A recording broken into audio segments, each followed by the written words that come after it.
Can you all see the slide, the deputy designated slide?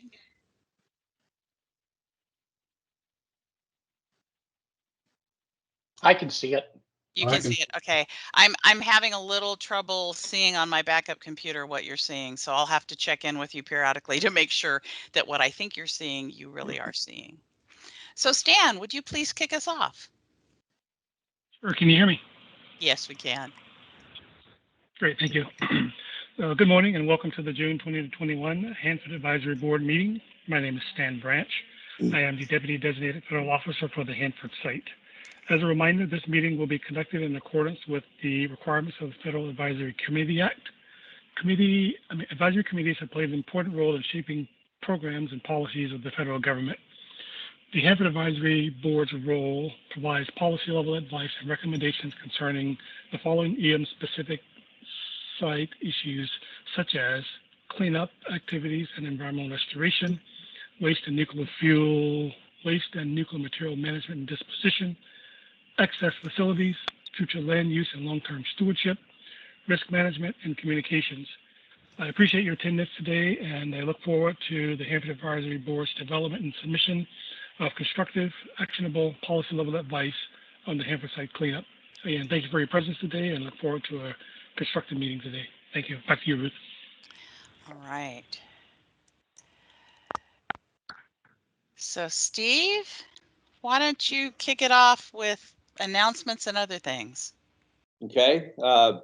First, I want to thank everybody for participating today. I got to say, I've been driving around the Northwest quite a bit this spring, enjoying the realization that we're getting out from under COVID and other oppressive weather things. It gave me a real sense of why we're doing what we're doing. The Columbia River is like a ribbon of life that connects this whole region.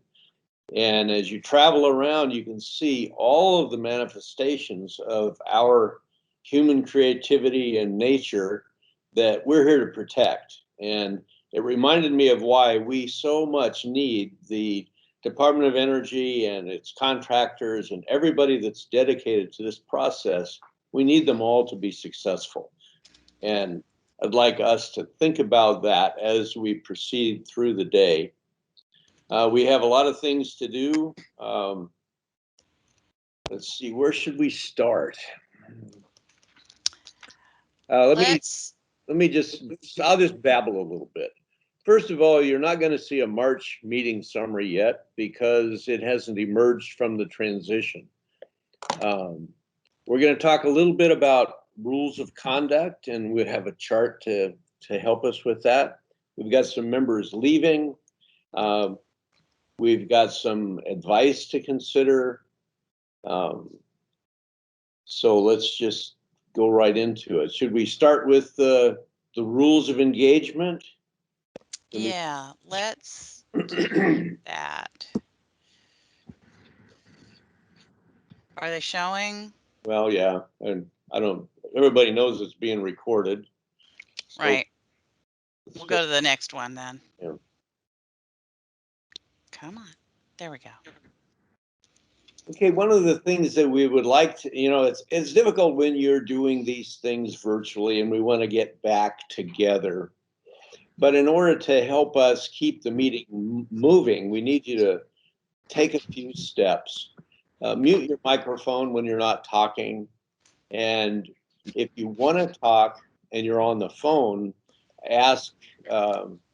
somehow ask Ruth if you can intervene.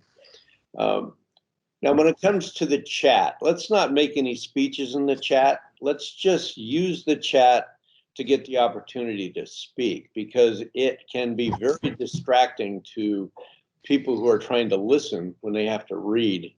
So please do not use the chat except to get a microphone. And when you do, identify yourselves and speak up clearly. Please stay on the topic. And do not email the facilitator during the meeting. She's trying to focus on the success of our meeting, and emails can be a real distraction.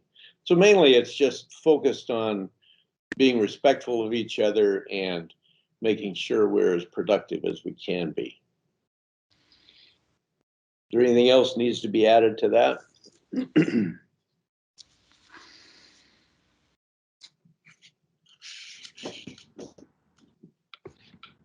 Can you hear me, Ruth? I can hear you. We don't need to go through these other slides, do we? No, no, those are committee by committee. Okay, okay. We just have them all in one file so I don't lose them. Well, as we move through the coming months, we're losing some members and we're gaining some members. And we've got a number of folks who are rotating off of the board after this month. And just reading a little short explanation of each individual helps me realize the quality of people we've got on the board. And if any of those folks would like to say anything, if you're on, and I know that I think Larry Lockram would like to say something, so maybe we could do that first. Am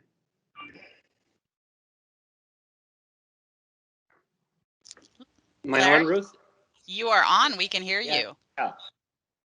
Okay, thank you. Well, I would like to personally thank the board and DOE for the 15 years that I've served on the board. I especially want to give Susan a lot of thanks. When I was the chair for Tank Farms Committee for quite a few years, Susan always helped guide me when I'd get down into the weeds and say, Larry, we need to focus on policy, not the weeds. So she was an inspiration to me when I served for that portion of the time for the board. But it's been a great opportunity the last 15 years, and it's time for me to roll out. I've been retired for several years, and I just find myself being so active in other things. I haven't been able to participate to the extent that I would like to.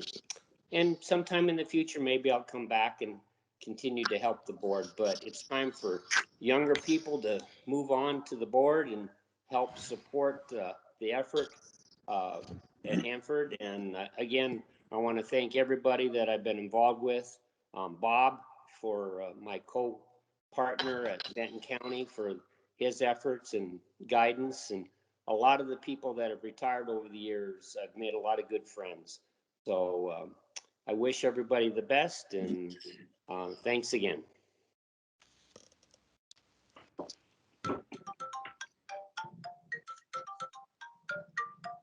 I get it. I just got a text from Ruth. Ah! She just violated my principles by interfering with my brain. I really want to thank all the people who are rotating off. And if any of you want to say something, now's a good time. You know, we've got Gary Busselman, Angela Day, Paige Knight, you all know Paige, Gregory Gorshin, Larry, of course, Muhammad Osman, and Dan Sears are all rotating off. And want to thank you so much for your help. I have Ginger in the queue from Ecology. Good morning. I just want to say that I'm a little actually a number of those people I haven't actually seen in a while, which is a bummer. And thank you, Larry, for your service and anybody else that's leaving. But I am a little concerned from a process standpoint because the HAB is meeting in August and we have people rotating off and then a lag before we expect the appointment packets to be approved. And as a TPA agency, I would like to say in front of the HAB that I think we need to my DOE colleagues, we need to figure that out. I don't think that there should be a time when there have been, you know, Steve just mentioned like 8 names. 8 people leaving without the appointment packets completed prior to their departure. So I find that disconcerting that we're going to have business going on without the full complement, and hope that we can figure out how to make sure that that doesn't happen in the future.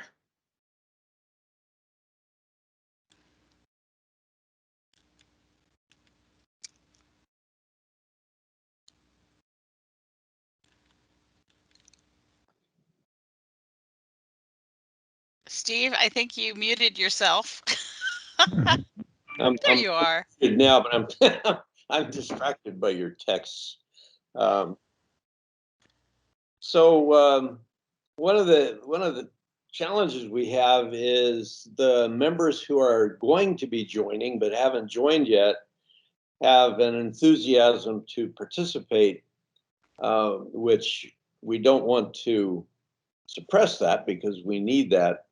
But just, I want to remind you that if you've not yet been appointed, our rules only allow us to let you speak during public comment. And I understand that Esteban wants to be in queue. So I would say let's see what Esteban wants to say. Okay. I have Esteban and then Tom Cecilia.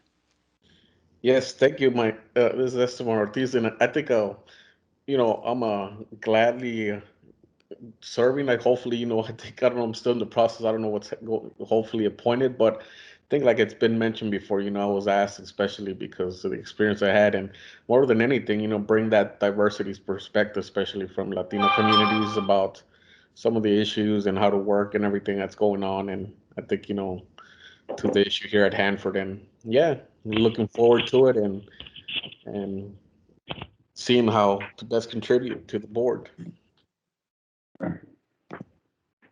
Super. Tom Cecilia. I just wanted to seek some clarity on who was at the table and how we were doing that this meeting. So that's all. Thanks. Steve already answered it. All right. I would say I violate rules more than I obey them. So I'll try to stick to it. All right. Are there questions about the agenda or other announcements we need to pick up? I'd like to just make a comment on this time of year is really a valuable time to all of us as people. We got kids graduating, we've got life moving on, and we're getting outside. So let's try to keep a sense of the future as we talk today.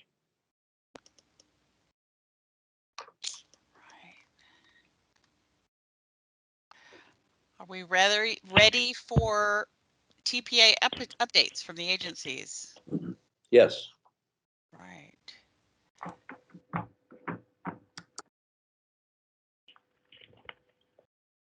Okay.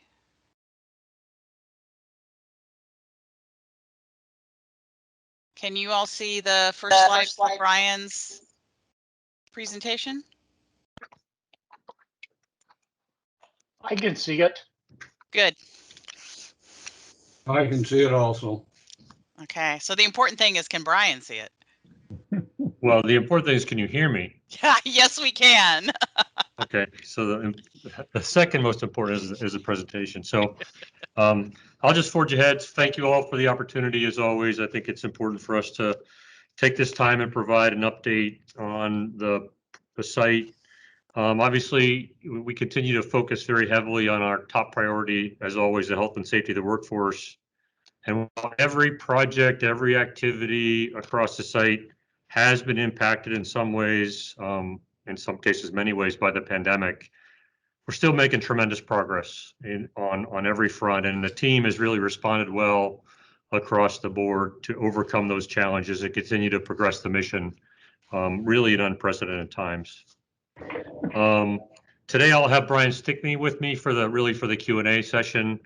Brian is now the deputy manager for the Richland Operations Office, no longer acting deputy manager. So he was formally brought into the role at the end of May, and I'm grateful that he chose to apply, and I had a number of quality candidates to choose from, but Brian certainly broke out among his competitors, and I think it's great that Brian will be taking on this new role. He's got a lot of experience here, and I know he'll continue to have a major impact on the site as we go forward. Prior to going to the next slide, I just want to talk about the DOE team always focuses generally on 5 major areas in our role as the site owner and the accountable agency for the progress on the site. First and foremost is always the health and safety of the workforce, and none of these will be a surprise. I've talked about these routinely throughout the time I've been in the job, but I think it's always important to be grounded on those elements as we get into the discussion of progress. We remain very heavily focused on the transition to operations and the operational culture that we'll be implementing as we transition to direct feed low activity waste operations in just a few years. And that also, those same focus areas relative to operations, a sense of deliberate urgency, also are delivering real and measurable impacts on our delivery of projects across the site. And we want to continue to focus on project delivery excellence as we proceed. We're going to continue to be a fair and demanding customer to create the conditions for our contractors to be successful, but hold them accountable when they don't perform as well, and then work with them to overcome those challenges so that they can get back into to performing in the manner we expect and certainly the taxpayers deserve. We're going to maintain a consistent commitment to constructive engagement with our stakeholders and the travel nations to ensure we build the support and knowledge around the site that enable us to progress our important work. And really lastly, and I think we've seen this exemplified throughout the pandemic, is just teamwork. Teamwork between the department and our contractors, teamwork between our contractors, teamwork between the department and our community really emphasizes and really creates the conditions for us to be successful and continue to be successful as we move forward. Next slide. I'll talk a little bit about the continued pandemic management. I won't talk about the series of our overall efforts since last March when we curtailed operations in response to the pandemic at first, because I think I've talked about that a number of times. But I think as you recognize, the community conditions here have improved. We focus very heavily on Benton and Franklin counties. Those are the counties of record for the Hanford workforce. And the conditions have improved since the peak in mid-April, but we're a little bit of a stable point, well below community prevalence, but we really aren't seeing the downward trend that we'd hope to see. Maybe that could be an artifact of the Memorial Day holiday to some extent, but overall we're continuing to watch for any type of resurgence right now, which is not really evident at this point, which is positive and good. Our site posture remains about 60% of the workforce coming to the site every day, 40% continuing to support the mission through telework. Since last September, we don't have anyone on specifically, at home on COVID cares that has not been mobilized to the site. So we're effectively fully mobilized at 60-40. And we've maintained that very effectively throughout the last 9 months or so. Yesterday, I did announce that we're working towards the implementation of the revised CDC guidelines for fully vaccinated personnel at the site starting on Friday, which we look at as a little bit of a soft launch because we have our procedures approved. The contractors are all developing their training programs. Friday is not really a work day. It's we typically work Monday through Thursday. So it was an opportunity to get all the signage correct and everything in place. And then really get fully into the revised guidelines for the workforce on Monday, the 14th. Again, COVID is one of the concerns relative to the safety and health of the workforce. Heat is another one. We had a very hot day last week, and we wanted to provide the opportunity for those that are fully vaccinated to take advantage of the revised guidelines. This does not in any way change our telework posture. We're going to remain in max telework as we have 60-40. We do bring people in periodically for certain evolutions and situations where we need to provide our oversight or the contractors do the same. but the overall posture is going to remain the same, and I don't expect that to change within the next few weeks. Certainly, we're talking probably more on the time frame of months before we see a change in the overall posture, and that's all contingent on the continued downward trend of COVID and the upward trend in vaccinations, which I think are tied together. Just to go around the pictures a little bit, in the upper left, our clinic is continuing to give vaccines. The HPMC team has given nearly 2,000 vaccinations to date. Over 1,000 first vaccinations and nearing 1,000 second to get to fully vaccinated. And just last week, they were approved by the state to have on-site satellite locations set up to make it more convenient for people to get vaccinations if they choose to do that on site. So we'll continue to offer vaccination as an augmentation to the public. And as all of you know, the Kennewick, our local Kennewick site closed down week before last, Friday the 28th of May, having given 81,000 vaccinations, which was really a very important contribution to the overall effort here in Tri-Cities, and we certainly appreciated that as well. We know a lot of the local communities took advantage of that. Next picture over on the 24th, we issued a Why I Got Vaccinated video. We did that. Our timing was really focused on the week before Memorial Day to encourage people to, as a clear reminder, to celebrate responsibly and continue to support the mission of driving COVID out of our daily lives. I thought the video was very well done. We tried to get out of the demographic of people that are my age and really focus on people in younger demographics. And we were grateful to have clips included from Jeff McDaniel and Nick Bumpus from the local labor leaders to ensure that they were communicating to the broader workforce as well. So we'll continue to encourage vaccinations. HPMC continues to provide vaccination education, and we certainly continue to encourage people to talk to their healthcare provider, gather information, and make the best choices for themselves and their families relative to being vaccinated. You can see below in picture 3 or bottom right, that's my number 3. We've continued to apply social distancing to a great extent across the site. The contractors have done a phenomenal job of looking at shift and job sequencing to make sure we could maintain social distancing. The Hammer training facility has done a phenomenal job in ensuring that we could continue to train the workforce to maintain qualifications throughout the pandemic. They started remobilization, I think, the 27th of May, the day after we started our first phase remobilization on the 26th of May last year. Started offering courses now, and they've been creative in using, garages and warehouse space, so there's a lot of space to create classrooms, and have done an exceptional job there as well. And then obviously the lower left, we continue to use lots of virtual means to continue to maintain the dialogue. And I'll talk at the end of the presentation on community engagement, but also in our team dynamic, not only at the Hanford team with our contractors. I know the contractors are doing it well as well, but with our leadership and the Department of Energy as well. Lots of virtual means to continue to maintain the dialogue. And so really overall, in a very exceptional effort to manage the pandemic effectively by our entire Hanford team. And certainly we appreciate the great community we've had throughout the pandemic as well. Next slide is I'll give just a couple things. I know Tom Fletcher is going to provide a more detailed DFLAW update later in the agenda.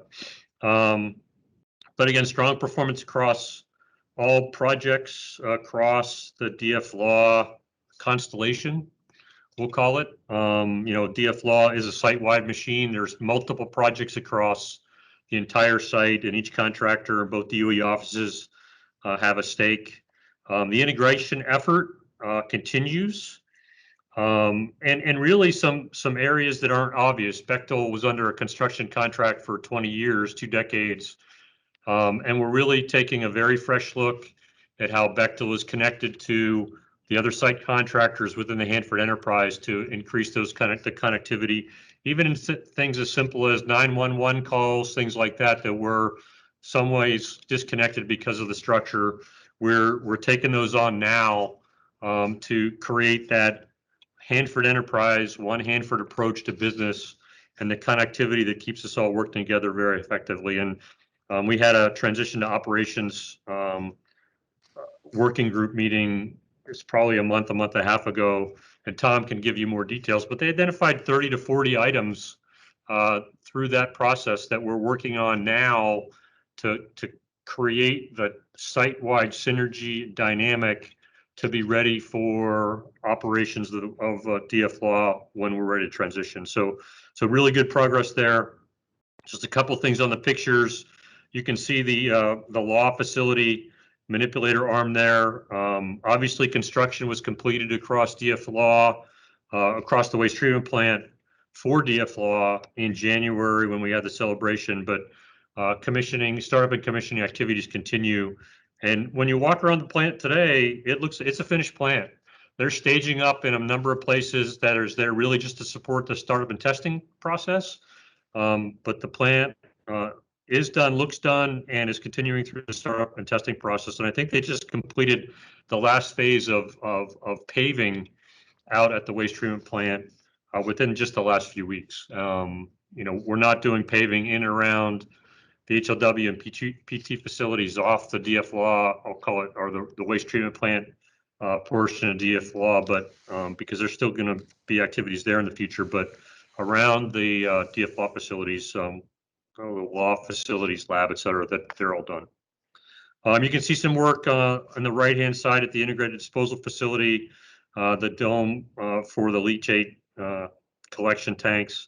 And if you drive by the IDF facility today, paving, the construction of facilities to support DFLAW operations, all largely complete, and we're continuing. Central Plateau closure contractor is continuing to make progress there. Lower rate, we're working on the upgrades to water systems, and the infrastructure work that's planned to support DFLAW is all going to be moving forward here. I expect to start construction on the water plant, not required for DFLAW operations, but certainly in the longer term, redundancy issue element for the site, reliability element for the site. And we're replacing a plant that was built in the 1940s, so it was time, just from an obsolescence perspective. But progress there. And then the tank side season removal system, the operational acceptance testing is complete. The crews that operate the plant continue to, develop proficiency, and we're going through, as you typically do, the recovery items, the issues that we identified during operational acceptance testing now. So really great effort across DFLAW, all projects, both offices, all contractors to move in the direction to support DFLAW operations that are really just going to ramp up, fundamentally at the end of this calendar year. We get well into startup and commissioning. And I think that the key element has been the teamwork and the collective commitment to deliver DFLAW across our Hanford team, and certainly with the support of DOE headquarters and the contractors and their corporate headquarters as well. It's really a industry and Department of Industry initiative, and we continue to engage with Savannah River, learn lessons learned from the plants there, Idaho, learn lessons from the plants there, and continue to pressure test our own system. We just went through an integrated baseline review process internally and with our contractors just a few months ago to continue to identify areas where we might have gaps early so we can close them and just continue on through the startup and commissioning process into operations at the right time. So really a great effort, and I'm sure Tom will look forward to all your questions later on the details, but and I'm glad he has the opportunity to provide that update. But again, very good progress across DFLAW. Next slide. Also, as you all know, we really continue to focus on safe and cost-effective risk reduction across all of the projects across the site. Just walking around the picture, upper left, you can see the 324 building. I was out there just a couple weeks ago to kind of walk around the building and take a look at the activities outside, and the team has done a very good job of really capturing some of the issues of the past, getting really set up for operations in the future, and and applying lessons learned from some of the contamination challenges that they faced doing some of the very unique work with core drilling and things to establish the conditions for stabilizing the facility and getting into floor removal and soil removal next year. The team is back into room 18, back into interference removal, and continuing that good progress to set conditions for that, and that project is moving forward well. It's obviously very complicated and complex, but the team has really done a good job of looking ahead, preparing, avoiding issues in the future, leveraging the mock-up facility well, and I think they're well positioned to continue the progress that we've started to see now as they're getting back to work. Upper right, you can see the infrastructure work that's tied to preparing AX-103 for tank retrieval operations that will begin later this summer. I don't think people always recognize the significant amount of infrastructure work that goes into preparing each of these tanks for retrievals. And the team has done a phenomenal job throughout the pandemic, working in the conditions that we faced to continue to set the conditions to begin AX-103 retrievals later this summer. So that's positive as well. I'm particularly pleased with that lower right picture, and frankly, the photography of getting that's not a still. That was that powerhouse was on its way down when that picture was taken. That's the last facility adjacent to the K East reactor that was necessary to be demolished to set conditions for placing that reactor K East in interim safe storage. So that happened in May. The Central Plateau contractor is really just in rubble removal right now to finish that project out. The contractor was awarded to begin the civil work, and this reactor has an interim safe storage framing that goes over it. Unlike the other reactors that were effectively cocooned, doing an analysis of the dose conditions and the risk to the workers, we identified an approach that we would just create kind of a superstructure shell over K East and K West rather than simply cocooning, and it eliminated roof work and things like that would have complicated the effort. But the contractor was awarded for the civil work. That'll start in August, and the civil work will set the conditions for ultimately a superstructure being placed over that reactor, which will represent it being placed in interim safe storage. And right now, our timeline looks to complete that in calendar year 2023. So really good progress there. K West, the garnet filter media removal is in progress. The first of the STSCs, very similar to what we did when we removed the sludge, is being expected to be able to transfer to T-plant in the later part of June, and we're working towards having all three of these STSCs and the garnet filter media, sandy garnet filter media removed by this summer, and really setting the conditions for basin deactivation, dewatering, et cetera, all on a path that will ultimately put K West in the condition that K East is in, where we're really actually getting prepared to stabilize and place that last reactor along the river corridor in interim safe storage when we get to K West in the second half of the decade. You can see on the lower left there, that's the concrete pad that's in place, the storage pad that will hold the strontium cesium capsules when they're placed in dry storage. The road had to be replaced and reinforced because those dry storage casks are heavy. That work is already complete. I was out driving around the site last week on Friday, and I saw that they had completed the paving for that. And the construction in the facility is progressing. And as I briefed, I think last time, the mock-up facility has the superstructure in place to support the training that will be conducted. The equipment that will be used to transfer the capsules out of the pool into dry storage should be arriving later this calendar year, and in next calendar year we'll get into the training process that we've proven time and time again is very effective in a mock-up environment to practice the process of removing those capsules and placing them into dry storage. And then we're on track to be able to meet that project completion milestone in 2025. PFP continues to make progress. We had a little bit of, this was a windy spring, and so we had some days impacted by the wind. At this point, we're greater than 55% complete in the containerization of the plutonium reclamation facility pile of rubble, and they started the stub wall demolition, I think today or over in the last few days. We're tracking right now to complete this project this year. So it'll be, it was one milestone to take PFP off the tour when that PFP facility was knocked down and there's really nothing to see anymore. Obviously an important milestone for us to finish this project, which was very complicated, as you all recognize, and really pass PFP to history. Pump and treat operations continue across the site. Infrastructure projects where, are being planned and will be executed in the near term, both in support of direct feed low activity waste and really just support of general site operations. We're continuing to, cybersecurity is obviously a focus for the department, and we continue to work with the department overall, continue to manage the cybersecurity risk that's represented by the site or from the site.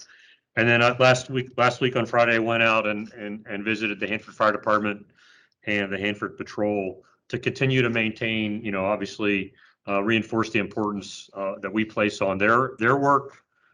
Thank them for what they do for the site, and it just helps me with situational awareness as well, to make sure that I'm hearing directly from the teams that are out there across the site of their concerns and issues, and really reinforce the importance that they represent to the entire mission. Obviously, this is a mission of all 10,000 people coming to the site every day, working together to deliver the progress that's so important to certainly the protection of the workforce, but also our public, our community, the environment of the Pacific Northwest, and really we take that very seriously. And I want to make sure that every individual that comes to the site every day feels connected to that important mission and important work that we're doing. Next slide, I'll talk a little bit about B109. I think you've probably gotten a lot of feedback or information on this already in multiple venues, and these are slides I used specifically when we communicated this first, not only to ecology, EPA, the tribes, and all of the various key stakeholders and government agencies, congressional delegation, et cetera. B109, just a little bit of history, 530,000 gallon capacity tank, built in the mid 40s, operated from 1946 to 1976 when it was taken out of service, deemed sound at that point. In 1985, it was dewatered as a part of an overall effort to mitigate risks across the tank farms. And so at the end of, at that point, it was about 50,000 gallons of sludge, which is that peanut butter material that sits kind of on the bottom of the tanks, 70,000 gallons of salt cake, which is the precipitate. And you can see the salt cake in that picture below, really very dry to along the edges and darker where there might be liquid interstitially in the salt cake, and about 13,000 gallons of drainable liquid. But again, this is like, it's not, the yellow areas actually show where there's visible liquid sitting on top of the salt cake. The rest of the salt cake is inside, the liquid is inside the salt cake. So I generally think of the salt cake as a wet sponge. And thinking about it that way actually helps understand how difficult it is to measure the level, see changes over time, and it's just not a trivial thing. And I think the team has done a very, as a part of our overall tank integrity program, continues to do a very good job across all the tank farms to continue to monitor the tanks. The bee farm tanks are about 8 miles from the river, about 2 miles from, they're in 200 East, but 2 miles separate from, I'll call it 200 East proper, which is where waste treatment plant and the other tank farms are located, where the evaporator is located, et cetera. No infrastructure in the bee farm tanks. The tanks themselves are about 200 feet above groundwater. And I mentioned the tank integrity program. The leak assessment process concluded at the point where we made the notifications the tank was leaking in late April. We've estimated about, about 1,000 to 1,500 gallons per year. Because of the location of the tank above groundwater and generally the semi-arid region, it'll take at least 25 years for anything that leaks out of this tank to actually reach groundwater. And the bee farms in general, during the national security mission, were assessed to have leaked about 350,000 gallons of tank waste into the soil in that area, and intentionally discharged as a cascading of the tanks, which was the practice during that mission, about 50 million gallons of tank waste into that area. And that's why when you look at the right-hand picture, the green triangles are the extraction wells. There's 2 in the tank farm area. You can see where B109 is highlighted there, and you can see across the road BX and BY tank farms, about 40 tanks in all, or not about, exactly 40 tanks in all. You can see the black dots are where the monitoring wells are, so you can see that we have a very clear picture of the underground structure there. And the extraction wells drive groundwater. Just specifically, and that tank farm, 6 million gallons of groundwater per month being extracted. And if you compare it with B109, 100 gallons of leakage about per month compared to 6 million, the leakage from B109 won't reach groundwater where pump and treat is active for at least 25 years. And really, this is a minor contribution from a risk perspective to an area that's already heavily contaminated. So no risk, no additional risk to the workers, no additional risk to the public. We have mitigations in place, and we're obviously actively discussing the situation with ecology and EPA as well to make sure that we work together to look at this situation within the context of the broader effort across the site and the risk profile we're actively managing every day. So that's the B109 overview. And again, I think we've communicated this very clearly and frequently to the vast audience. I personally called our elected officials. I personally called the tribal leaders to report this in conjunction with the announcements being made. And frankly, I've appreciated the fact that recognition of this from a risk profile perspective, there's no additional risk to the site or the workers or the public. Last slide for me is really just a little bit about public outreach. As I mentioned, we continue to maintain a very robust engagement with the community, our stakeholders, the tribes. Within the last 6 weeks or so, I briefed all of the 4 local mayors, the 3 local state legislators. We continue to routinely brief congressional delegation and staff as appropriate and when requested. I've personally provided a Hanford overall update to 3 of the 4 tribal nations, 2 of the 3 treaty tribes and the Wanapum. We're still working to have a brief to the Yakima, and I do a major site upgrade on an annual basis, but we also have routine discussions at the technical level from staff to staff basis on a monthly and quarterly basis as well.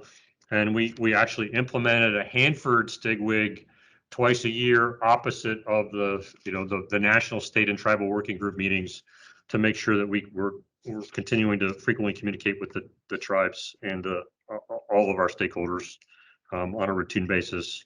Obviously, the Hanford Advisory Board, Oregon Hanford Cleanup Board, and we continue to support various community events and briefings as well. So, I think we've worked very hard to continue to maintain the dialogue, and you can see we're going to have a Hanford Live event on the 16th of June, which we've had really good success with getting a lot of participation in those types of events where the department and the regulators, ecology and EPA, will provide updates and they'll answer questions to those that call in. And then there's the standard things that will go on. And then obviously we'll have a cleanup workshop relative to priorities in July, given where we are in the budget cycle. So, the department, as just a couple of parting thoughts, the department remains committed to progressing the important cleanup work here at the site. We appreciate the tremendous support we receive from Senators Murray and Cantwell and Congressman Newhouse and their continued engagement. We've continued to find ways to progress the mission, even though, as I said, every project, every activity has been impacted. We've continued to find ways to progress the mission in spite of those challenges, while remaining focused on a healthy work environment, a safe work environment for our team. The teamwork enhancements that we've been able to realize, not just between the department and our contractors, between our contractors and other contractors and labor, has been phenomenal. And that's something I'm confident we'll be able to leverage as we move forward with our One Hanford and Hanford Enterprise approach to the cleanup effort. And I'm very optimistic, as I've said many times, about what we'll accomplish over the next few years, really simply based on what we've been able to accomplish under these challenging circumstances. And so I think if we look at where we are today, we're poised for a very bright cleanup future. I appreciate the continuing support we've received from the community, the stakeholders, the tribe, certainly our contractors, the workforce, and working with us through a very challenging period of time to continue to progress the mission very effectively. And I certainly appreciate the opportunity to provide you this update. Thank you all for your attention. I look forward to answering your questions later in the program. With that, I'll turn it back over to Ruth.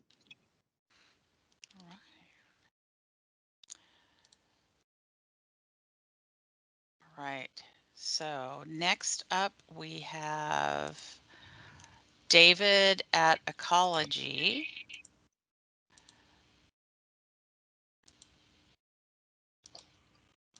All right, do a quick sound check. Can you hear me okay, Ruth? I can hear you. Can you see the presentation all right? I can, and I have it on my screen here as well, just in case something goes on. There was a couple of garbled sections during that, so I don't know if it was my internet or somebody else's.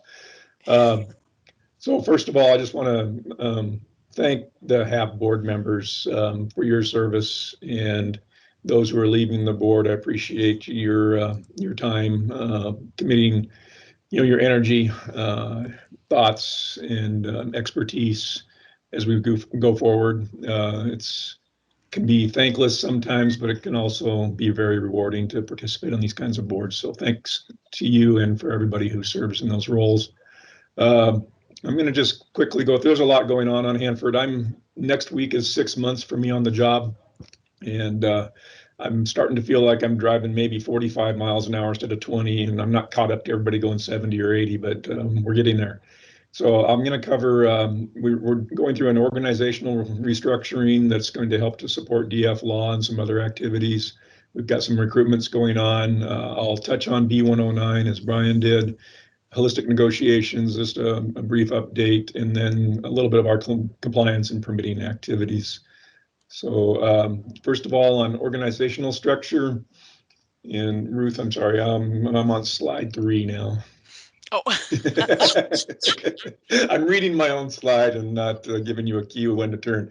So we started a organizational assessment in January 2020 for multiple things. Some of it was workload, some of it was leadership capabilities, some of it was just, continuing vacancies and that type of thing. So we formed a staff advisory group that was represented a cross section of our workforce. We also, in the fall, put a subgroup together based on information we gathered over that first 7 or 8 months. And that work group analyzed multiple solution sets to determine, what's our best structure here at the nuclear waste program. And in January, they presented a couple of recommendations to us as a management team. And, we sorted out the fact that we really have, DF law coming online and making sure that everything in tank waste treatment is aligned with what needs to happen with DF Law and getting it up and operational, we decided to move some folks over from the cleanup program into that to support that mission. And so that transition will be going on over the next 6 to 10 months. It's going to include some supervisory role to spread that effort from just one person over like 22 people to splitting it up a little more equitably and making sure that everybody has the ability to get the attention of their supervisor, getting questions answered, et cetera. And we also, and I'll cover this under recruitment, but we also need to start thinking about training our next generation of regulators here at Hanford. You know, there's a lot of retirement and retirement age folks that we have on staff. We have developed an implementation plan that will transition us over the next 10 to 12 months. And from outside, hopefully, you shouldn't be able to see any issues. And we've given a heads up to our partners over at Energy that we're doing this, and to give us, you know, let us know if something starts surfacing that they weren't expecting or see issues. So the next step is focusing on recruitment, which will be the next slide. And COVID-19 and org structure change has delayed some of our hiring efforts. We currently have about a 17% vacancy rate, and we typically would like to be in that 8 to 9%, which would be normal turnover and retirement type range. So we're working on that pretty heavily right now. I think we've hired 6 people in the last 45 days, and I think we have 6 recruitments out and about 6 more recruitments ready to go out. And why this is important is 30% of the ecology workforce is eligible for retirement, either from longevity or their age. And those folks have a lot of information, expertise, historical knowledge that needs to be transferred to the next group of folks who will be working on this project for the next decade or two. And getting those positions filled while those folks are still here is huge for us. So the priorities for us right now are re-engage recruitment efforts to fill vacancies. We're filling acting positions with permanent appointees. We just finished appointing Nina Menard permanently to the cleanup section manager position, and she'll be working on filling her old role as the project manager in that section. Knowledge transfer and mentoring the next generation of our team is critical for long-term success, as I mentioned. That's pretty much it on recruitment and staffing. B109 next steps. So next slide, Ruth. There's a lot of questions on this. There's a lot of opinions. There's a full range of things that can be done. None of them happen overnight. It can go from dropping everything else on site and retrieving the tank. It can go down to putting a barrier over top and stopping infiltration so you don't push fluids down into the soils. And there's everything in between. So. But for us, process-wise, the tri-party agreement sets forth the process that energy and ecology follow when there's a potential single shell tank leak. And so Department of Energy conducted their leak assessment. It was initiated in July 2020, and they provided notification to all of us, as Brian mentioned, on April 29, 2021. The TPA asks for the energy and ecology project managers to attempt to reach unanimous agreement about appropriate response and next steps. That's underway now. I personally had 3 different conversations with management, and then we pulled in project managers a couple of weeks ago to start talking, and I believe there's another meeting set up this week. So as Brian mentioned, we are actively discussing how to respond and what next steps are, and the risk associated with the different potential actions. At the end of the day, if we don't come to unanimous agreement, ecology does have the ability to initiate enforcement action directly under the Hazardous Waste Management Act, and it can be done through administrative orders or other ways to compel compliance. And we have a couple of state WACs associated with that. So hopefully we can come to some sort of agreement on how to move forward. And as I said, those talks are happening now. We'll roll into holistic negotiations. And this is all kind of tied together. It's next slide, Ruth, sorry. In fact, the meeting's going on right now. I jumped off to come over here. We've been meeting weekly, and I've been really cautiously optimistic that we found some common ground, more common ground than I think most people realize from both sides as we've gone through this mediated process. We do have a federal mediator who helps us with our discussions. And then when EPA is kind of watching and participating as appropriate. And then, of course, energy, ecology, and our legal teams, Department of Justice and Attorney General's office are all involved. And the issue is there's some milestones that are expected to be missed or are in danger of being missed. And you can go back to the courtroom and get a ruling, or we can try and figure out a path forward and negotiate an actual tank waste retrieval and treatment timeline and process that works for everybody. So we're trying to do that without slipping milestones, the major milestones, that is. And as I said, we're meeting weekly now. We were doing monthly as a large group, and now we have weekly meetings as smaller groups trying to work through this and come to a conclusion. Right now, we have authority from our director to continue these conversations through the end of June, as long as we continue to have progress going forward. Next slide. Get us some of the compliance activities. As I've mentioned before, COVID-19 has impacted us some, but we do continue to do our inspections. I guess it's 7 of them that are on the screen here were conducted from March 23rd through May 25th. Our team has worked through, the social distancing and some other issues to continue getting this done. And I'm really proud of the work that they're doing out there. We've issued 4 compliance reports over that same period of time, which is the next slide. And that's in the 400 area waste management unit, the low level burial grounds, intentions 94, 31, and 34, and then the single shell tank system. And next slide. And I thought I would throw this up. I got a report from staff a couple weeks ago about our 5-year performance goals and that status.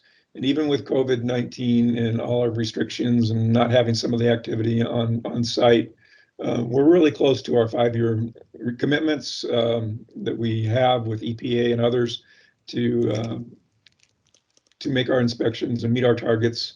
So, I'll focus on this bottom slide, the 5-year performance partnership agreement. The purple indicates where we're actually at, and the dark green on the bottom is the inspection goal. And the target to be on is this light green. So we're just a little bit ahead of our target, even with the COVID-19 and the restrictions and not getting out there for a couple months. So I'm really pleased with our team for staying on top of it and being able to manage through the process. Next slide. Then on the other side of things is permitting. A huge amount of activity. There's over 63 different permit modifications going on right now. 4 of those initiated by ecology. The rest of them are either renewals or in response to changes in technology or activities or equipment on sites at our permittees, whether it's energy or others. And so our team's hopping. We're trying to be responsive and be sure that, as we try and get DF law online, that the permitting process is not what holds it up. And so that the team's doing a great job with that. Next slide kind of shows how those permitting activities relate to different projects on site. You can see the waste treatment plant has got 22 of those 63 or so permit activities going on. The rest of them, LERF ETF is the next one down here with about 4. So the waste treatment plant is obviously a focus for us right now, and we're in everything that's associated with it to get that plant up and running. Next slide. We always have public involvement and comment periods going. Right now, I think we have, there's 8 of them that are either going or expected to start soon. And, the class 3s are your more major. Your class 2 are kind of a medium, and the class 1 are what I would refer to as minor from my water quality days. So if you please take a look on our website, and if you have comment on any of these activities, we would appreciate your participation in that. We'd love to hear from you. And we'll scroll to the next slide. Yeah, these are upcoming ones, the bottom 3. So we'll put out announcements when those come forward. And then next slide is some of the acronyms. So if you look at this at home later on, you'll be able to tell what the different things mean on those charts, the pie graph and the charts. With that, I'll just close up and I'll be ready to answer any questions. And we'll just leave it at that. Thank you. All right. We will check in with Dave Enan before we move on. Dave, are you with us? I am here. Good morning. All right. I will. Can you speak up just yeah, a little? there we go. Good. Yeah.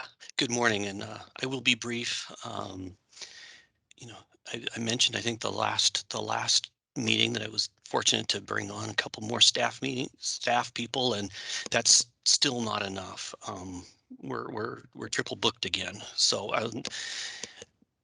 I'll have to drop off shortly before 10:30, but I will be quick, because just again wanna thank the HAB in general for what you do and the advice you provide. I want to thank, in particular, again, recognize the folks rotating off the board and what you've done, and the because it's a personal commitment, and I really appreciate that, and welcome the new members as well. Really, the one kind of EPA centric announcement that I wanted to bring to mention is, there are some decision documents, a record of decision, an interim record of decision, and an explanation of significant difference for all related to. There's the 100 BC, the 200 BP5 PO1, and the 100 KR4 ESD. And I think those have all been to the River and Plateau Committee's seen those, and BC's been the topic, been brought to the board in the past. But, those all represent decisions or affect decisions, past decisions that were over the $50 million threshold. So we actually have our first of our headquarters briefings scheduled for the end of the month. So we are making progress there, and we intend to get those all signed this fiscal year. And that really ultimately is the only kind of new piece that I had to share from us. So thank you. Thank you. All right. So we've got Jerry and Pam in queue. If you've got questions or comments, I invite you to let me know in the chat. Are there any people who are on the phone who want to get in the queue? Okay, I just want to check with them before we start. Jerry, you're up. Thank you. I am muted myself, and I think I'm unmuted. Yes. Okay. You are. Thank you very much. Thank you for the briefings. And I'd like to ask one very simple question and then a more substantive question. The simple one is the site and agencies are planning budget workshop in July. The emergency, it will be over. Will we be returning to in-person or hybrid meetings for public involvement in July is the first question. But the more substantive question I'd like to ask is regarding B109 and the leaking high-level waste tank in response to it, which I think is easily the number one concern of the public right now. And there's been a lot of discussion about the fact that B109 offers an opportunity for the test bed initiative or safe alternative for safe offsite treatment and disposal to be tested. And the budget requests $7 million, which is apparently only for equipment in tank farms. What is the status of requesting funds for the test for retrieving waste and treating it, which offers a great opportunity for us to see if we can remove liquids that are leakable from B109 or other tanks and have it treated quickly and better than any other option, removed from the site permanently for disposal off-site, reducing the total contaminant load. And that's in terms of the US DOE. And for the state, given the urgency, is the state moving ahead with allowing the safe test bed initiative alternative to be utilized and tested for 3,000 gallons and supporting the budget request? So your first question was about hybrid or public meetings, and your second question was about B109, right? That's right. Okay, so who wants to tackle the meeting question first? I'll just jump in on both. So I suspect it's unlikely that we'll have in-person meetings in July or for the foreseeable future, simply because COVID's still not all the way out of the world. And so I think it's unlikely. I suspect David has the same perspective, but he can share that when he chimes in later. Relative to TBI, just a couple elements. One, there's it's a 2,000 gallon test. It's intended to be in the West Farms. That's why 101 is the target tank. Right now, it's not conducive to anything, that specific test and that equipment, not conducive to anything related to B109, because we're really looking for a tank where the supernate is easy to access for the test case with the right constituents in the tank to support what we have planned. The 7 million additional is simply a recognition of the cost increases that we're seeing across the site and frankly across the world relative to commodities and materials and staffing and things like that. And it's really for the removal of the equipment at the point where the test is completed. The 10 million we had already in the budget hasn't been used. It's still available. So it's really at this point, again, the president's budget is not the final enacted budget, but the 7 million in the president's budget are really intended to complete that project. And we are still very interested in moving forward testbed initiative. We're in conversations now with our leadership team on the timing and the approach. And likely we'll look for an opportunity this year to start moving that project forward again. That's the current status. And over to David or others if they have comments. Yeah, I'll just add that from a in-person meeting perspective, we're taking our cue from the governor's office, OFM, Department of Health, and LNI, and they're working through when we might be able to start doing those types of things. Right now, I'm anticipating that to be in the fall, which could be September, October-ish, to start having some of those more face-to-face interactions, but nothing has been solidified yet in that area. And as far as TBI goes, Ecology's role is to write the permit, and we do that when we have an application in front of us. And as Brian says, their leadership team is looking at when the timing might be right for that. We're here and we're prepared and ready to move forward, and that's part of the recruitment and staffing piece that I was talking about. Is I want to be proactive and be able to respond instead of reactive and be the holdup for anything that comes forward to us. As far as characterization on whether it's whether it's safe or not, that's part of what the project is about, to see how safe it is, where the resulting product can be stored, and those types of things as well. So there's much more to come on that topic for sure. Dave, Enan, do you have anything to add from EPA's perspective? No, I don't. Okay. All right. Lots of folks in queue. Pam, Steve, Liz, Chris, and Ginger. Is there anyone on the phone that also wants to be in queue?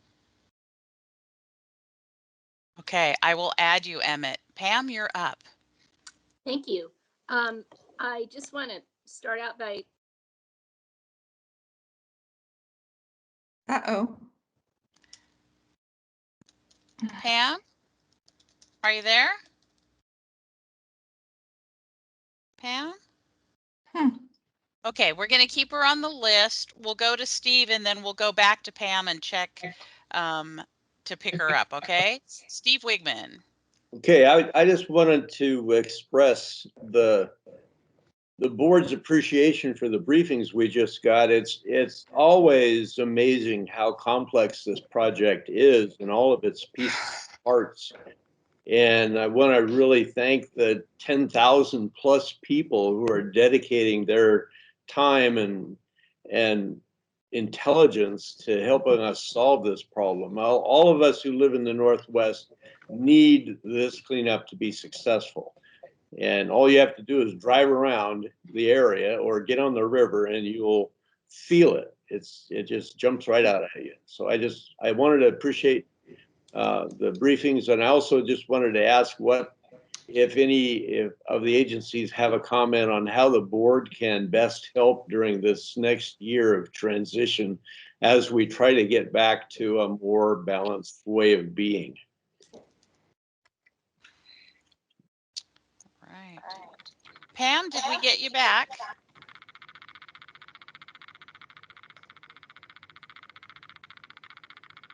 Are you there, Pam? Yes. There you are. Let's try again. My screen just went blank and I lost internet. So I just want to start out by saying. Oh my God. Oh, the internet gremlins are not being kind today. Okay, we're still gonna work on Pam. Liz, why don't you go and we will hope Pam can join us again. Liz? Thanks. Can you hear me okay? Yeah. Another option for Pam is to type into the chat if it keeps happening. Oh no, it looks like, oh, we'll see. So I had two questions. The first was just to hear more about the vision for DOE and ecology for the testbed initiative, the vision for public involvement, and what public involvement you envision. I know the HABs asked for some briefings, and I think they might be on the table for August. Or at least I hope we're going to start hearing more. So that's the first question, and the second is I've been hearing a lot about some great things about the core sampling program, but we haven't really heard much about it. So I was wondering, Brian, if you have staff on the call who could talk about it, about what you're learning and how the core sampling program is contributing to the tank waste mission. So first is vision for public involvement for the testbed initiative, and second is core sampling program. Thanks.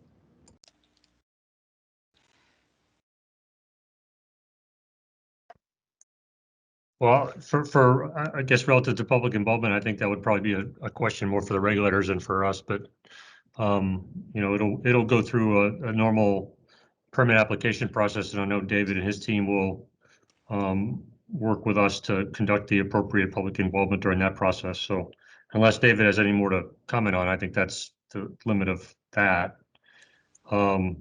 Relative to core sampling, I'm not sure what great things you're hearing. I think it's just a thing that we're doing as a routine, and I don't know that there's anything new. So if you had specifics, that's great. Otherwise, thanks, and we'll continue to do great things with our core sampling program. Yeah, I was just mostly hearing that we should be asking to hear more briefings about it. I don't have specifics, just that it's something that's specifically going really well, and people I've asked didn't have anything to share. So I thought maybe there might be just information we're learning about characterization or things like that. Thanks. All right. And real quick, Pam, on the public involvement piece, it's going to depend on when that application comes forward and when the process is, as far as whether it's virtual or in person, that type of thing. And as we get the application in front of us and start working through it. We'll set all that up, and I assume you're wanting more public involvement than less, and in person is kind of the preference, is what I'm reading into your question. Yeah, just having a vision around, there's always the required public involvement, and permit modifications aren't the most accessible public involvement platform. If there's any communications that are going to be going out, explaining what the testbed initiative is, how, and just kind of getting out in front of it. I was wondering if there was any vision around that, and we can talk about it more in public involvement committee too. Thanks. Right. Okay, we lost Pam again. So let's go to Chris Sutton. Chris, are you there with us? Yes, can you hear me? Yes, we can. The President's FY22 budget that was sent to Congress identifies 8 overarching goals for DOE, none of which have anything to do with environmental cleanup. So I'm wondering if this maybe is a harbinger of funding being directed more toward non-environmental activities. So it's going to be increasingly more difficult to get funding for environmental cleanup activities, maybe to the detriment of a lot of the timelines that have been established for Hanford cleanup. And I wonder if, Brian, you could maybe comment on that. Thanks, Chris. I think, again, the President's budget, I think, clearly demonstrates a commitment to the cleanup of the Hanford site. And we can get a lot of cleanup accomplished with what's in the President's budget, but also remind you it's the beginning of a process. We don't act until we get enacted funds from Congress. But if you look at the macro level, and even some of the messages from Secretary Granholm in the early days, one of her top 3 issues was environmental cleanup and environmental management. So I don't think it reflects any change in commitment. The budget, I don't think, represents a change in the commitment of the administration. I think it really actually supports it very strongly. And I think we because of the progress being delivered, because of the value that we're delivering with the dollars that we do receive, risk being reduced, I don't see any change in the support of the administration or the department in our important work here. Thank you. All right, let's go back to Pam. Are you with us? There you are.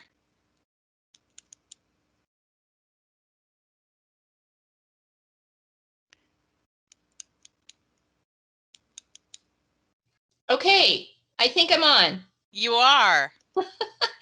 My iPad just blanked out on me 3 times this morning, so I'm on the home computer here. First of all, I always enjoy it when a community representative and Jerry Paulette agree on something. And the people that I worked for before retiring are very strong advocates of the testbed initiative. And so I'm very encouraged that DOE and ecology are relooking at that opportunity. I really appreciated Brian's presentation. It's remarkable what has been accomplished in this last year. And as I think someone just said, that the president's budget is a good reflection that things are going forward. I just wanted to comment. I read an interview that David Bowen did with the Weapons Complex Monitor a couple weeks ago, and I found it very interesting and very encouraging. And David, I'm excited to get to know you, and it looks like you're going to be a strong leader and partner for us on the cleanup, and that is so important as we go forward to be successful. So anyway, I'm just very excited to see work starting back up at 324 and what's going on with the cesium and strontium capsules and collaboration amongst everybody. So thank you very much, and sorry about my technical problems. We're glad you're back with us. Ginger, Emmett, and Susan Leckband. Ginger. Wow, I forgot what I was going to say. Imagine that. Let me think about it. All right, Emmett, Oh, are you still bummer. with us? Oh, I know. Wait, Oh, I'm you still know. here. Okay, I didn't go. I just wanted to let Jerry know that Benton and Franklin counties are very behind the curve on vaccines, et cetera. And so I wouldn't want to be hosting a meeting here. I mean, I like to think that our HAB membership is all taking the vaccine and taking serious precautions, but I would be very hesitant to host a public event with any people I didn't know personally in this area. So what standards are set by the governor as far as what's acceptable and what would realistically be safe in our area might be two different things. All right. Thank you. So Emmett, Susan, Tom, and Antone, and then Shelley. So Emmett, you're up.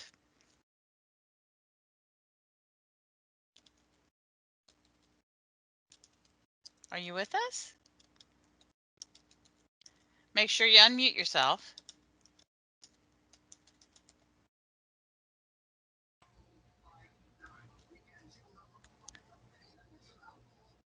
Okay, I'm going to keep Emmett in queue. Let's go to Susan Leckband while Emmett figures out the mute thing. Susan. Thank you. Good morning, everybody, and thank you to the regulators and the Department of Energy for their presentations. It's one of the things that the Hanford Advisory Board prides itself on is providing informed consensus advice, and the information that you share helps us become more informed. It's really important, and we appreciate it. I do have one comment, and that is, I believe the goal of should be in-person meetings as soon as it is logical, and that's what our goal ought to be, with, of course, a hybrid element. And I understand folks' caution. I really get that. But I do think it's time for us to plan for beginning to meet in person with a virtual element in the meeting for those people who are immunocompromised or travel issues or whatever. We can do a combination. The board has proven itself to be flexible over time, but I also think that it is important for us to begin planning for those in-person meetings and to come together. So that's just wanted to say that. And I understand Ginger's caution. There, for some people, this is very, very, very concerning, and I get that. But I think we can start planning for when the health folks who advise the governor give the go ahead under certain circumstances. So thank you very much. All right. Emmett, are you with us yet? Hello. There you are. What's your Okay. question? All right, good morning. Thank you for the presentations. My question was, David, was how are they doing on the recruiting and the form of diversity? That's a great question. And it's a huge initiative for ecology, diversity, equity, inclusion, and we have added respect as far as that goes. With that, we're going actually through our position descriptions and looking for, unknowing bias. We have weekly discussions about how, just our systems have been set up over time. For ecology, it was in the early 70s when we were formed, and we've, of course, transformed over time, but our work systems were designed for a different era, and trying to make sure that we don't put off folks just because of the terminology we use in our recruitments, to the thought of when we have an interview panel, to make sure that it's diverse so that whoever we're interviewing can see somebody that's like them on the interview panel is huge. And this probably sounds stereotypical a little bit, but we have a lot of science-based positions here at ecology, and that tends to attract a very diverse group of folks as well. So it's definitely on our radar. We're trying to do better. We can always do better, and We, at a executive leadership team level across the agency, we have discussions on this, if not weekly, at least monthly, trying to improve. Thank you. You're on the right step. Thanks. All right, Tom Galeotto and then Tony. Tom? Thanks, Ruth. I apologize in advance. I think I am not able to show my camera right now, and maybe next time I log in, I'll be able to do it later today. My question is really for Brian and possibly feedback from Gary Younger. We have a commitment in our work plan for 2021 to have a presentation and discussion with DOE in advance of the public meetings that's scheduled, as I understand it now, for July 15th. For the fiscal 2023 activities. And we've recently sent in a series of questions through Gary that I understand he's discussing with DOE management to address in such an advanced meeting. And my question today is, are we going to be able to have an advanced meeting before the July 15th public meeting occurs? And can we also, in that meeting, as we've requested, have an additional discussion on topics of how we can better communicate information within DOE restrictions on budget between the HAB and DOE, so we all can meet the requirements, meet the restrictions, and still share information as much as we can.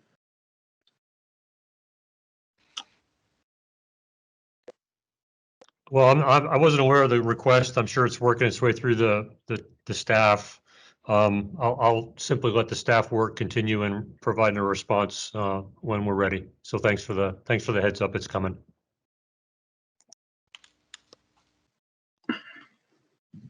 All right. I have Tony and then Shelley. Tony? Can you hear me now? We can. Well, good. Listen, I want to thank Brian Vance for his presentation.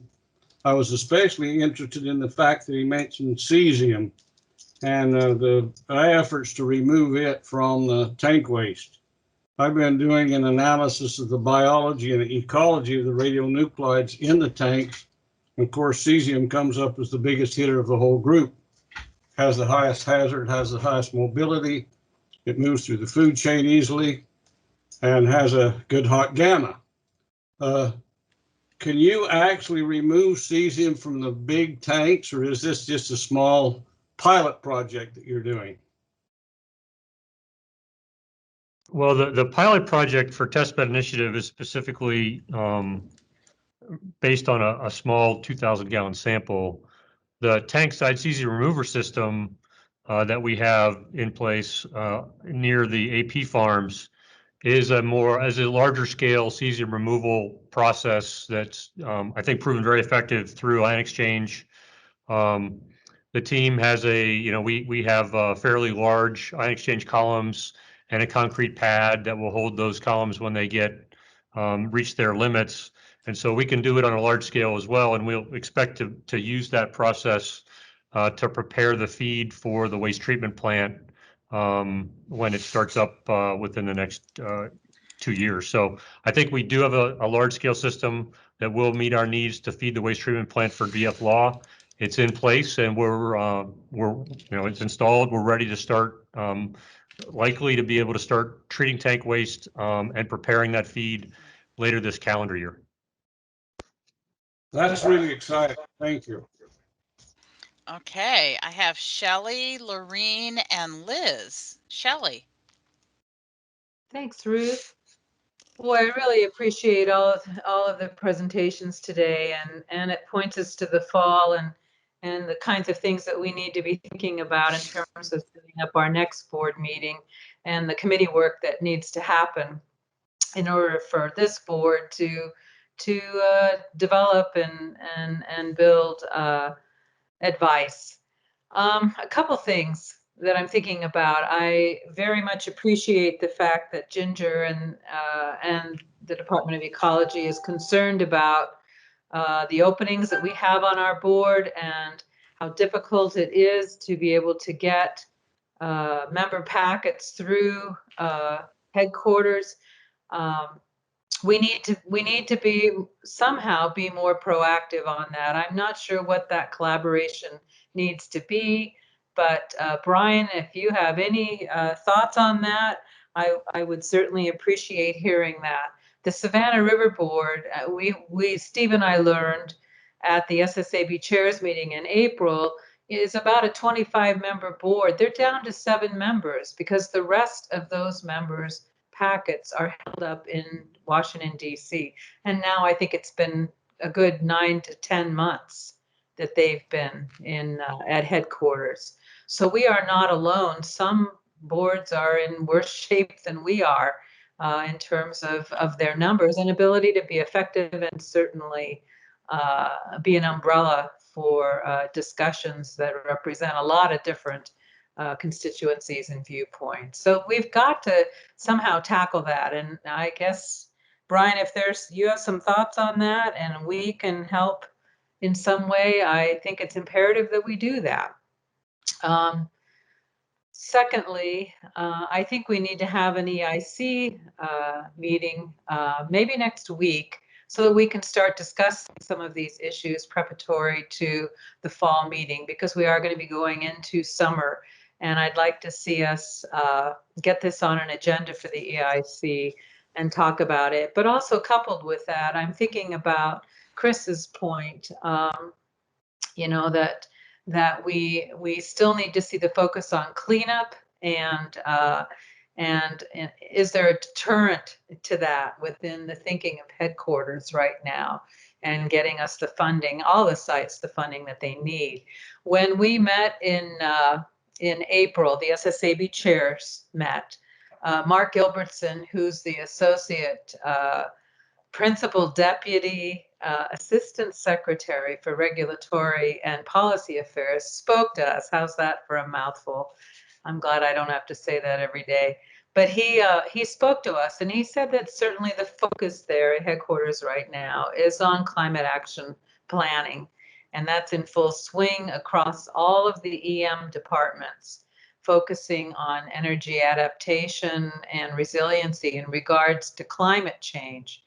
But and they are expecting as an agency to start next month in July, building on past efforts to create a more sustainable plan for the department. So as they go through that over the course of this summer, I am certainly hopeful that by fall, there might be a presentation or two or more that we could hear from headquarters and could have specific to our site and to our board. So Mark offered to speak to each of our boards. I want to talk with the EIC about that. Hopefully next week we can pull together a meeting. And I think that we should be interested in hearing what's coming out of headquarters right now and how it pertains specifically to our site, and what we might feel about that, and what we need to pay attention to.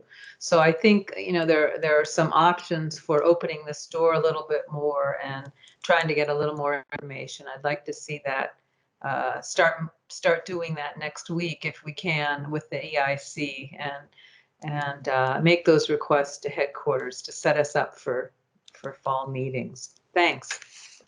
All right, Lorene. Oh dear, we can't hear you. Can you unmute? *6 will unmute the phone. You can also unmute on the computer and use the computer audio. Good morning. Can you hear me? Yes, we can. Okay. Thank you. I just wanted to say that I too appreciate the information shared this morning. I will admit that I'm just barely back on board. I had surgery, so I was out of the office and I missed a few of the meetings, and luckily my staff has been participating and gathering information this year. You know, in hearing the concerns regarding the process that, you know, everybody seems to be experiencing, you know, as far as the new implementation of the orders from Secretary Granholm, and what the process will be going forward. As far as the Yakima Nation is concerned, and all of the cleanup issues addressed out at Hanford, keeping in mind that, the 580 square miles out there is original ceded Yakima territory, and we have very precious and sacred areas out there that, obviously we want to protect, the natural resources that have been there since time immemorial. It's very important to the Yakima Nation, and something I just kind of wanted to bring out to everybody, being that this is such a large audience, and I appreciate the opportunity to share this, and the Yakima Nation's concerns, and about cleanup, and we're all here on the same page. We're all participating and active, in the cleanup efforts there. So it's my wish as the program administrator for environmental restoration that we continue to take things a step farther. As you're going through, on a daily basis out at the Hanford site, to remember the sacredness of that area, and how, the important, aspects there are out there, for our people. A lot of our members have not been able to set foot out there, where we used to have original, campsites and gathering sites, for our natural resources. So, knowing that, the level of contamination, and it is a, community-wide concern, as far as the cleanup and the best efforts to put forth out there.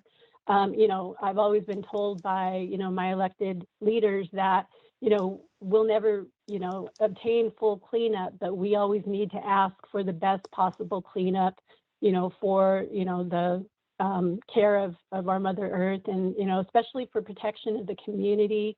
We have the Richland, Pasco, Kennewick areas. The people that live in those areas. It's really important for their protection, but also for the waters that feed our resources. The salmon, and all the life out there is very precious to the Yakima people. And so I just wanted to relay that, especially today. Today is actually, June 9th is our Treaty Day observation. So there is a parade going on today, and I'm glad to see that. We've had a really rough year as far as COVID, and the not being able to gather, like we've been accustomed, and so I am glad to see things opening up, and I'm hoping that we do get back to in-person meetings. Just for the mere fact that it's important to be there in person and participating, and thank heavens for technology, that we're able to continue to meet in this manner. But it would be really nice for me to actually be present and to meet everybody, because I know there's a lot of active and active community members that are working along with us to, have those best cleanup efforts. So, I just wanted to relay that. And I'm also hoping, as far as the Hanford Advisory Board, I wanted to relay that, I'm hoping that in the future that, as we have, meetings that, being that the Yakima Nation has always, participated in this activity, that, we can actually get to a point to where our Treaty Day is actually recognized. And my staff, they're participating in the parade today, and I'm here, because of the work that is, important going forward. But I'm hoping that, we might be able to, get to a point to where today is a day of observance and recognition of, the Yakima Nation Treaty Day. So thank you for the opportunity, and I look forward to hearing all the information today. Thank you. Liz. Thanks. And thanks, Lorraine, for sharing that about today. That today's a treaty day and you're having that parade. I have a question about the HAB membership package, and I don't know if there's a way to share any information about timing, or if there is information about kind of where we're at in the process. Are we still on track for October? But I know it would be nice if there is an update on that. And I did want to share just some additional information about my core sampling comment earlier. I did get some additional information that the good news is more kind of historical comparison, where there were around 10 years where there were no core samples. And now that there's a regular core sampling program, that's a really big deal. So just to throw that in there, if that changes any response. So HAB membership timing, and then the if there's anything to say about core sampling, and if not, that's it. Thanks. Yeah, with respect to the membership package, we obviously briefed our leadership very in advance of the submission. We're continuing to watch it. We likely have a brief next week with Ike White on the package again as well, and Carrie and her team do a phenomenal job of kind of keeping it moving through the process and making sure we're responding to questions as quickly as we receive them. As you recognize, a new administration will have new priorities and new focus areas, and this is their first time through, so there's likely it's going to take longer than shorter, which is should not be a surprise to anyone. But we'll continue to stay engaged and work with the staff. And if there's, I think we respond very quickly to questions. Sometimes it's just a matter of the number of packages going through and the headquarters staff process. We may go periods of time without hearing an update. So we continue to pulse when we think we need to identify if it's slowed down or if there's questions to be answered. So we'll stay on top of that.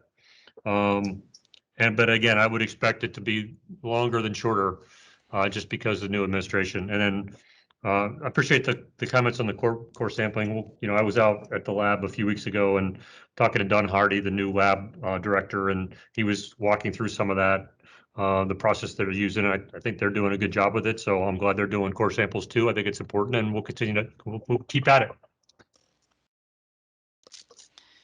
Thank you. If there are additional questions, we actually need to hold those for just a few minutes. We've hit 10:45, which is our posted public comment time. So I don't have anybody who's indicated prior to the meeting they want to make public comment, but we want to make sure that that opportunity is available to anybody who's with us on the phone or on Teams. Is there anyone who would like to make public comment?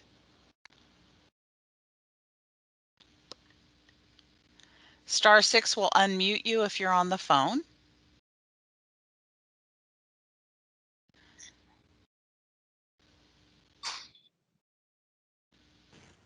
Okay, I'm not hearing anything. Are there additional questions for our TPA agencies?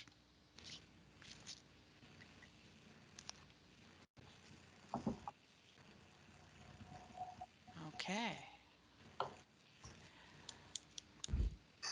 Well, Mr. Chair, I would suggest we're running a little bit early, which is not a bad thing.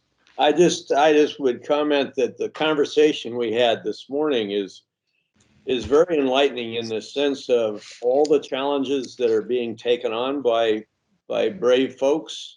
We're in a time of uncertainty. We're not out of that uncertainty. The water's still pretty choppy. And the key now, I think, for all of us is going to be perseverance. Follow through on the commitments we've made and do the best we can to fully understand the issues as we offer our opinions about those issues. So I think unless anyone wants to add anything, be a good time for a little break. Well, Emmett has something to add. Are you there, Emmett? Steve had asked a question earlier about what could the DOE and ecology do, or what could we do to help support them more the coming year, but I never heard a response to that. Yeah, thank you, Emmett. Well, I'll start. I think the engagement remains critical. We appreciate that. I think your engagement with the constituents that you represent on the HAB and getting perspectives from them and sharing them through the HAB process with the department and Ecology and EPA is important. And I think that's especially important in the current environment because it's, you know, when you can't meet face to face. I'm a visual communicator, and it's always harder for me. We've done a lot of things here with our team to find ways to over communicate beyond what we had in the past, simply to try and keep the team moving together. So I would say just continue that active engagement with your constituents, bring those issues back to us, and then just continue to focus on, you know, the elements of the work plan are always helpful, and the long, a little bit of the longer term. You know, we're in the cycle now where we're starting the FY23 budget process, where feedback on in that time horizon within the 5-year time window, where it's policy based and constructive, is always the most helpful for us because it gives us time to maneuver. If current operations based comments or comments that are really tied to the near term, it's inside the budget cycle, really very difficult to do much with. So the policy level, longer term, and continuous feedback from your constituents, I think, is where we get the most value. Observations from David. Yeah, this is David. I did put into the chat, you know, transparency and communication are really the best avenues for us. My calendar is busy, but you can work through me or through Lois Dahman, my executive assistant, and I'm always willing to visit. Besides, Brian covered pretty well the rest of it. It's just, I'm a face-to-face person myself. I'm starting to get used to this virtual stuff. But the work that you do, the committees that you have, and I just keep reading everything that comes through from the board or from the meetings, and then try and join in when I can. But if you have thoughts or ideas you'd like to bounce off of me, please schedule some time with me, and I'm happy to listen. Are there other questions before we go to break? Anyone? Lee.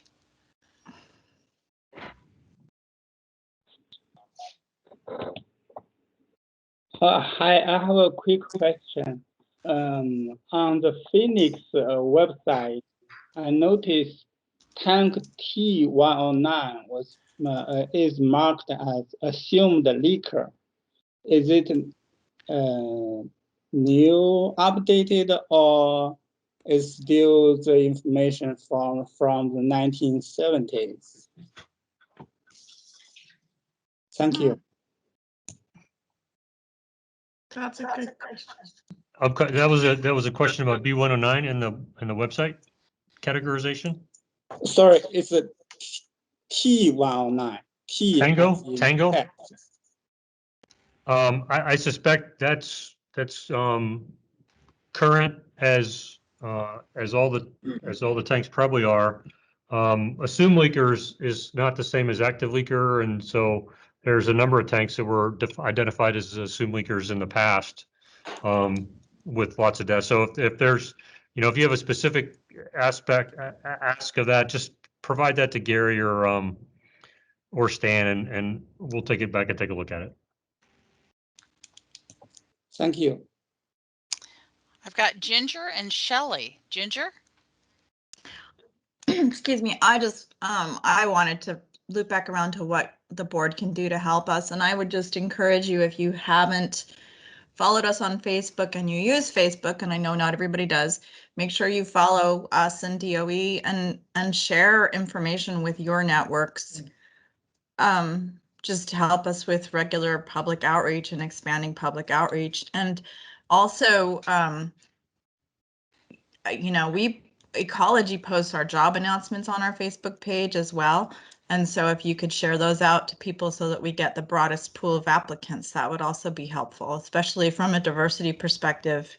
Emmett, oftentimes we might need to specifically target different schools, or like if you're in an alumni association, or your college has a really great career center, maybe that's a place we should be specifically sending job announcements to. Thank you. All right. Shelley and then Steve Wigman. Shelley. Thanks, Ruth. Sorry, I had to jump off for a minute and just getting back on. I have a down in the weeds question, but I am concerned about the ability of the program right now for direct feed to access everything it needs from the international market in terms of metals and supplies to keep things going.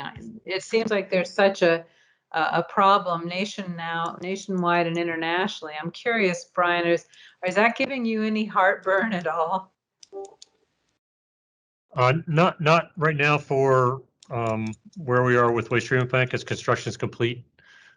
We go through a pretty sophisticated analysis of equipment and spares, and that's really across the site because again, any element of DF law that stops working can put pressure on the other elements to stop working as well because it's all tied together.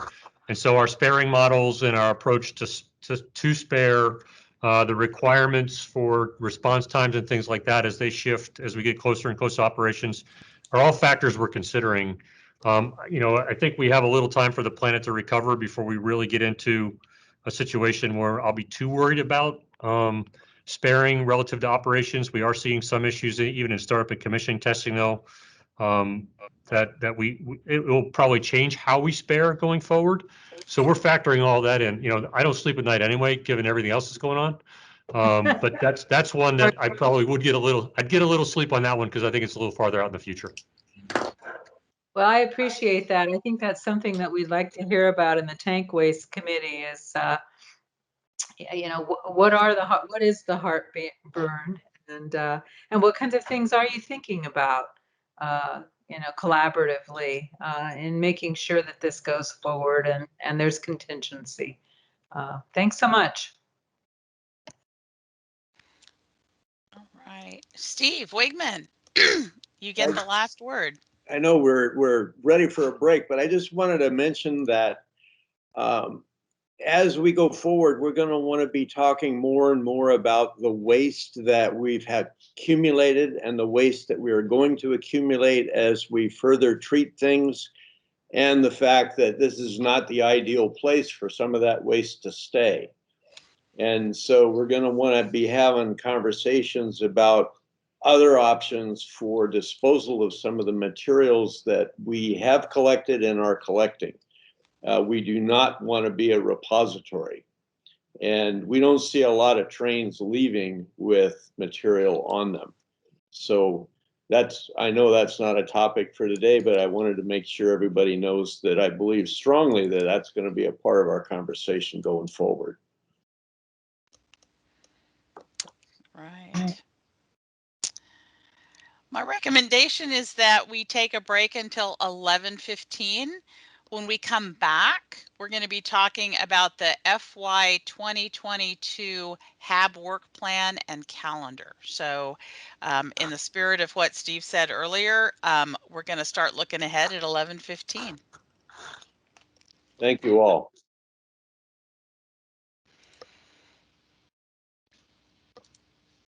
Let's see. So Steve, can you see the draft work plan on screen? I can, yes. Okay. The internet gremlins are eating us today. On my other two computers, I just get a big gray box where the document should be. So I can see it where I'm typing, but I can't see it on my backup screens. Well, it's good that you're not asking me for help.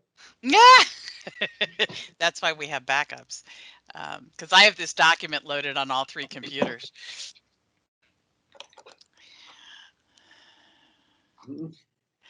So the plan is to ask Gary or DOE to give an overview of the draft, and then I want to check in the event that there are any comments, clarifications from committee chairs and vice chairs around the work plan.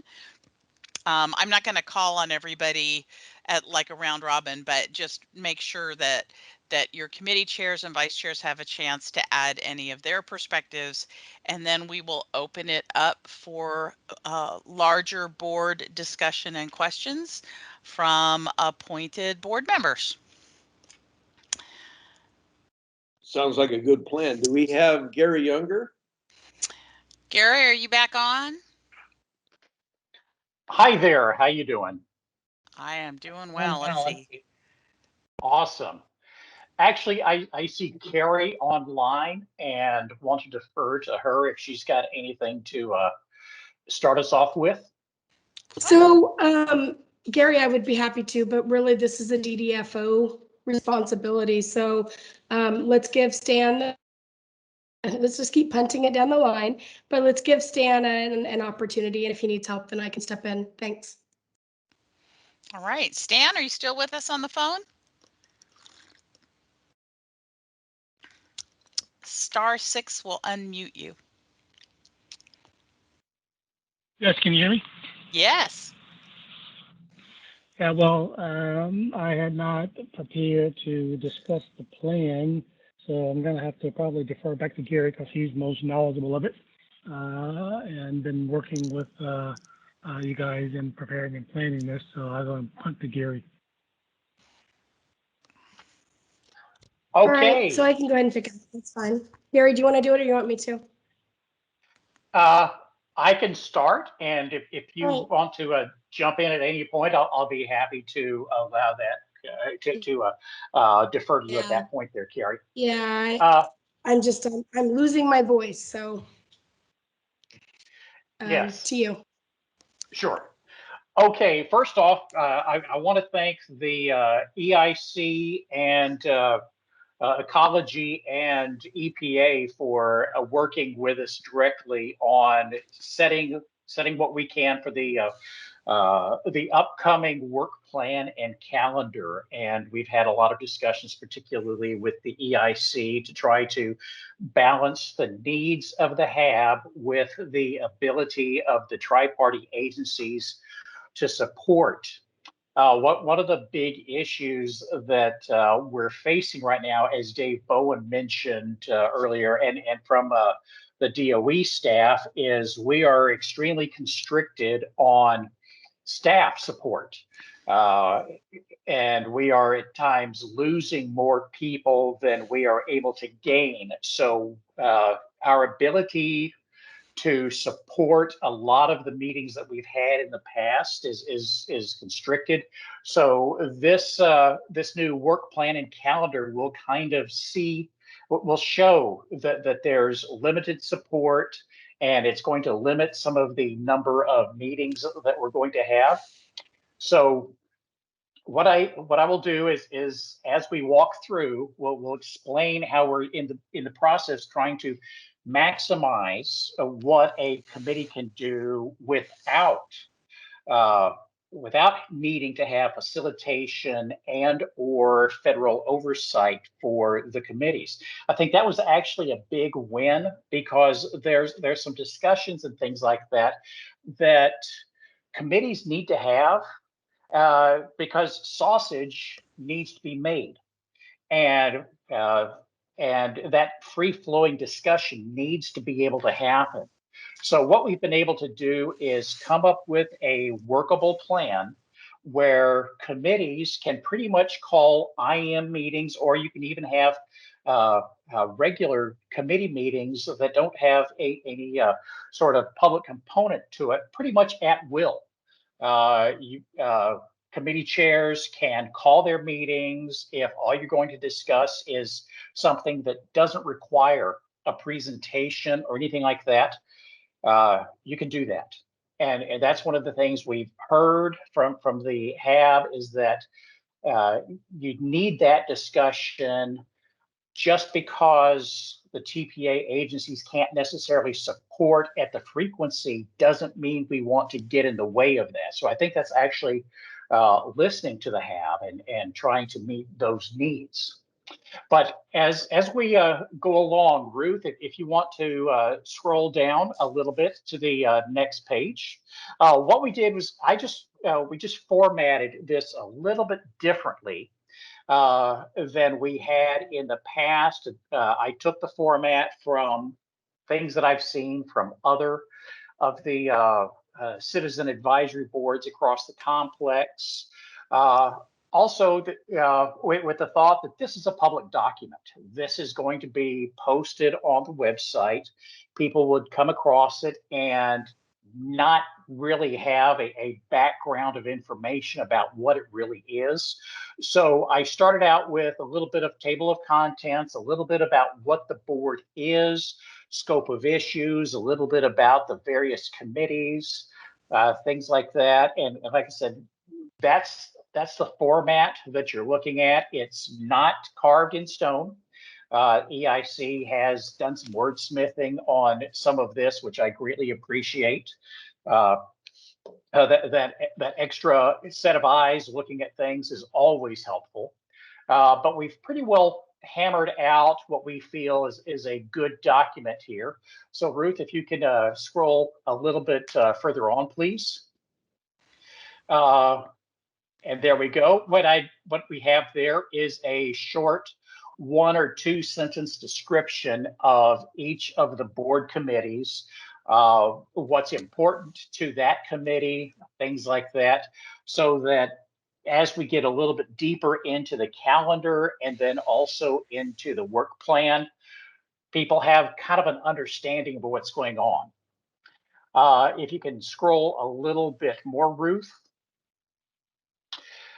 Here is the basic calendar that we're looking at, and we'll look at a depiction of the calendar itself here in just a moment. What we have will be 4 committee board meetings, as we see quarterly, which is very much what we have right now. We've also got a leadership workshop and committee of the whole set up for May. And we know that we've been hearing a lot about committee of the whole. In fact, we've even got that as an agenda item later today. So what we've got is we've got leadership workshop and the committee of the whole tagged together in the same week. So I believe, like I said, we've been listening to the HAB, and this has been a long-term request. We've answered it, and we've got that there. You'll notice something a little bit different about October 20th. It is listed as a 1-day meeting. The reason for that is assuming that we have new members approved at that point. As we discussed during the department and agency presentations, getting packets through is taking a little bit longer each year, but we expect that by the time for the new fiscal year, we will have new members seated, and that is going to be a meet and greet time. We're envisioning that as kind of a welcome to the HAB. This is what the HAB does. This is how we operate. I'm expecting to have presentations set to go for HAB leadership to explain what the HAB does, things like that, and get a chance for everybody to just kind of meet and greet. It's going to be virtual because as of now, we don't have authority to go into an in-person meeting. So we're going to continue to go with virtual for this particular meeting. So that's why it's a 1-day. There's not going to be the typical start that we have to a lot of the meetings where it's not really set up for department presentations or anything like that, not really set up for public interaction. It's more kind of a work day for members of the HAB. So that's what you're looking at for committee meetings. If you look down at the next section for, excuse me, the first part was board meetings. Next section is committee meetings. And as you see, we've got it set up for week-long committee weeks. One of the big changes that we have had at the request of PIC is to move PIC meetings to committee weeks. Previously, it had been where PIC had their meetings just before board meetings. And if the PIC had a piece of advice that it wanted to get through before the board, they were scrambling to try to make it work and to get it ready for the board meeting the next day. A lot of people didn't have time to digest whatever information that the PIC wanted people to consider. So at the PIC's request, PIC meetings will be on Mondays with RAP and tank waste committees on their usual Tuesdays and Wednesdays. And then you've got the HSEP and BCC meeting. They meet less frequently, but we've got Thursdays set aside for those meeting days. Now, one thing to kind of throw out is we recognize that there's a potential of some emergent issues. If there is something like that, we are willing to make changes to the schedules in order to meet those challenges. We're trying to plan things as much as we possibly can. We're trying to make this as solid so that people can plan. But we recognize we may need to change as conditions change. But this is, like I said, probably about the 90% solution. And then the next section on down, you see we've got committee call placeholders. We recognize that not all business can be taken care of during committee meetings or board meetings, or sometimes you need to get together and talk about an issue, talk about something that you want on an agenda that maybe didn't get covered in a previous meeting, or just to check in and make sure everybody's doing okay. So once again, we have placeholders that are written in, and if you don't need those placeholders, great, you get some time back. If we need to change this up a little bit, then yes, by all means, we will change that. And as I mentioned earlier, issue manager teams, you can set your own meetings at any time. If you don't need facilitation, if you don't need government oversight, there is no restriction. You can set that up. Almost everybody has access to some sort of video platform. Many of the teams also still work by email, telephone, by coffee shop, however it is that your team feels that it needs to be able to get some work done. A couple of things that you will also notice is that we're trying to section off 2 months where we're purposely not trying to have any HAB activity, and that will be during January and July. July has been traditional. We're adding January on there. A lot of that is because of reduced staffing. The other is protection of the staff, because this is a busy time getting ready for meetings and things like that. And many of our staff members are working during the Christmas time, and we lose a lot of vacation time. So from a management perspective, we're trying to block that off so that people can enjoy time with their families during the holidays and during the summer. So, like I said, from a management perspective of the staff force, we've put that up for consideration. Now, Ruth, if you can scroll on, I think the next slide will be the calendar. So if you have that as a separate slide so that we don't all have to turn our necks. Let's see if I can. I think I have to. Okay. Window. HAB calendar. View.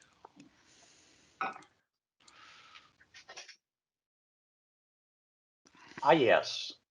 Here, let's get.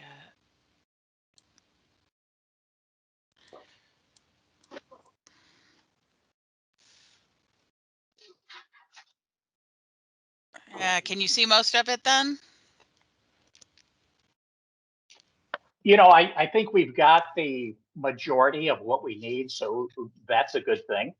Okay. So I can walk through some of what we're looking at here. The blue blocks that you see throughout the calendar in November, February, April, and August, those are committee weeks. Monday, of course, being with PIC, Tuesday and Wednesday being RAP and Tank Waste Committee, respectively, and then the Thursday would be reserved for BCC or HSEP.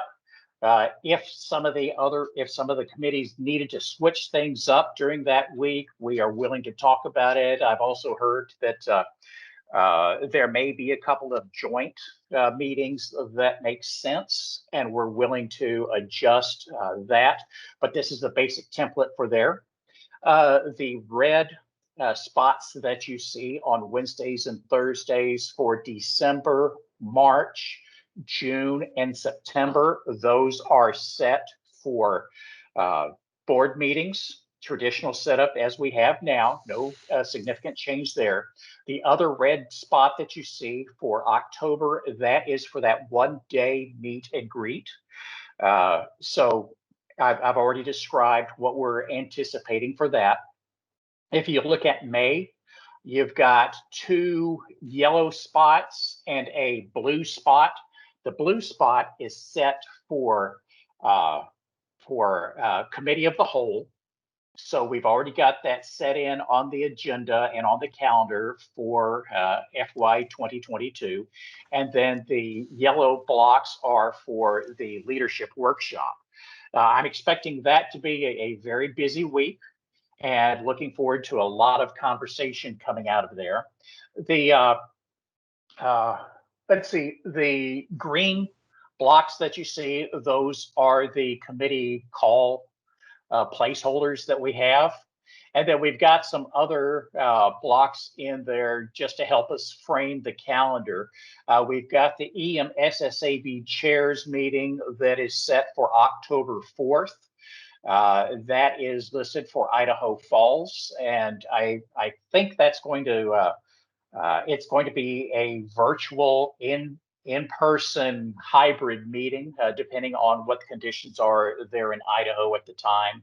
And then in March, we've got through 6th through the 10th, we've got Waste Management Conference, and that takes a lot of people out of scope. So we just wanted to make sure that that was on the calendar. And there may be a few other national level meetings that will pop in there as we firm up some dates as we go along. Okay, Ruth, now if you can go on as we start working on work plan. So can you see the work plan, or do I need to do one more thing so you can see it? Well, I'm still seeing calendar right now. Okay. We'll do this. There we go. Better? Awesome. Okay, so as we started working on the work plan, and like I said, the EIC committee chairs have been very active in helping us to build this as we go along. So thanks to everybody who've contributed to this. For River and Plateau, what we did, and this is going to be basically throughout all of the different committees, what we did was we set up what the topic list would be. And it's by no means exhaustive of what they want to cover. However, it's reasonably focused. One of the things that we're looking at is as the site is getting ready to go in toward operations, as particular items are coming online, construction within the waste treatment plant is virtually done. Now we're going through commissioning and getting ready to start turning the buttons and treating waste. This is kind of focused toward that and built a lot off of the 5-year plan that we have. So it's kind of forward looking to try to see how we can, 1, educate the HAB into what's going on, 2, give you some points where if advice is needed, it gives you the information that you're looking for. And there's also some things that are updates. It's something that's been enduring for a while, and it's just to update folks. This is what's happened in the past year. This is what we're looking for in the next foreseeable future. And so this work plan is built toward that. We've got a column in here called action. This is a little bit different than we have in the past.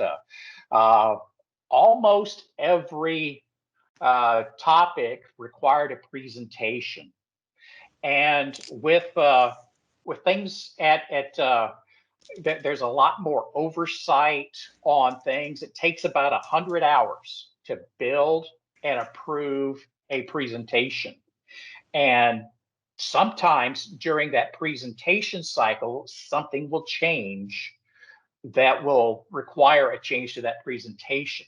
So what we're looking at is, yes, there will still continue to be some of those presentations, but we're also looking at some points where there can be just conversation, where we can bring in some subject matter experts. In fact, we did that reasonably successfully last month or month before, whenever it was, with the Tank Waste Committee. Bob Suyama wanted to talk about a GAO report. That was not something that was part of the work plan, but we were able to bring that in and discuss it without a presentation. In fact, the presentation basically was the GAO plan. And the Tank Waste Committee discussed it, looked for paths forward, turned out very successful. So that's a model that we're looking at moving forward, and reducing staff interaction on that, reducing staff churn for building a lot of these presentations, but continuing to get that information out. So we're learning as we go, and if it works, then I hope that we will be able to kind of move this model forward to provide you with that information, hopefully more timely, plus have plenty of presentations as we go through. So if you want to scroll on down, Ruth, with the work plan, you can see some of the various topics that the Tank Waste Committee wants to look at, and none of these are any surprise to Tank Waste Committee. They're basically a lot of the same issues that the Tank Waste Committee has been looking at, and many of the requested briefings fall under almost all of these categories. And if you'll scroll on down to HSEP, PIC, and then BCC, once again, we've had a lot of input from the committee chairs and the committees, and this is what we've come up with as what we are looking at and can likely support as we move forward during the coming year. We hope to be able to get through a large chunk of this list as much as we can. Not saying we're going to be able to get through everything, because we recognize that stuff comes up. But this is kind of an overview of what we're looking at for the work plan and then for the calendar as we move forward. I'm going to pause right there and ask Carrie and Stan if they have anything that I've missed or anything to add that we need. No, I'm good, Gary. Thank you. Stan? No, I think Gary covered pretty much everything. The main thing is that Gary worked with all of the committees and team to help make this calendar possible. One of the key things is that we have to jump through a lot of hoops in preparation and planning for these committee meetings, ensuring that we get all the documentation approved through our field office and on into headquarters before things can happen. So a lot of those things happen behind the scenes, and why we have placed certain placeholders and certain meetings on the calendar is because of limited resources that we have and staff on board, etc. So just want to appreciate Gary and team and helping getting that in committees, helping getting these calendars populated with the information we need, and specifically paying attention to as we move from D&D to operations. That's where we're focused on in the future. So other than that, that's pretty much it. All right. So before I go to the queue, I'm looking, is there anyone on from EPA? I think they were running really lean today. Randy, I want to check in with ecology before we go to the queue.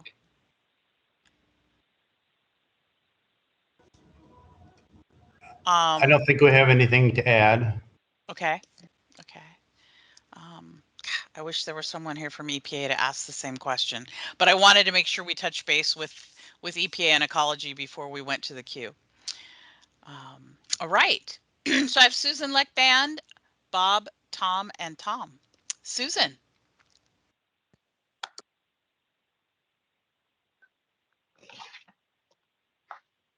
Are you there, Susan? Yeah, I turned the camera on, just not the microphone. Probably more people would like that.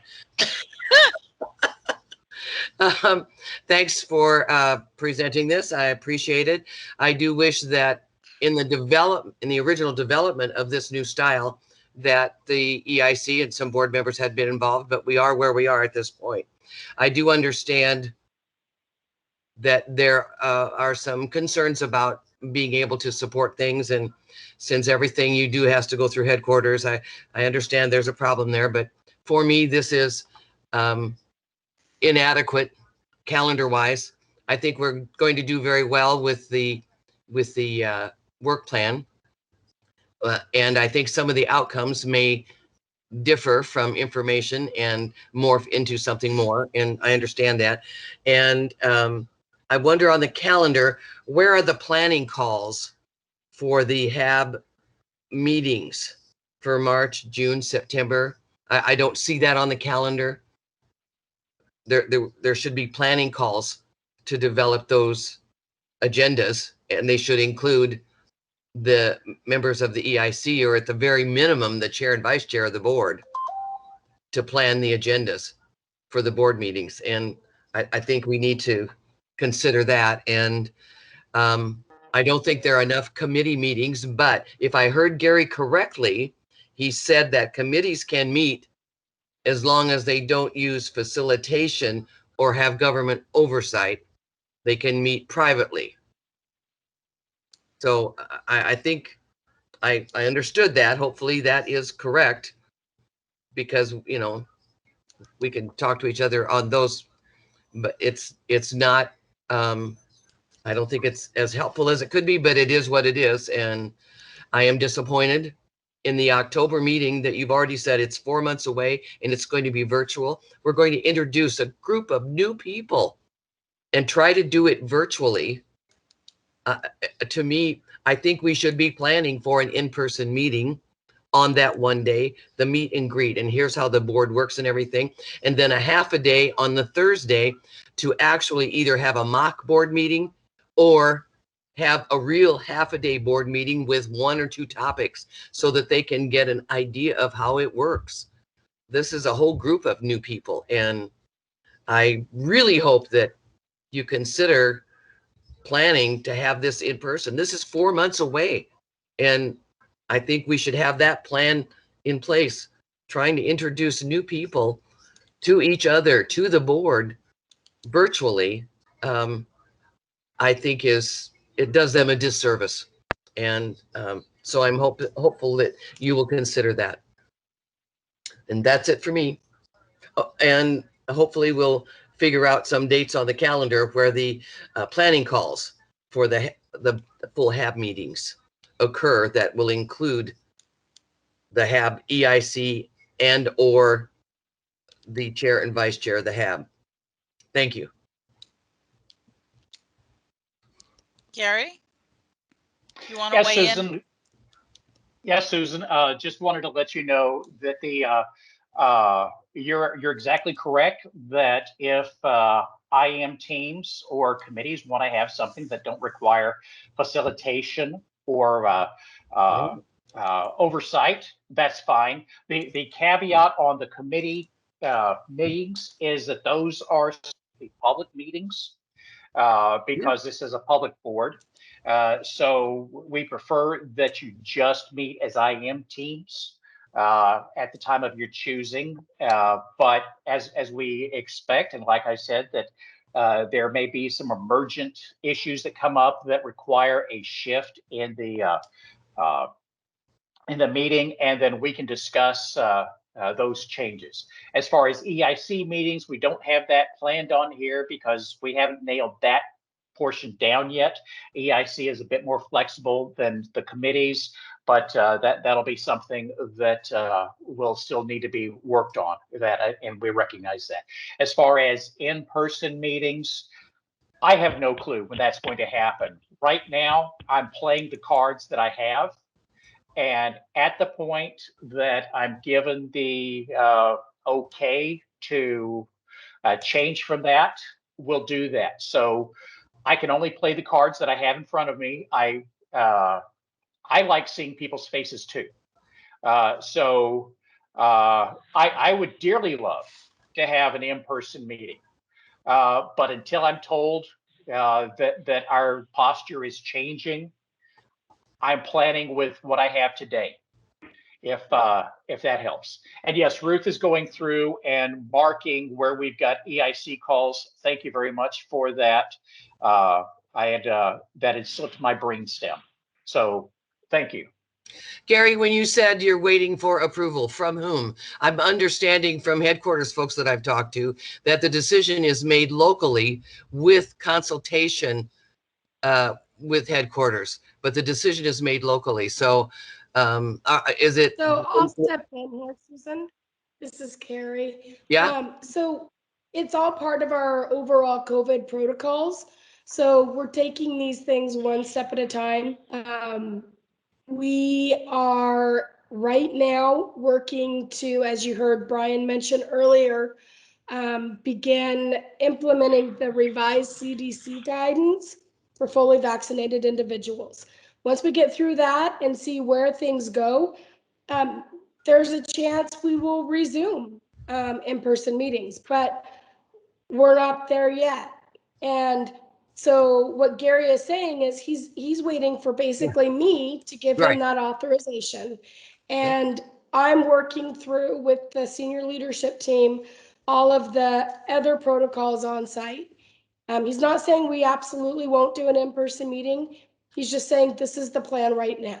Okay, great. Thank you. I appreciate that. And I kind of figured it was you, Carrie. I'm glad you stepped in, and I hope you can drink a little whiskey and honey to help your voice. That's what I need. Thanks. Thank you. Thank you, Carrie. So this is the point, Ginger, perspective from ecology. Go ahead, Ginger. I do have a question, even though I've been the naysayer about in-person meetings.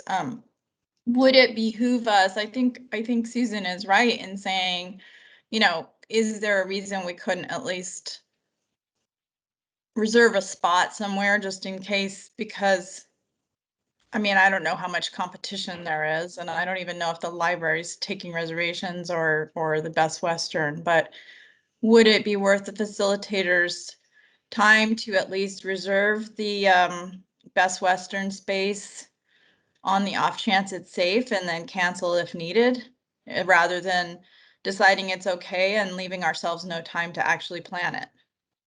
So I am fine if we want to reserve a space that is not going to cost us money if we cancel. If we're going to go forward and reserve something that will cost us money, then I'm going to want to weigh in on that again. But Ruth, as a facilitator, if you want to look into those spaces that, like we've got the WSU space, we've also got the library space, then I'm fine with that. Thank you. Okay. Yeah, I think the Hanford House has come online too, but I don't know what their new rental policies are. And think Yeah, they're I think they're a different company now. I think they're rebranded.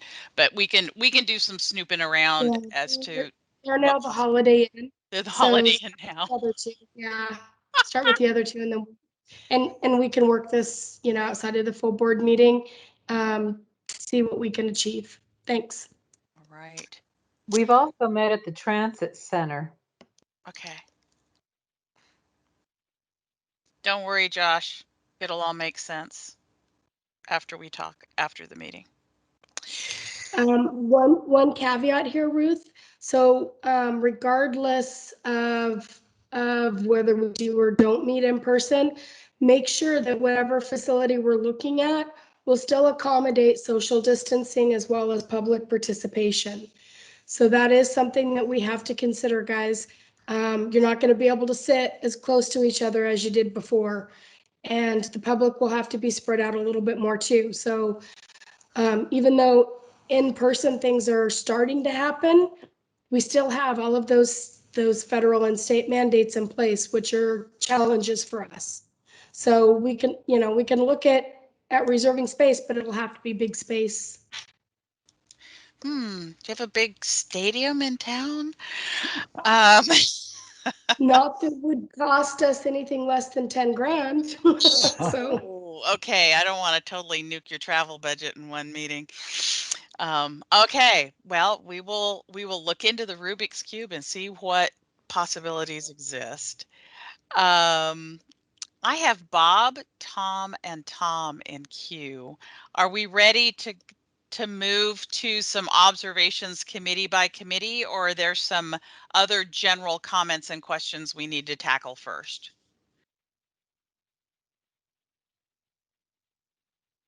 All right.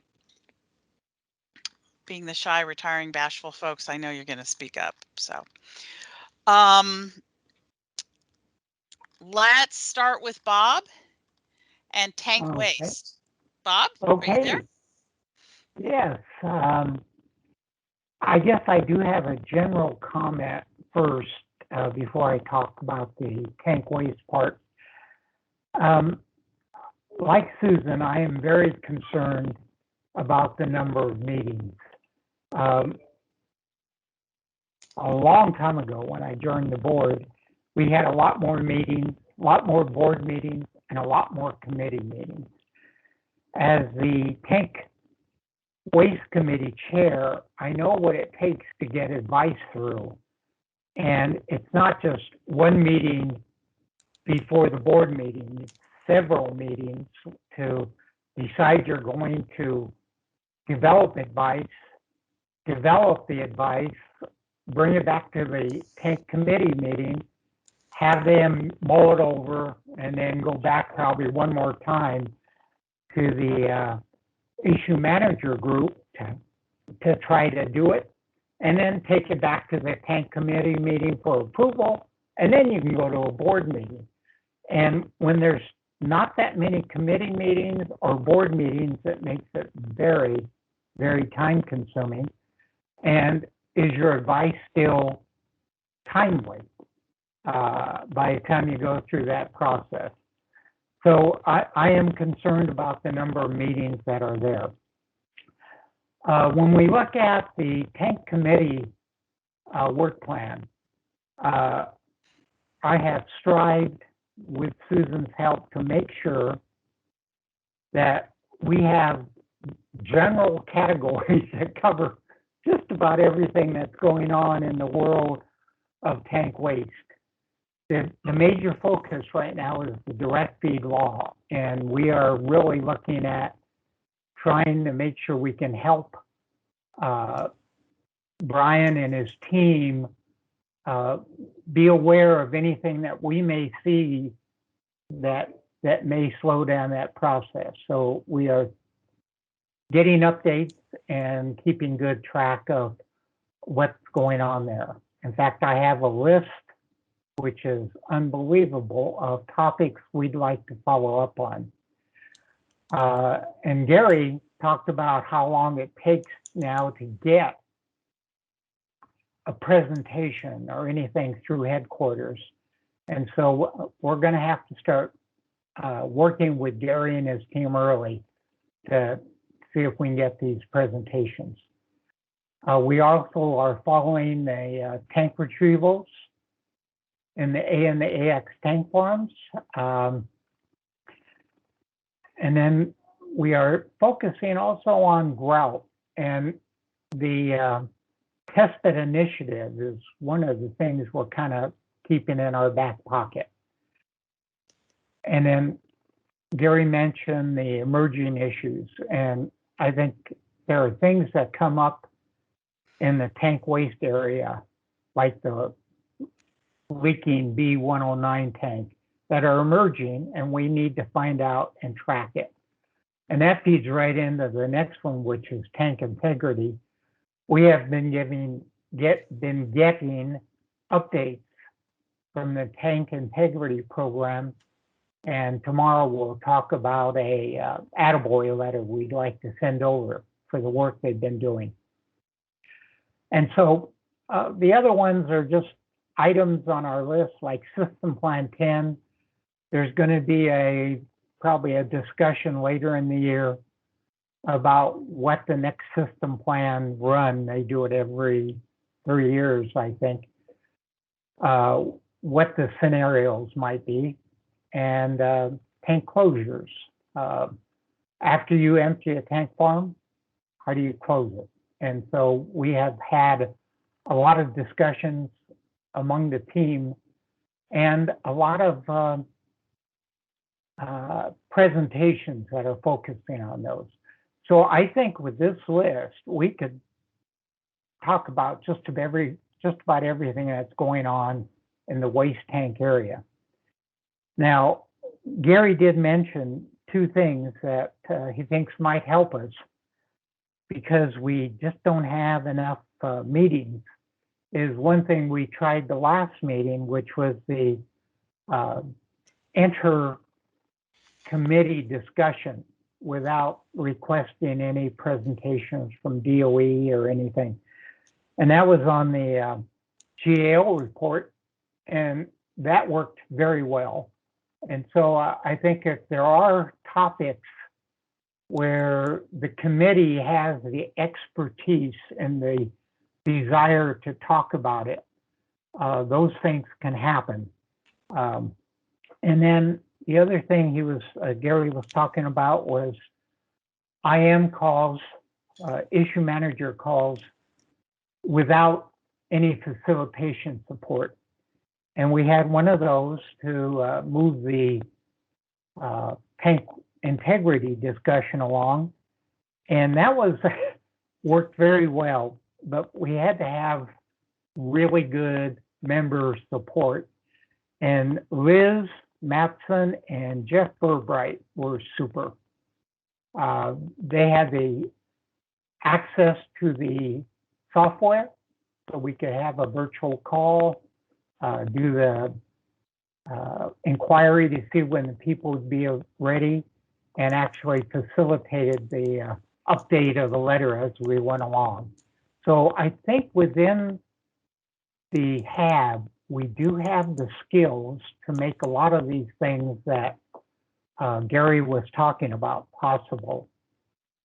So that's where our issue manager, GAO, tank committee work plan stands right now. So that's it. All right. Tom Galeotto, you're next up. I'm going to scroll down here to BCC, thinking that's probably what's on your mind. Yeah, that's it. Okay, thanks. Per my meeting with, per my question this morning with Brian, we are still expecting a meeting in advance of the public meeting on July 15th for discussion of questions that we have regarding the budget and the priorities for the work in fiscal 2023 particularly. And that item was in and is in our current year fiscal work plan this year. And would like, it's not shown here as going forward into an item for fiscal 2022. And I'd like to add that item with basically the same words. It will be a discussion, not a presentation by DOE, but a discussion of the issues between DOE and the BCC in advance of the public meeting. So specifically, the wording in our current this year's plan says advanced presentation for public meeting on plan fiscal. It says here fiscal 2023 DOE budget submittal to headquarters.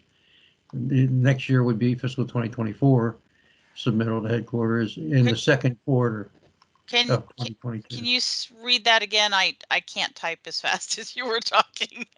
Sure. Sorry. Conduct.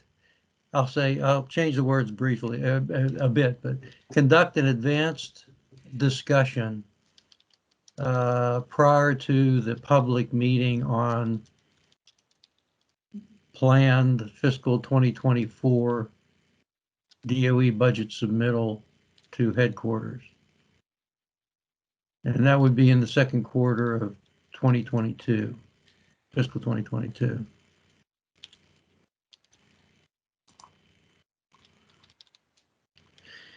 Now, and again, that would be a discussion as an outcome. So there's no presentation to be made.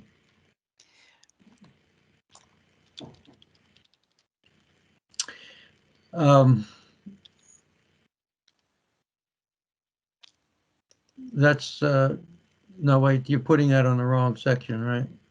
Well, the box is split. Oh, I got you. Okay, and two other comments, I guess, on the work plan in general regarding the BCC, and I'll ask Emmett if he has anything else as well in a second. The first question is,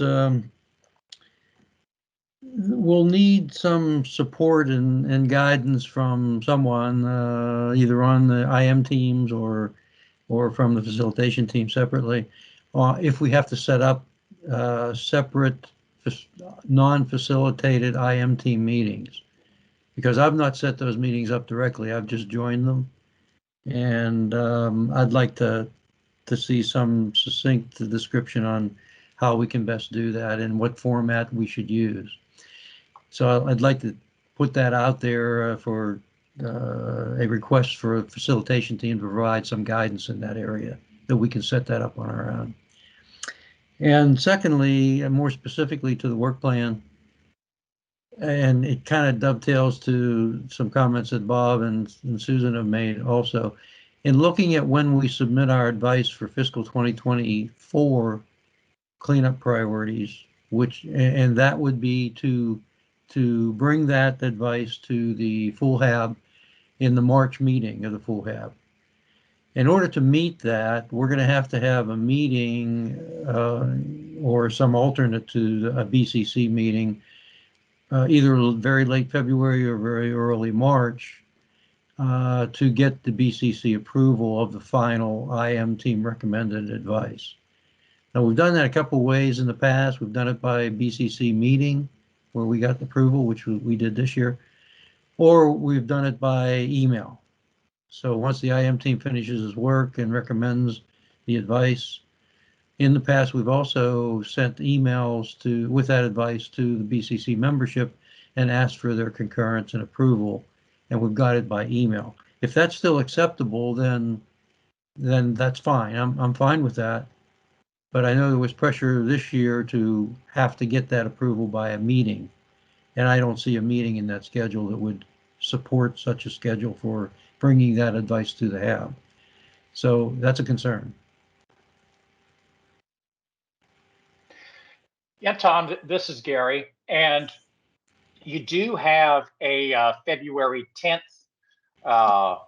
spot that's blocked out for you for that. That's kind of anticipated, that you would be able to have committee meeting before that. You, of course, the way you've been doing your IM teams with email back and forth, that has worked very, very well. and there's no reason to not do that. Whatever works for a committee, continue to make that work, please, because it's good stuff. One of Steve Wigman's, and I don't want to speak for Steve, but he said this at many times, and I've heard it, wants to empower the committees to be able to get their work done without needing anything external. And while information is necessary, what we're trying to do is empower the different committees. So I think, and as Bob said, got a lot of the tools already in-house to make that happen. So we do have it on the calendar where you will be able to get the your committee approval on the advice on February 10th. And then we've got March 23rd, 22nd, 23rd, that we're assuming that next year you will bring forth some cleanup priorities advice. Now, we're still working through the final response on the advice that you sent us a couple of months ago. And I do want to let you know that what you have is almost spot on with DOE priorities. So that's an awesome piece of advice that when you rolled out your critical and important priority items, it's almost identical to what we're looking at from DOE standpoint. So first off, all the work that you've done to get that piece of advice out is paying off. So you'll see that advice. We'd hope to be able to get that wrapped up. We've got a couple of more questions that we're trying to get resolved, but that's your template going forward. That sounds really good. Yeah, good work on that, Tom. Because I know that you spent a lot of effort on that, and it really showed. Yeah, the IM team did a great job on that, and yeah, I appreciate those comments for everyone. Okay, so it looks like we'll be okay in handling our IM team separately from any facilitation once we get some guidance, and we can get approval. However, we can do it through the committee, whether it's in the earlier February time or if necessary later by email. So I think I'm okay. Right. Okay, thank you. Right. And actually, what we're doing is going through, and the timing that we have right now for budget advice is pretty much spot on as well, too, because this advice will then inform what we're doing for the next budget cycle. So the cycle that you're on is working. Good. So that's good. The other thing that is, as far as getting that advance a discussion on the budget, I'm waiting on what the schedule is going to do because we can't give anything out before we get a chance to meet with our regulators, and I haven't seen that schedule yet. So when that gets scheduled, then depending on the time between those discussions and the public discussion, we'll be able to be able to schedule something potentially, but it will be a kind of a short window to let you know about that. So I can't, in good faith, schedule something today. I can't write a check that I can't cash. No, I understand, and we appreciate your efforts on that to keep that moving forward. Yeah, we hear the question. I don't want to tell you something that I can't deliver. Okay, sounds good. Emmett, do you have anything else to add for the BCC work plan? The only question that I would have would be regarding the transition, of the site and where we're at and what we're doing. How we're doing as far as the staffing needs, the diversity. We're getting ready to hire a bunch of folks. A lot of people left. A lot of DOEs feeling the pressures.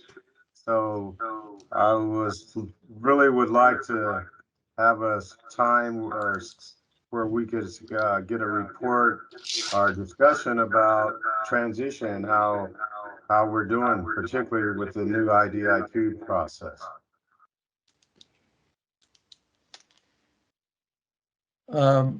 So the transition in contractors, are you referring to? Correct. Okay. That is something that I think is on our work plan for a potential August or September meeting yet this year. But we can talk about that more if we need it next year. I'm hopeful we can add that item as well. We can add that now, I guess. If we could add a potential another bullet there or another item to the work plan to say a discussion by DOE on the contract transitions associated with IDIQ, I guess is the main issue, Evan. Yes, one of the big issues that I'm encountering and seeing is the training. We're hiring a whole lot of people here, so and as Gary just indicated himself, they're under some pressures as far as getting people in, and people are leaving. Ecology, 30% of their people are in a position where they can retire. So how are they going to be trained? I read a recent report from the Defense Nuclear Safety Board about the training that's going on at HW VIT plant. So I was just wondering just where we're at and how we're doing, because this will have an impact on completing those technical goals and those priorities that have been established already. That sounds good. I think Ruth added the words there. I think that's a great intro to that subject, and I think we can go forward with that. But thank you. Yes. Did Gary, you have any response to that? No, I think I mean, I can. Oh, Stan's got his hand up. I would just encourage Emmett to continue to work with his management on the contractor side to address any training issues that or concerns that they have regarding the workforce. So, yeah, and then if there's anything specific regarding contractual stuff, those things will again need to go through the contracting officer and onto our contracting officer. If there's any contractual obligation things or concerns that have arisen. But I certainly encourage you to continue to work with your management to address any of those training needs or any contractual concerns. Well, I understand that, and I appreciate that. This is from the Defense Nuclear Safety Board. They had a comment regarding the RAD training at the VIT plant, and they were not very pleased with it. So my question is what are you going to do to react to their comment? So let's not get into the actual reaction to the comment on this particular call, and focus on making sure that the topic is on the work plan, so that conversation can happen with the BCC. Yeah, it makes sense, Ruth. Thanks. So I've got Tom, Cecilia, and Steve in queue. We've got a couple more committees to check with, and we're at time for lunch. So, Mr. Chair, my suggestion is that we run like 15 minutes, try to break by 12:30. There's actually a reason that lunch is longer than an hour, and it has to do with back end staff stuff to make your meetings work.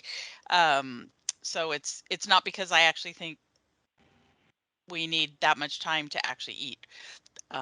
It is a function of the back end of keeping the automobile running. But this is the only piece on the agenda that has work plan and calendar on it, and I don't want to short shrift the other 3 committees. So I would say that if you can keep the old Chevy running with a little less brake, let's keep going. Let everybody have their say. right, all right. We'll watch the level of the brake fluid. Tom, Cecilia, you're next. All right, I'll keep the gas on. RAP has a lot of bullets on our agenda. And what I did was tried to containerize all of the different things on our work plan under big categories. We're not expecting briefings on every bullet, just wanted to capture what was on the committee's mind.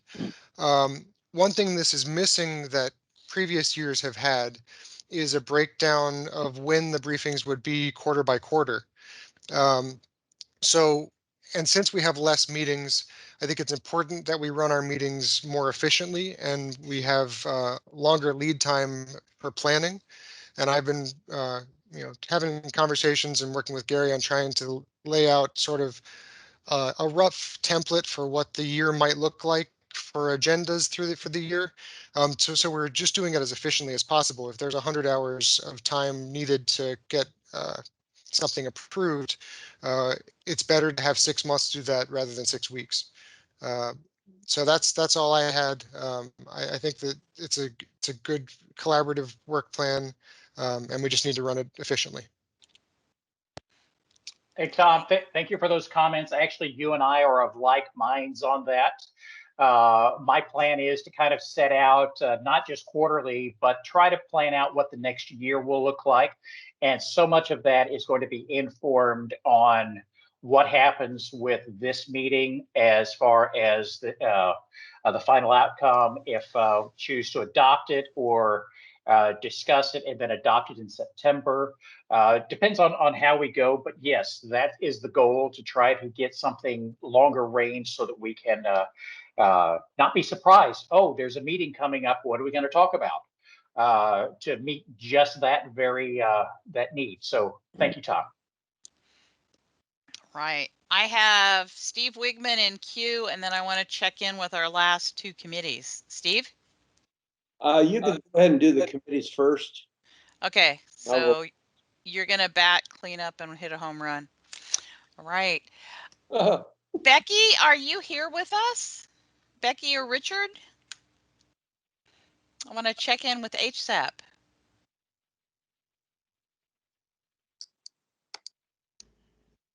Well, there you are. Yeah, can you hear me? Yeah. That's okay. It's 4-legged children are welcome.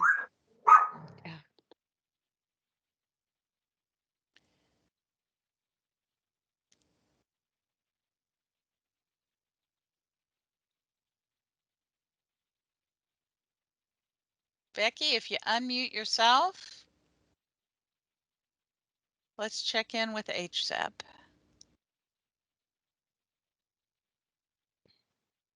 So *6 gets you unmuted off the phone. Okay, well, I'm unmuted.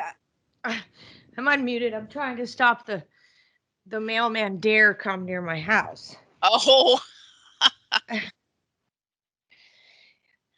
So yes, I'm here. So do you have anything to add with respect to the HSAP, the 6 topics, and looking ahead to next year? I think the list is pretty much what we had talked about at the leadership during that 2 days for the leadership workshop. I don't see anything else on there that, or anything that I think should be added at this time. All right. Thank you. It's good to hear your voice. Thank you.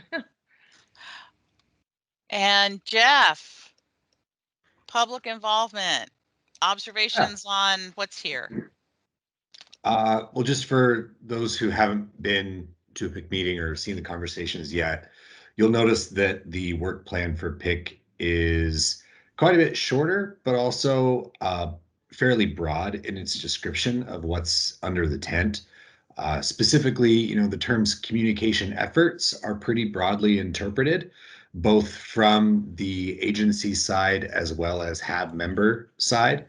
I think this year there's going to be a focus on a little bit of looking in the mirror of how are we reaching back to our constituent organizations that we represent, as well as continuing to look at how the agency's efforts are reaching out to the public. You'll see here, number 3 is an ask from DOE, and I think it's related to efforts at the headquarters level coming on down, but also just emerging things that we've seen here regarding equity, representation, inclusion, environmental justice, those kinds of concepts. We're going to try to address those in the PIC, see how they relate to the Hanford cleanup, and see what kind of advice may emerge.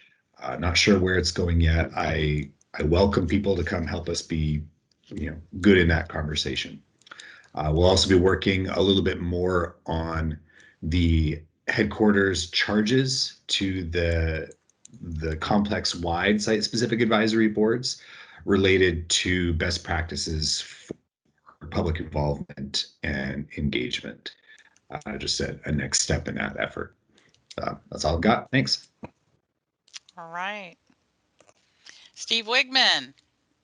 Yeah, thank you. I'm very impressed at the list of topics that we plan to deal with, and I appreciate the efforts to try to tie that to a schedule for the year so we have some idea of when these things might happen. I would ask all the committees to consider our processes as you go forward from the perspective of your challenges in getting things done and approved. If we need to make some changes in the way we do business, let's talk about that. Because I've been through a lot of downsizings in my life, and I never expected to do things exactly the way I did it before when I went through those downsizings. And we got a lot of smart people. I think we can figure out how to cover the ground, especially with the allowance for the IM teams to work independently. And I know that in itself is going to be a challenge because we really do rely on facilitation. And I would much rather have facilitation. But I understand the limitations that we face. I just want to make sure that the way we run the board fits with the dynamics of what the committees are trying to accomplish. So don't hesitate to ask for some evolution in our processes. That's all. So let me make an offer and a half. One is we have moved all the paper files, the HAB library, we call it, to the RC engineering offices, which are very, very close to the Best Western, for those of you who don't know the location yet. There is some modest size meeting space in that office. Courtesy of COVID, we have to plan when people come to the office. But for small group work or small group work who want to then patch in people remotely, you can certainly work with Josh and Olivia and myself if you want to do a hybrid kind of meeting that hopefully will be increasingly possible.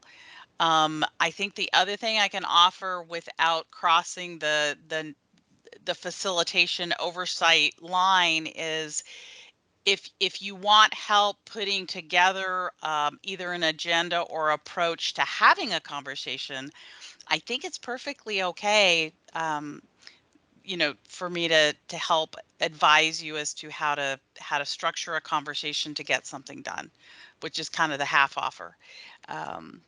So if there are ways we can support you and still maintain that oversight facilitation boundary, let us know, and let's get creative about helping you have the discussions you need to have.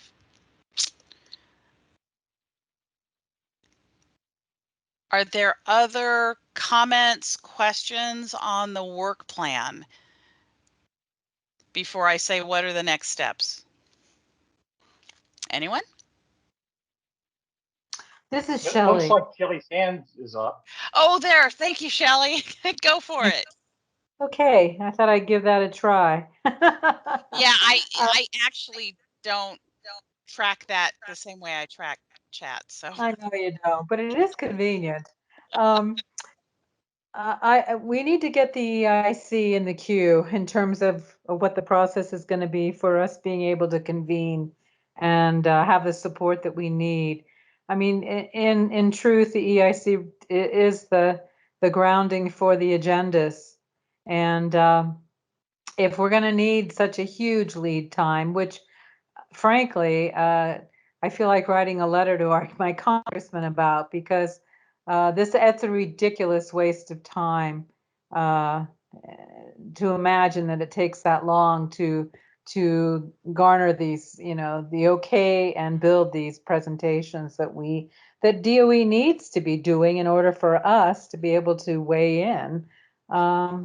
Something's got to change here, and I'm going to throw that out there. But in the meantime, the reality is we need to come up with a real clear, way of getting our EIC work done.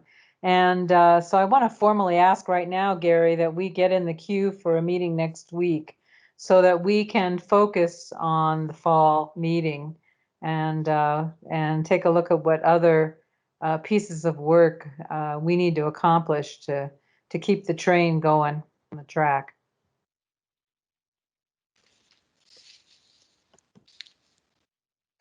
Well, Shelley, this is Gary, and we'll work to see what we can schedule.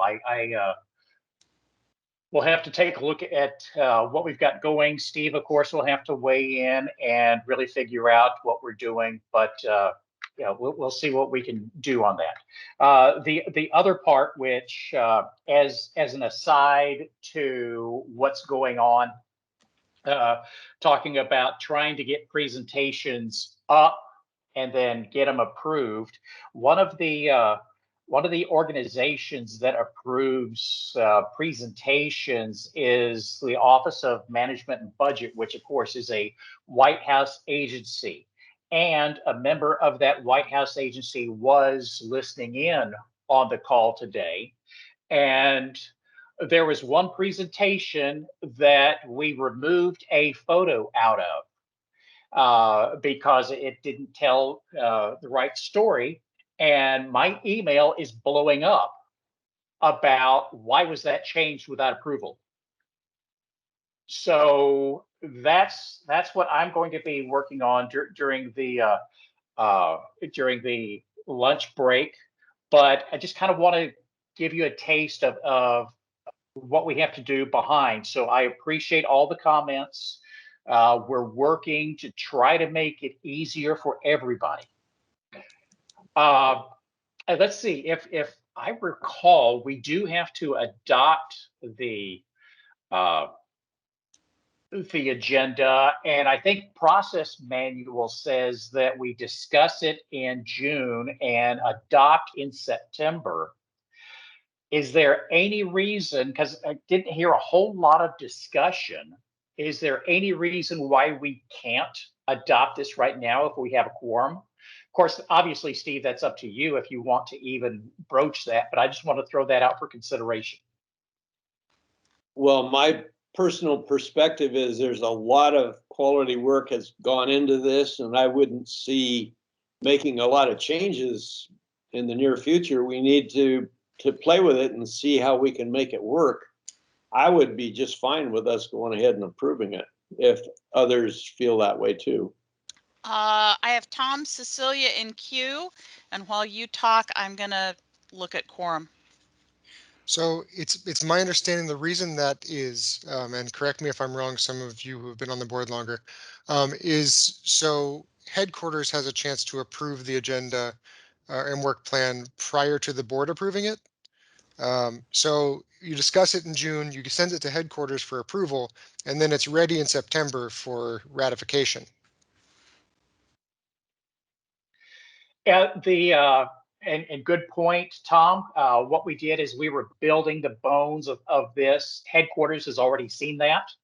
And headquarters, it's more of a notification than approval of every little work plan item. So they've approved the concept, they've approved the big picture of where we're going.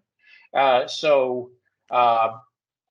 know, we're not, we really don't have to have exact I dotting T crossing approval on here. It's more of it at a concept and policy type level, 30,000 foot level, as opposed to a 5 foot level, if that helps.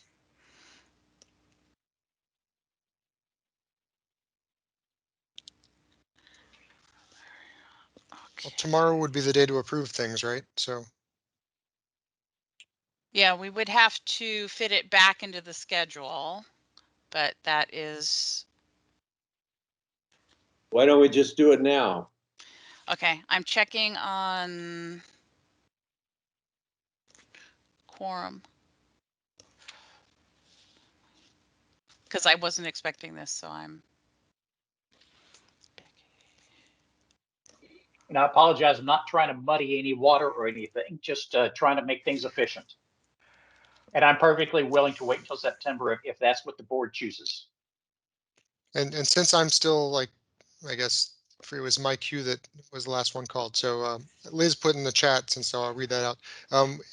Liz would like to be able to review the marked up version before we approve it. So if there's a way to distribute it and have the night to read it, just to make sure that everybody's okay with everything, which is why we typically approve things on the second day.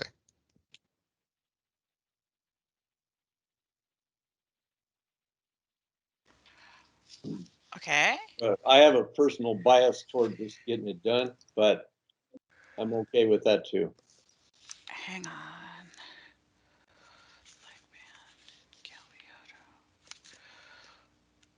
Almost to the bottom of the list. Okay, so 1, 2, 3, 4, 5, 6, 7, 8, 9, 10, 11, 12, 13, 14, 15, 16, 17, 18. We're at 18. Quorum is 17. You have a quorum, Mr. Chair. So do we need to send little notes or do we just stick our thumb up? Let me, so people know what changes were made during this discussion before we do stuff in the chat. The additions were here in the Budgets and Contracts Committee, the conducting an advanced discussion prior to the public budget meeting, and a bullet on contract transitions associated with IDIQ. Those were the words that were asked to be added. The other issue that came up, but there was not, well, no, there was a proposal, had to do with the number of meetings, the concerns about number of meetings, and Susan's request that the October 20th meeting actually be not just October 20th, but the 20th and part of the 21st. So we'd have to clarify that timing. So should I leave it at the 20th or should I add the 21st on the calendar? Somebody boss me around. Couldn't we have some discussion in the EIC about the merits of adding a day to that? I mean, that's not a huge change. Yeah. But we could do that later. Okay. I just want to make sure that people know what they're voting on. Okay. With that, okay, chat.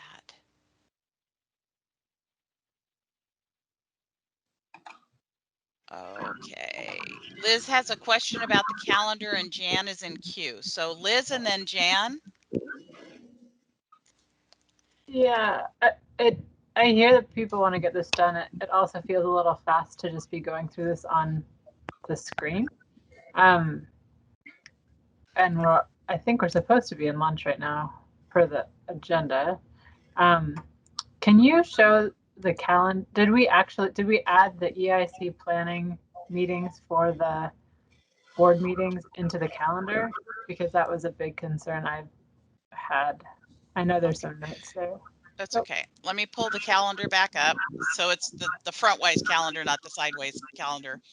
There are in the green boxes placeholders for EIC calls on the Wednesdays of those green boxes, the usual 1 o'clock in the afternoon.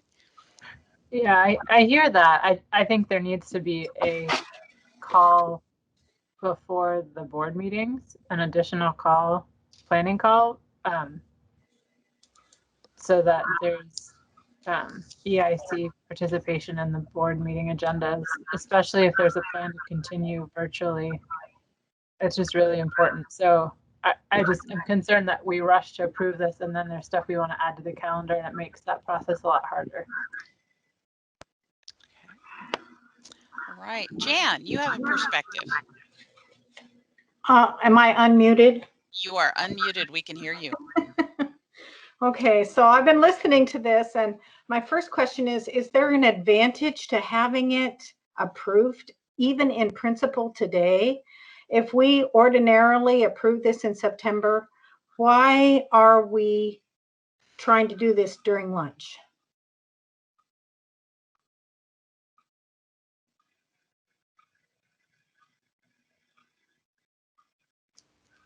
I don't know whether to kick that to Gary or Steve. Well, I'll give you my perspective. Instead of just talking about it, I want to start doing it. And if we wait till September, there's still going to be some ambiguity as to whether this thing has roots. And I'd like the committees to feel that they have a foundation to have their conversations and initiate those interactions now and not have to wait for approval.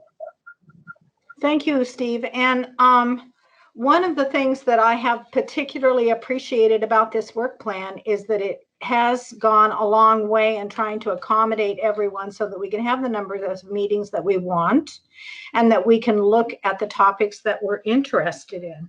One of the things that I would like to see is, given the fact that it takes many hours to have presentations readied for the HAB, and we agree that by getting the work plan in place well in advance, that we might in fact be more successful in getting the briefings that we're asking for.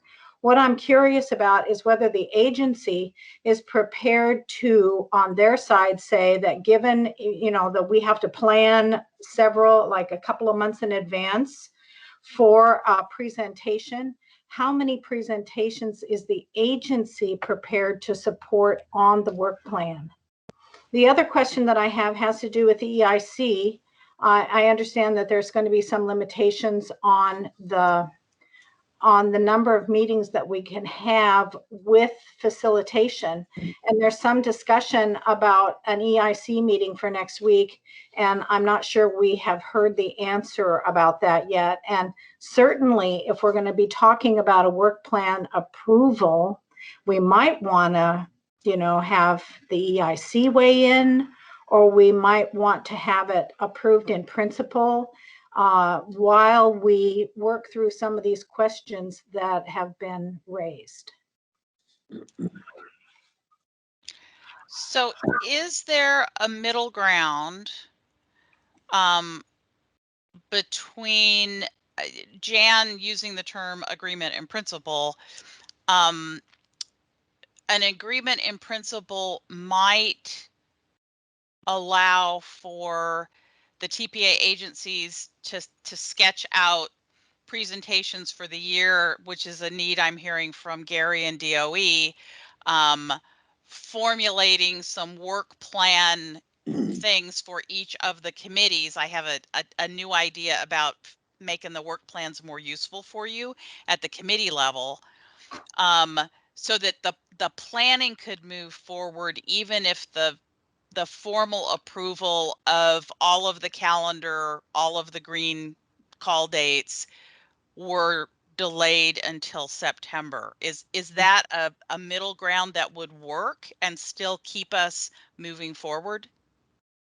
I would endorse Jan's idea of agreement in principle, because that still allows some flexibility, but it gives it some roots. The more roots we can give it right now, I think the better. But I do understand there's a need for some more conversation. I don't think that conversation is going to stop, whether we approve it or not. But I think that as long as we all agree that it's about where we're going to be, and we still have to match the list of things we want to talk about with the actual schedule of the meetings, and that needs to happen. That's a big, important step. If the group was okay with agreement in principle, that could spark Gary and I to actually start doing some of that, laying things out, like Tom Cecilia has talked about. RAP is actually looking at doing that, so that what you would have at the September board meeting is not just this work plan with some of the little things clarified, but you might also have a series of committee work plans for the year that match up with that and are more tactical. I think that's fine. You just need to know that's not going to be a small amount of work to accomplish that. But then you got all of July, right? You just think there are no meetings in July. Yeah, we have stuff to do. Okay.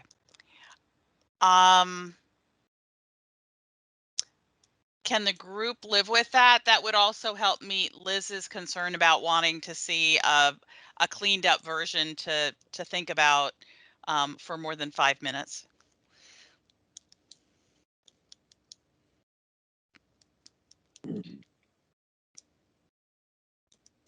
Okay, can we take that action today so we don't have to revisit it tomorrow? We got a pretty full Right. tomorrow. Okay, so in the chat, I need you to put your name, your seat, and can you live with adopting the work plan in principle for the purposes of planning for next year, knowing that formal adoption will happen in the September meeting? You just got my yes. Okay. In the chat, please.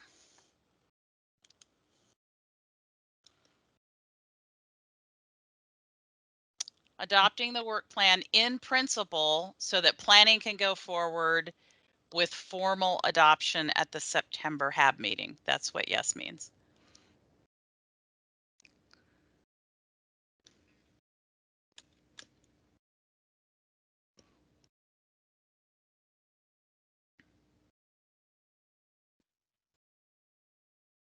So adoption in principle also means clarifying the questions that have come up about calendar, the proposal about the October date being a day and a half, planning calls for board meetings. Those things would be ironed out between now and September. Dan Solid has his hand up. Thank you. Dan? Dan, Yeah. yes, Dan Solis. I'm unable to open my chat function, but I'm in approval of the proposal. Thank you. Okay. So 1, 2, 3, 7,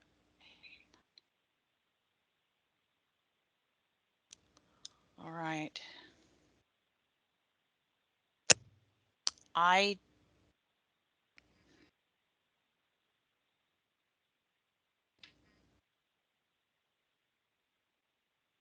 Okay, the challenge is I have 12, 13.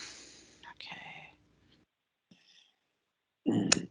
I need 17 folks to weigh in one way or the other, and I'm at 13. 1, 2, 3. Well, we may be experiencing what it's like to not have a quorum. Need to have some workarounds for when we don't have a quorum. Yep.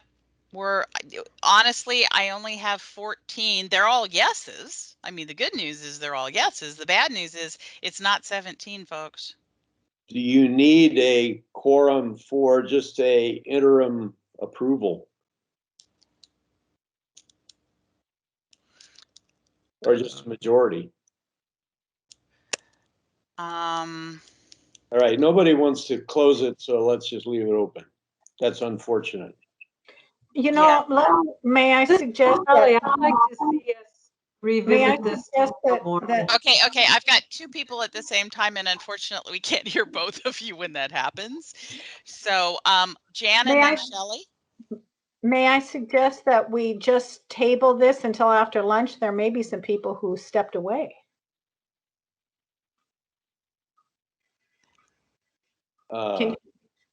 After lunch, we've got a very dedicated time to DOE presentation. Well, it's just that we're kind of stuck up against this quorum issue because we kind of hurried it, and people are are approving of it. They're just not quite enough people during the lunch hour. Well, the last two entered the chat didn't want to approve it, so that's what it takes. Shelley, help us out here, Madam Vice Well, Chair. all I can say is we either try for a quorum this afternoon, or we revisit this tomorrow morning when we have the likelihood of having a quorum. We started this at lunch break. If I had been a working member and looking at the agenda, I wouldn't have logged back in. So, let's make it successful. Okay. We will find a spot and either this afternoon or tomorrow and see what folks think at that point. All right. We have a DF law presentation after lunch at 1:45. That's a hard start because we have presenters coming in, and I have gotten a number of emails about, are you sure it's going to be 11:40 or 1:45? We want to come. So I suggest we break till 1:45 and do DF law. Sounds good. All right. Thank you. All right. Sounds good. Thank you.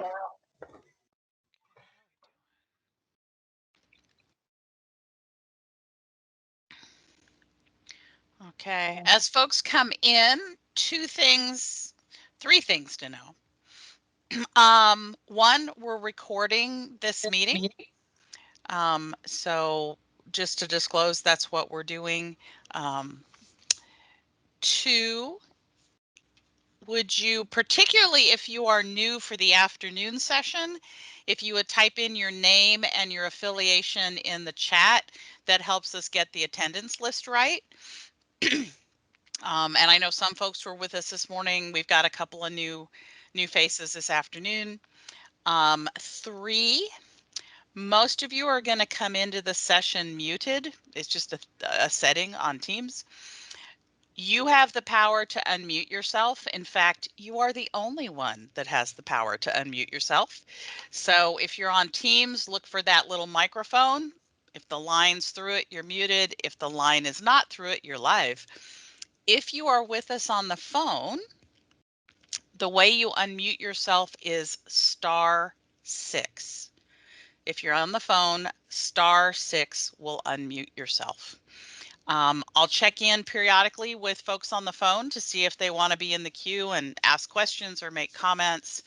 Otherwise, please use the chat to let me know that you want to speak.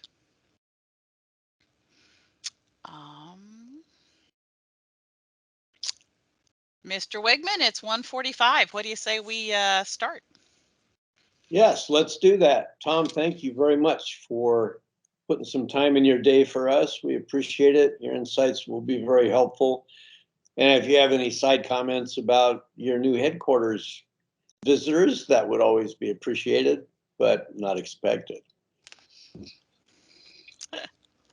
Okay, first, appreciate the opportunity to do this, and thanks for being flexible and moving the schedule around a little bit this week, as I did have, we did have EM3 out at the site, and I don't know if you can tell, but I'm actually sitting in my office out at the law facility, out in my T1 office out on site providing this briefing. So continue to make good progress, and I'll talk about that today. Briefing went with EM3 went very well.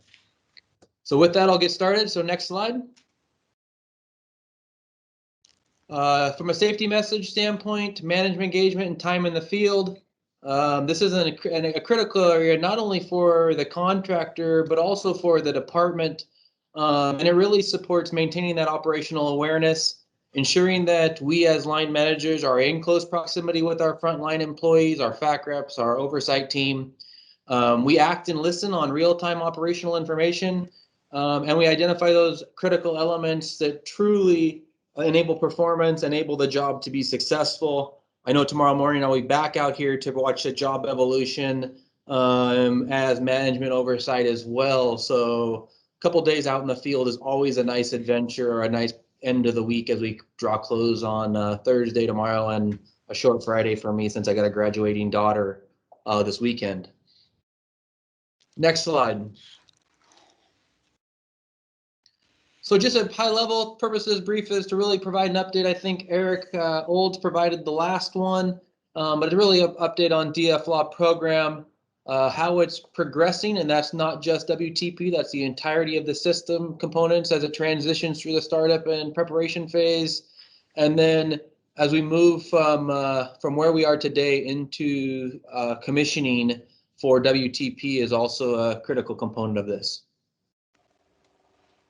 And feel free as we go along. I mean, I don't know how we want to do this. Do we want to do questions at the end, Ruth? Is that what the plan? Well, actually, what we usually do is you get the floor, and then, holy cow, I've got, I can't control the helicopters. And then we check in with ecology and EPA. We check in with the regulators to see if they have any observations, and then we go to questions. Perfect. That's typically the flow. Just want to be clear. So I'll just keep rolling then. You bet. So this is a new graphic, but basically the same exact thing that you guys have seen in previous graphics. We really tried to split this into the function in which the different facilities provide. So you can see on the far left the sampling, retrieval, and pre-treatment component. In the center, the treatment and stabilization, and on the right, the disposal elements. And then all the interconnects that happen between the individual facilities and the individual contracts. Now, this isn't contract specific, but for the most part, your sampling and retrieval pretreatment is currently in the TOC contract. The waste treatment stabilization, the top half of that is in WTP, and the bottom half is in TOC, and then the disposals both are mostly within the CPCO contract. And then across the bottom is all the infrastructure that HMIS provides and truly allows the organization to operate and function.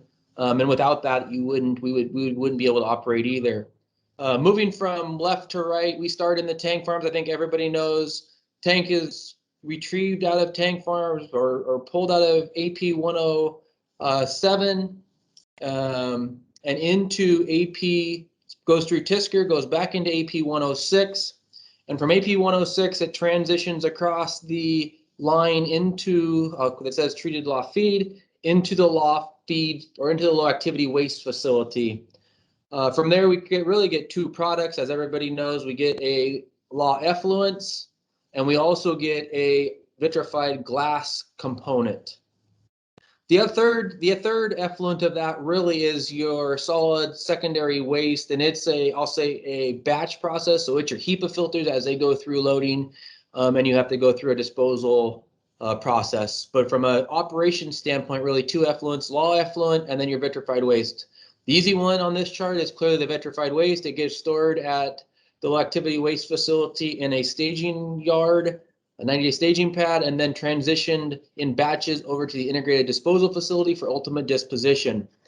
The law effluents go into the effluent management facility. I think we've talked about this many times. Really, for every gallon of waste that goes in, 2 gallons come out in that orange line.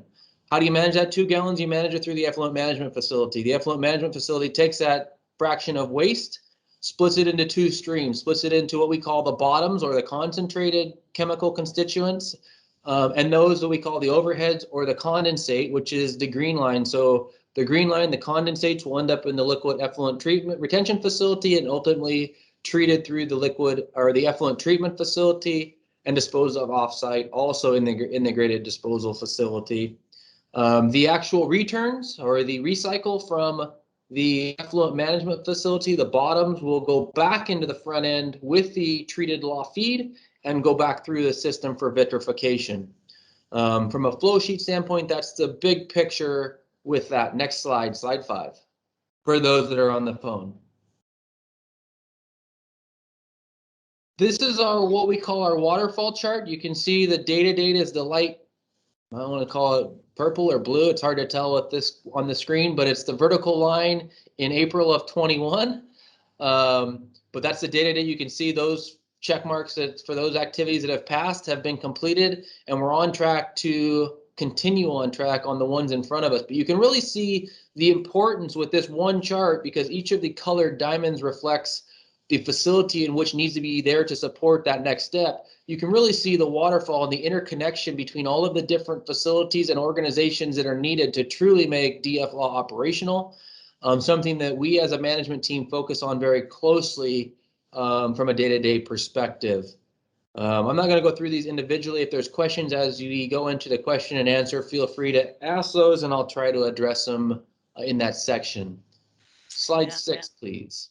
So for those of you on the phone and even those of you on Teams, this is posted on the Hanford.gov website, so you can go back and study those charts in more detail.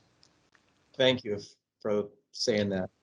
So waste treatment plant, big picture, construction is nearly done. We have very little construction left, very little construction left. All of the paving, those that haven't been out here in a while, all of the paving is done around the entirety of the facility. All the parking lots are in. The fencing that creates the operating island is in. Turnstiles are starting to be placed. All the stuff that's going to make this an operational facility to control access once we go into operations is going in place. The low activity waste facility is well into the startup testing, with testing planned to be complete later this summer. That's your picture in your upper left. The effluent management facility lacks actually the end of May. We just completed all of the floor coatings. You can see this is the floor coating on the main floor. Matter of fact, that all today, I just walked through it literally 30 minutes ago, 45 minutes ago. That's all covered by blue protective coverings to ensure that we don't have to do rework. But significant progress made on the effluent management facility, and really what we've shown what can be done, and we really haven't seen any of the challenges from a obsolescence and part failure that we have seen in law and in the lab in EMF, really because it's a new facility. Everything's been built in the last 3.5 years. The lab, we're well down the way of all the methods have been validated. Both classes of the laboratory technicians have been hired and gone through their general training. They're now doing method-specific training within the lab as we speak. So there's 24 of those lab technicians in the lab, 2 different classes, both at different stages of that speciation training, but going through that as we speak. And then lastly, you can see the effluent management facility vessels. This is where both the condensate and the recycles will be staged for either going down to the liquid effluent retention facility or back into the process for recycle through the melter stream. Next slide, slide 7.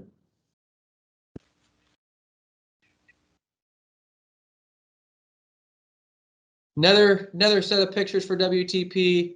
One of the major things that we continue to watch and make sure, and lessons learned out of the other sites, is our CM and PM program.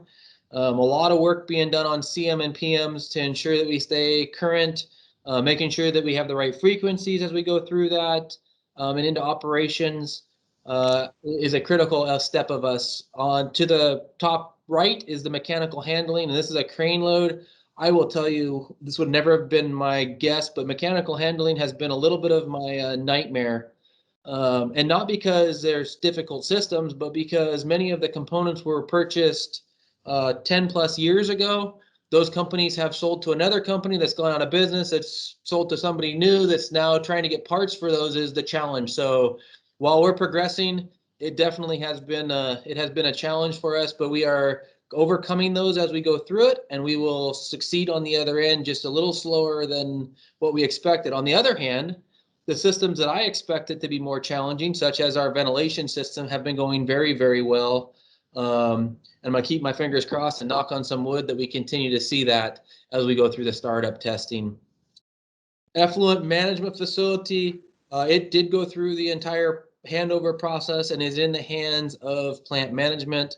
Again, it's only 3.5 years old, and we just didn't see the challenges as we went through the startup process in EMF that we have seen in law, mostly due to aging and obsolescence and getting the spare parts and the part availability more than anything.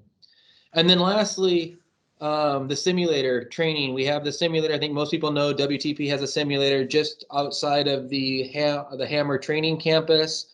We do have operational staff, our commissioning techs, going through that training for both normal operations as well as off normal operations, and that's going to be a critical tool for us as we go forward.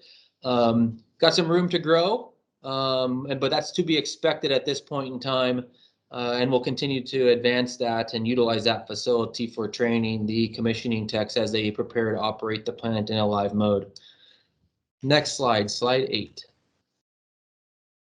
Over to tank farms. Again, some amazing amount of work in tank farms, just as we talked about in WTP.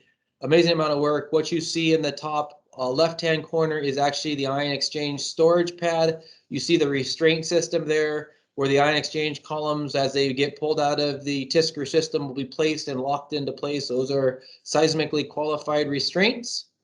And those will all get placed. So each one of those round circles is where that lockdown will happen. And you can kind of see the more silver spots are actually the lockdown mechanisms. The ones that are angles actually help line the canister into those lockdowns.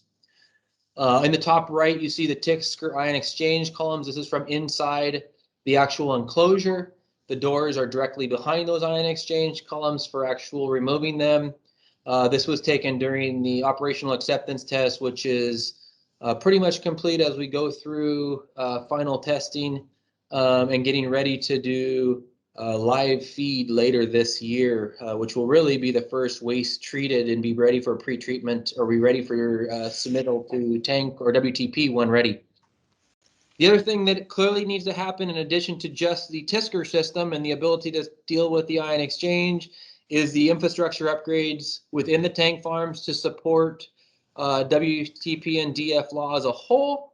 What you see in the top bottom right is, or sorry, bottom left is the feed pump installation. That's the feed pump that'll actually feed TSCR. And then on the bottom right is actually the tie-in point to the WTP point, which now we have basically connected those. We do have admin locks in place, but those are connected and we are physically joined as one system.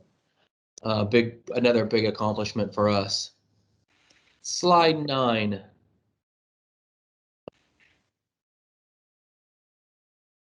So I think everybody knows that that LRF and ETF are critical to the success and treatment of the liquid effluents coming off of EMF and out of the law system, dealing with the overheads as we call them.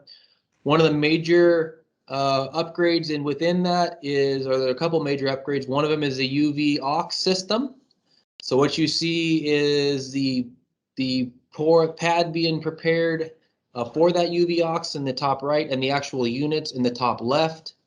And then in the bottom right and bottom left, you see the new cover for Basin 44, both the cleaning and the new cover being ready to be installed to support that basin being put back into service and filled up with WTP wastewater as it goes through EMF and makes its way down to the LRF basin, ultimately through ETF for treatment. Slide 10.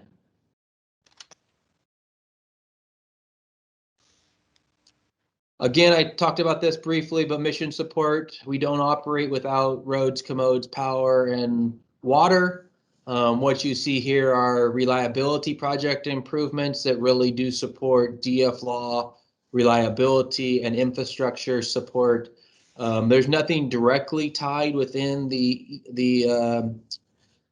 HMIS or the contract, the mission support contract that's directly tied from a schedule perspective into DFLAW, but the importance of implementing these reliability projects are critical to our success and ultimately reliability to operate WTP long-term and DFLAW long-term in an integrated fashion.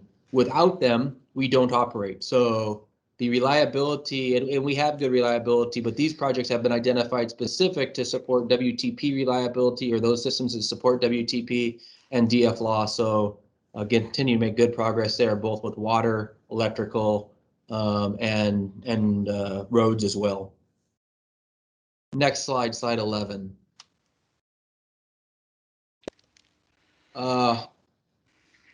This is kind of self-explanatory. Without IDF, there is no place to put waste, to put the glassified waste or the solidified waste coming out of ETF and or the secondary waste coming out of WTP.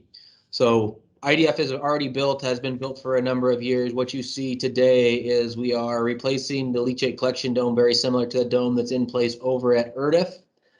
We are installing the lights, the infrastructure to both receive and transport the cask to and from WTP, and all the facilities supporting that. We're also going through the permitting process to provide the ultimate operational permit for IDF as we move to an operational stance in the coming years. And slide 12. One of the things that makes DFLAW unique is that it's a collection of individual projects.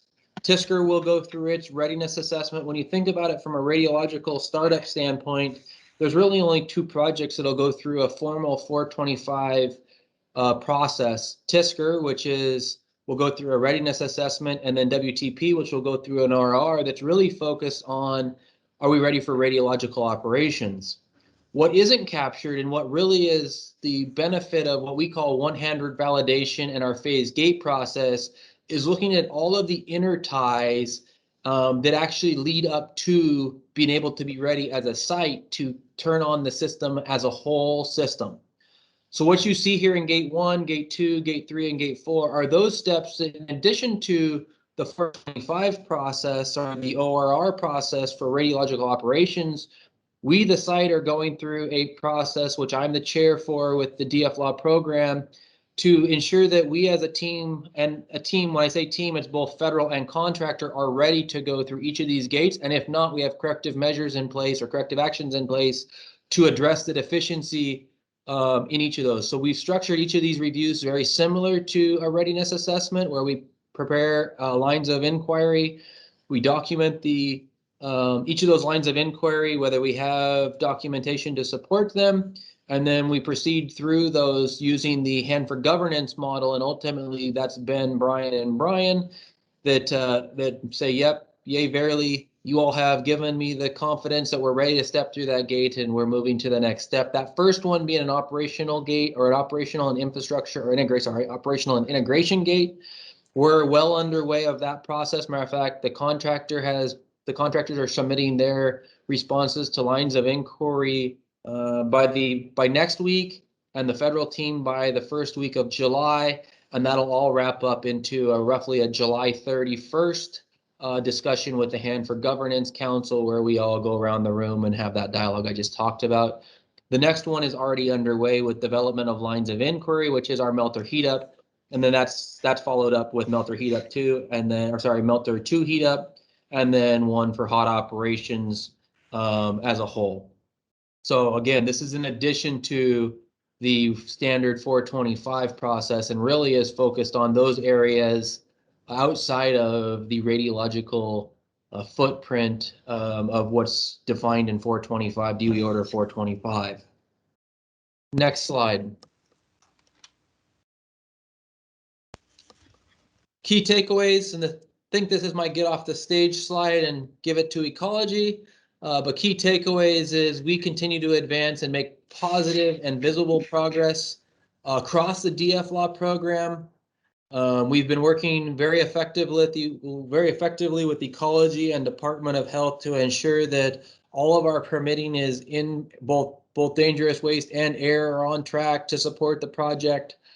We are focused on being ready to operate this 24/7, and it's a culmination of feed qualification, glass formulation, operational emphasis, and cultural change. We are very focused on getting to that 24/7 site-wide culture that hasn't really been, while we have 24/7 operations within tank farms, the pace of operations changes dramatically from where we are today in 24/7 to where we will be with DF Law. And a major piece of that, measuring that culture and measuring where we are along that process, is what I just went through with the DF Law Phase Gate 1 Hanford validation process, to give us the confidence that we as a team, and when I say team, I'm talking 11,000 strong, we as a team are ready to go into that major evolution of truly treating waste and vitrifying waste for the first time on the Hanford site. And I think that was my last slide. I only had 13. That's what I think that is my last slide. That's right. Oh, so I've got, let's see, we've got Suzanne, Dan, and Ryan here that I know from Ecology. I want to check in with you, but I don't know which one of you wants to talk. I'll take it, Ruth. This is Dan. Okay. Tom, thank you so much for your presentation. As usual, it is thorough and extremely complex. And when I mention complex, let's go back to Tom's comment about this being a collection of individual projects. Yes, they are. That's a good slide. Let's stay on that one for a while, Ruth. As you guys look at this, I would ask you to liken this to a highway map. Yeah, you have your major highway, but there's a lot of interchanges. There's some roundabouts. There's some red lights, some green lights, some stops and goes, and yes, ultimately accidents along the way. All of that needs to come together in a way and be proactively managed as it has been and continue to be proactively managed so that we can maintain our sights on the vulnerabilities. Look at those ideas where float might be a problem and do what we can proactively ahead of time to see to it that we can meet the needs of this technical interchange. In addition to that, I would offer that technical interchange is not the only piece and part of this. We have permitting and we have construction certification to deal with as well. Tom's closeout slide talked about air permitting and RCRA permitting being on track. Yeah, however, that belies the complexity of that as well. There are a variety of permits that we need to deal with. Some are well on track, some are kind of on track, and we as a team, both contractor and DOE and Ecology, are working diligently to assure that these maintain the track that they need to. And kudos to all of the teams at this particular point. They've done a tremendous job in seeing to it that the permits and the supporting documentation flow as best they can with the complexity of the technical interchanges, and we do what we can to keep up. Our goal, of course, is to see to it that we minimize any negative float in permitting and technical interchanges and construction oversight, to see to it that we can meet these ultimate schedules that you see on this particular slide. That requires on the part of contractors, DOE, and Ecology, the best well-managed processes that we can put in place. But what I would leave the board with is that this is significantly more complex than Tom would talk about. He has only scratched the surface at the complexity of all of the pieces and parts that have to come together to make this process at large work as it needs to. So I'm looking forward to continuing relationships, good processes and good projects, and good ways to keep business moving along so we can ultimately light off the switch on low activity waste treatment. Tom? Good job, Dan. No comment there. All right. So I've got a number of people in queue with questions and comments. Tom Galeotto, Susan Leckband, Chris, and Shelley. Tom, kick us off. Okay, thanks. And thanks for the good presentation, Tom. I got two questions for you regarding DF Law today.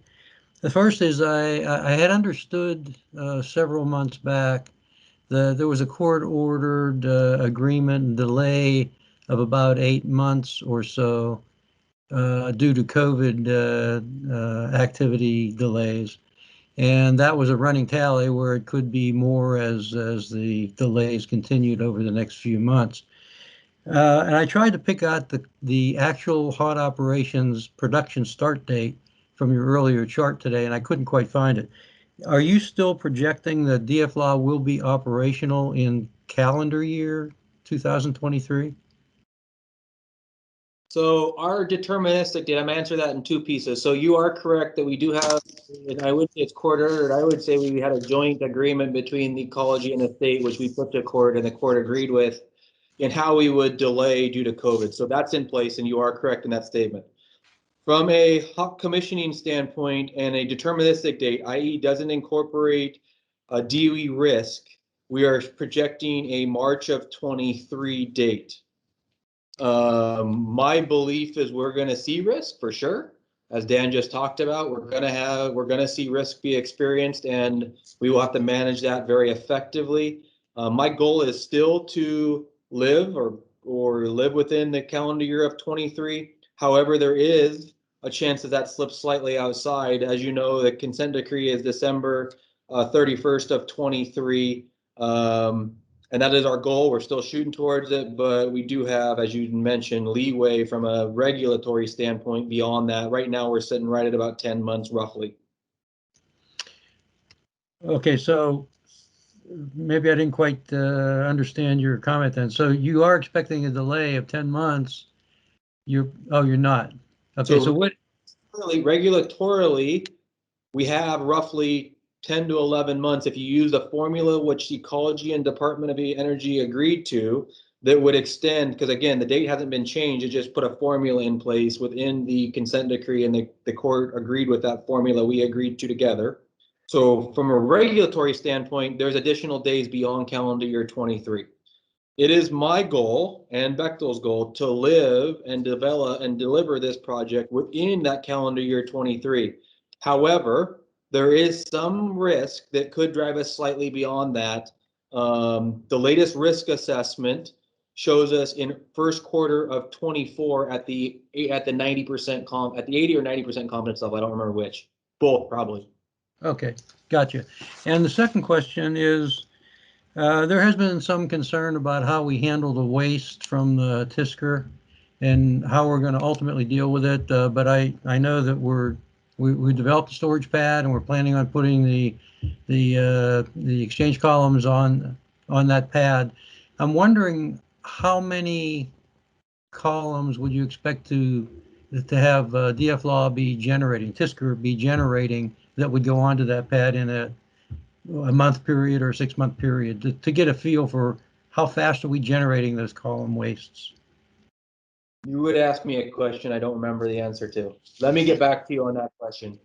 Okay, thank you. I'll get you, I think the number I have was a 10-year window, I think is the number I have in my system, but I don't have it at my fingertips. But I'll get you that answer. Thank you. All right, Susan Leckband. Thank you, Tom. I have always enjoyed your presentations. They're thorough and to the point, and even though it's probably a little more technical than I can totally grasp, it is clear to me that there are a plethora of risks that may run your schedule sideways. In your opinion, what is the greatest risk that you have to overcome here? You've talked about the 80-90% for January 2024, and I get that, but what do you see as the biggest risk? Is it the storage? You talked about ERDF and LERF and all of that. What's your risk here? So the thing that keeps me up the most at night is culture. Because it's a wild card. I can manage process, I can manage construction, we can manage the people, we can manage the plant and the process. The people is what we got to make sure are all ready to operate. And it's like, again, it's not just WTP, it's the 11,000 strong as we go to actually put Hanford back into an operational stance. So for me, it's making sure that culture is right before we all say, yep, we're ready to flip that switch. Yes, there's lots of technical risks from a sense of whether it's permitting, whether it's the facility itself and making sure all of the startup and interlocks are working. That's not the one that keeps me up. The one that keeps me up is making sure we as a team are truly ready to operate this, and we know what we're going to do when something does go wrong, and we're not standing around looking at each other. All of those pieces, which really speaks to the culture of Hanford, which has never operated in the way it's going to have to operate, probably is Tom Fletcher's biggest risk from a DFLOP program manager standpoint. You know, when you said culture, you mentioned a couple of specific pieces of culture. Are you talking about training? Are you talking about teaming, communication, all of those things? Yeah, it's when I say it, we've been putting everything in, and Suzanne, this is a great question. We've been putting things into the perspective of paper, process, and plant. Yeah. And I think process and plant will manage the risks. The people, which includes the training, is it right? Is the work control right? Are they all trained such they know to stop each other? Do they know the escalation process, which is part of the process? But the other piece of that is it's human initiated. So do they all feel comfortable making that human initiation? And making sure that we ask each other the hard questions, that we're not afraid to have the crucial conversations, that we're not afraid to reach across the contract lines, because again, this isn't just about one contractor. This is about the site.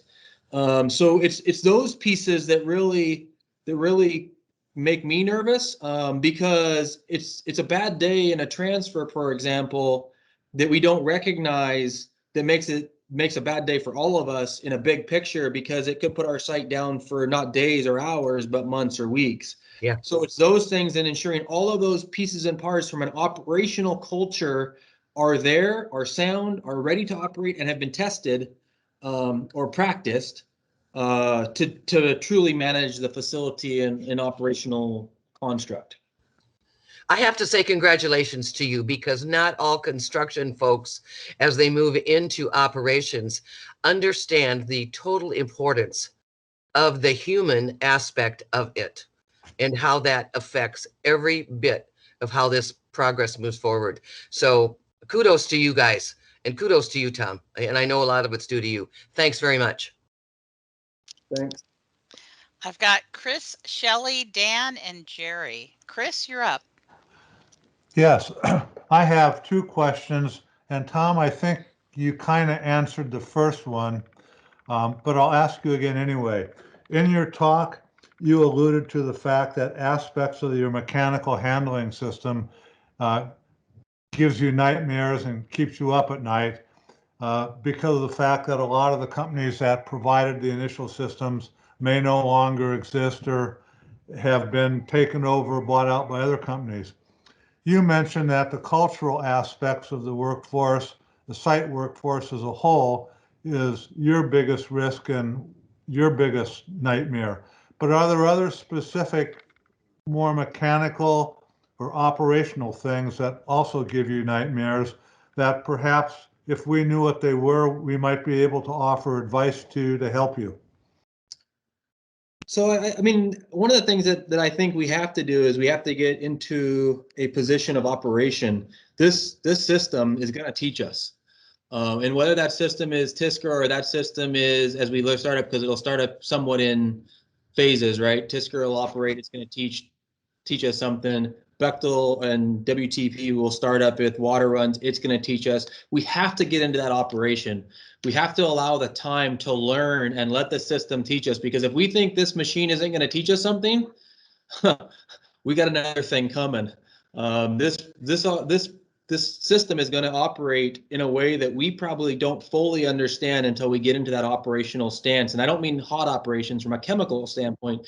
Even in water runs, we're going to learn significant things that make us to adjust our processes and procedures. So for me, it's getting into that, but getting into it safely. Because once we commit that melter, once we say we're going hot, we're 24/7, 365 from there on out. And if we're not, we lost a melter. So that's not an investment we can afford to lose. So that's the other piece of this. It's getting to that melter heat up and then letting the system teach us, and us adjusting and adapting to that system teaching us, because design works great on a piece of paper, but as we all know, you have to adjust to the operational constraints that it provides once it's in an operational stance. Nothing ever operates perfectly as designed. And thank you. My second question was, what specific preparations are you making for your both your contractors and your DOE operational readiness review? So it's funny you asked that. Matter of fact, we have plan of actions already signed. So one of the things we did early was we developed our plan of actions, and somewhat unique in I'm going to speak to the WTP portion because it's really the ORR component. The RA is the readiness assessment for TSCR is similar but a much smaller scope. But we actually take credit through time of individual processes within our plan of action to get to our ORR. And our ORR really is essentially the validation of any system that wasn't previously approved and the radiological component. So we are starting to take credit. Matter of fact, even this week we kicked off on Monday. Val McCain and myself kicked off the Integrated Safety Management System Phase 2 review, of which the contractor will take partial credit for in some of those systems as part of their preparation for their contractor readiness assessment. So those are all steps that are going along the way, and we're not waiting until we get to the end. Matter of fact, we're doing that from today forward. Thank you very much. All right, lots of questions. Shelley and then Dan Solitz. Shelley? Can you hear me? Yeah. Great. Tom, thanks so much for this presentation. This phase gate process chart is fantastic and frightening because we're looking at the integration, things that need to be integrated.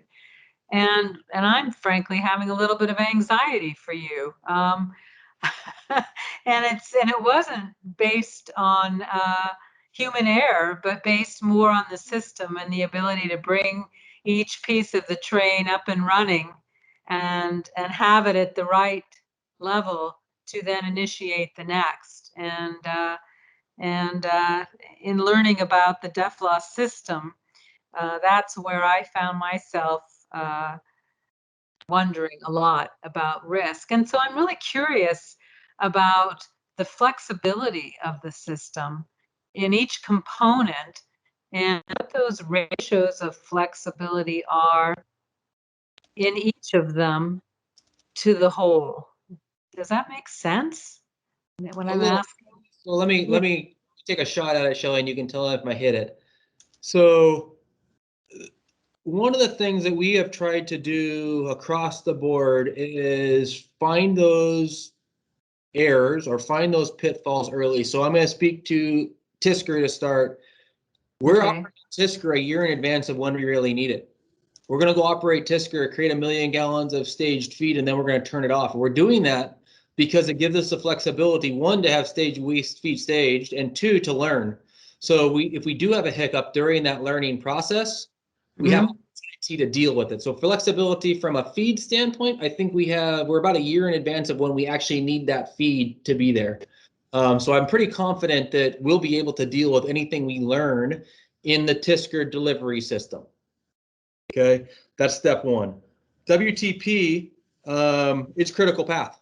It is critical path. So, and it better be critical path through this entire process. If it's not, we got a problem. So for WTP, it's really about getting to two things. One, getting to a point where we can start the system. And I'll tell you right now, it's going to be a challenge, but we're on track and we're fighting hard to get melter heat up done late this calendar year. It might slip into first quarter of next calendar year, but getting to the melter heat up is going to be a critical step because that's where we start getting to learn what the machine is really going to do. Otherwise, we're all speculating on what the machine's going to do. We're speculating on that the design actually is going to produce exactly what it is, and it's not. I guarantee you of that. I've never been part of an operation that the design has gone exactly, or it's operated exactly as we intended in design. Okay. So getting to that melter heat up and learning during those water runs, learning during the initial commissioning, or sorry, the initial cold simulant runs. All that learning is critical. The sooner we get into that, the more risk we take off the plate at the back end. And then the last piece of that is, and I'm going facility by facility, the last piece of that is LRF, right? We have IDF. We just got to get a permit and we got to get a transfer. I see little risk in IDF. LRF ETF, the biggest risk mitigator in LRF ETF is the basin storage capability. As long as we have basin storage, we have a little more time to deal with if Delmar and team, WRPS, Delmar and team need a little more time to finalize the UV ox, to finalize the acetonitrile treatment trains.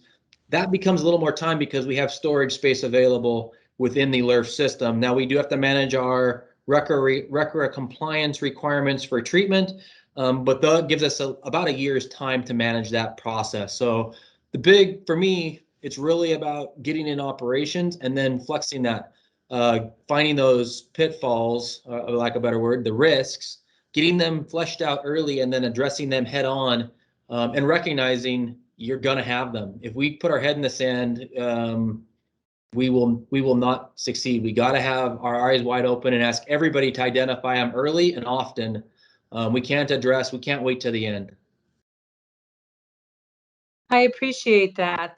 The other thing I'm thinking about is, one of the beauties of Hanford in the 50s were the tool and die guys, the guys who made things to fit, and we're able to do that. And I'm wondering about the wisdom of having that kind of persons on site, that when you find yourselves in, or potentially there is the potential for a situation where you need something fabricated immediately to fit the situation. And I'm wondering if there's been any thought about that. Yeah, so the DFL leadership team has talked about that, and not just that, but also how do we manage, because now we no longer are in, like I said, a single, we do have 4 contracts, we have multiple work release processes.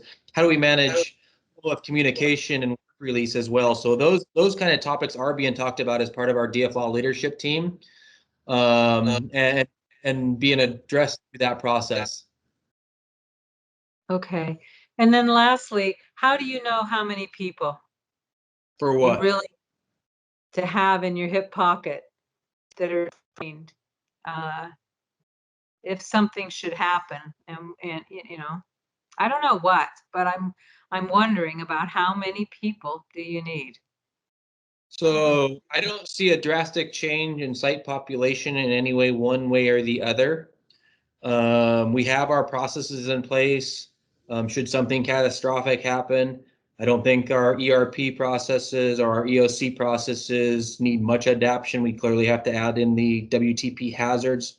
But from an operations standpoint, we have everybody on staff today that we need for commissioning, with the exception of rad techs. We got actually we got 24 maintenance craft that we'll bring on site. Maintenance techs will bring on to WTP, and 40 rad techs, and that will round out the commissioning need.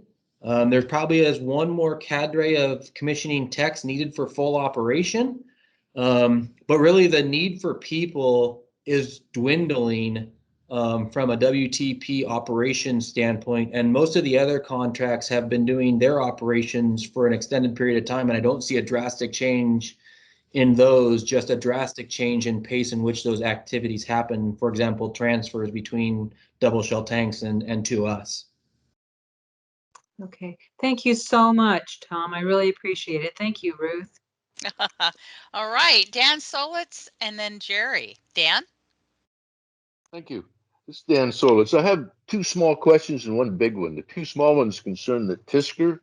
It looks like the cold commissioning is the winter of 2022. Then how long before you start running the real stuff through it after the cold commissioning? So the goal is to start running tankways through Tisker this calendar year. It would be fiscal year 22, first quarter fiscal year 22. That's the goal. Oh, okay. All righty. And then to the organizational structure of running this whole process, I'm having a hard time, from what you're saying, trying to figure out how that's going to work. Is it going to be like sled dog teams? There's two kinds of sled dog teams. One, they're all in a row, and the other is they're all splayed out. And or is it a combination of that? I mean, how do decisions get made, particularly if there's something that's not quite right or something that looks like it might not be quite right? So those are the discussions on why culture makes me nervous. Yeah. So that's you're highlighting one of the areas that we are tackling as we speak, and we've thrown around the idea of internal to our DF-Law leadership team, which is both contractor presidents and all of the responsible assistant managers, things like a central shift, not for work release, but for bringing together those concerns that one person or one team has to ensure that they know what the other ones are doing. So for example, if MSA is going to go into a outage, that we know that outage is going to occur and how it will or won't affect the rest of the system. Right now, that's done somewhat independent. And right now, those are areas that we are tackling and looking at holistically. But those are not all defined. And that's why that's a piece of that culture.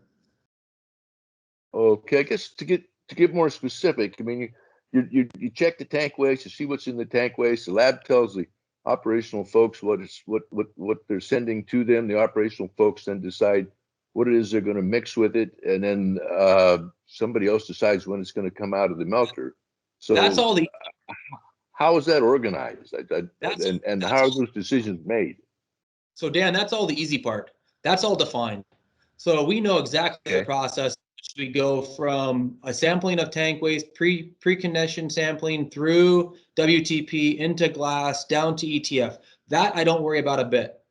So I am not worried about that. What I'm worried about is the integration of operations across the Hanford site in the 4 different contracts and the 4 different companies and the 4 different assistant managers.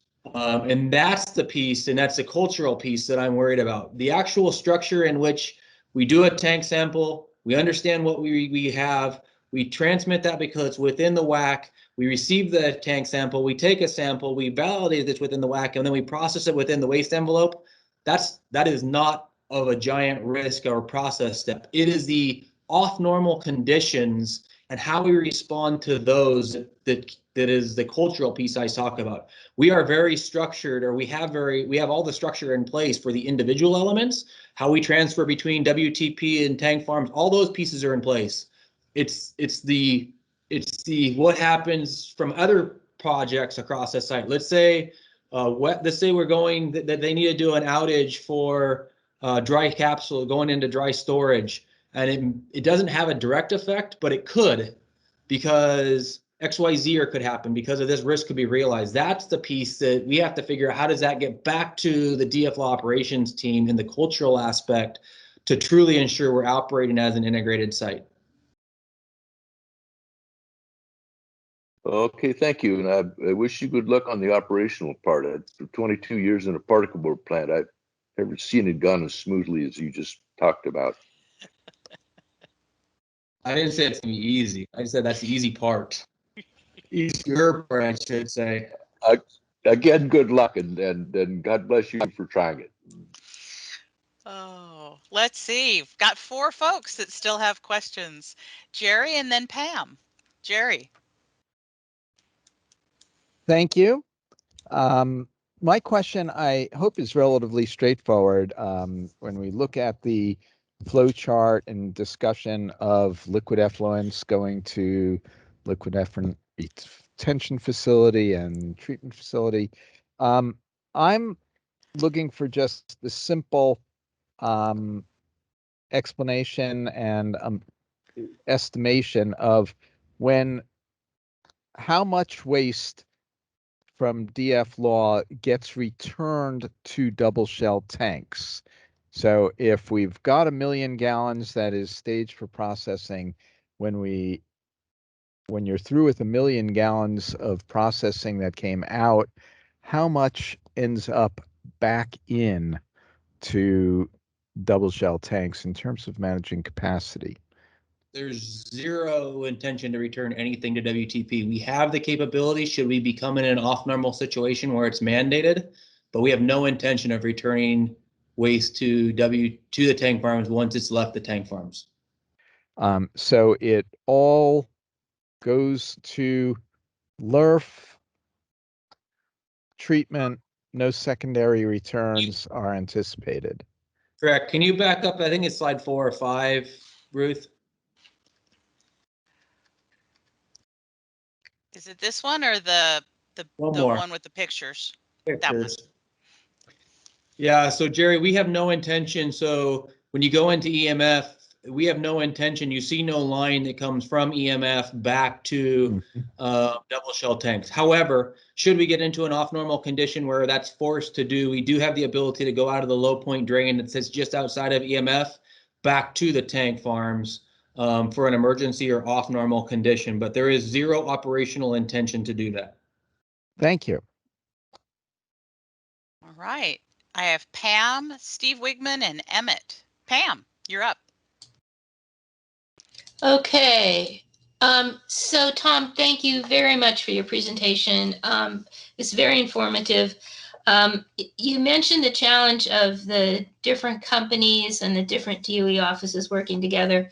My concern is contract transition on the part of the tank farm contractor.